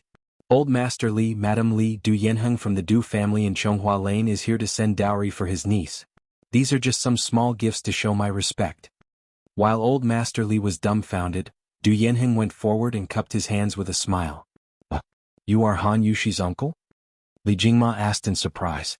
Yes, Yushi's mother is my biological sister. Because of my father, the two families might have been at odds. Today, I know that Yushi is getting married, so I came here specially to add dowry for my niece. I see. You are a guest. Brother Du, please come in. Li Jingma looked at the silent Iron Egg beside him and his eyes flashed. He knew that there must be something hidden in this, but he knew that now wasn't the time to delve into it, so he smiled calmly. Thank you. Du Yanheng heaved a sigh of relief and walked in. The Du family in Chonghua Lane is sending dowry for my niece 800,000 copper coins. San Bao then sang the Du family's gift list. Uncle Li, Auntie Li Huayu is here today to add dowry for my adopted sister on behalf of my parents. Thank you. This was an old acquaintance. When Li Jingma and Mrs. Li heard that the Qin family also came to send dowry for Han Yushi, their faces glowed even brighter. They quickly invited Qin Huayu to the side to chat enthusiastically. Coincidentally, Li Zishuan was also cleaned up by Xiao He, so the two brothers stood at the side and chatted about family matters. The Duke of Yi's mansion is sending dowry for his adopted daughter 4 million copper coins, 1,000 mu of fertile land, a pair of pure gold buttons inlaid with jewels, a pair of white jade mandarin duck buttons, 4 pairs of pearls, 2 small knives with jade handles and ivory handles, 4 gold necklaces, 6 silver necklaces, 1 golden phoenix with pearls, and 1 golden hairpin with longevity fruit in the mouth of a pair of phoenixes. When it was time to read the Qin family's gift list, the quick-witted San Bao immediately raised her voice to the maximum. The onlookers outside all heard it clearly and there was an uproar. Countless exclamations sounded from the crowd. Wow! So the bride is the adopted daughter of the Duke of Yi. Oh my God! The Qin family is here to add dowry. It's not a loss for the Li family's eldest son to marry into this family. It's more than not a loss. It's a huge profit. Did you hear how much dowry the Qin family added? 4 million copper coins, 1,000 mu of fertile land. What the heck? Is the Duke of E marrying off his adopted daughter at this time? Or is he marrying off his own daughter? That's right. Such a thick dowry means that Miss Han's status in the Qin family is also very high. Hearing the discussions outside, the corners of Madame Li's mouth couldn't help but curl up into a very elegant arc. She was now very satisfied with this marriage. Cough cough. Master Li, Madame Li, I am Li Dijian. Under the orders of my father and mother, I specially came today to send my niece Yushi's dowry. Li Dijian, who was on the side, originally wanted to follow Qin Huayu and call Li Jingma and Madame Li uncle and aunt. However, when he remembered that Han Yushi was his niece, he felt that it wasn't right to call them by seniority. However, if he called Li Jingma brother Li as a peer, he was afraid that Qin Huayu would be embarrassed. After thinking about it, he could only call him that.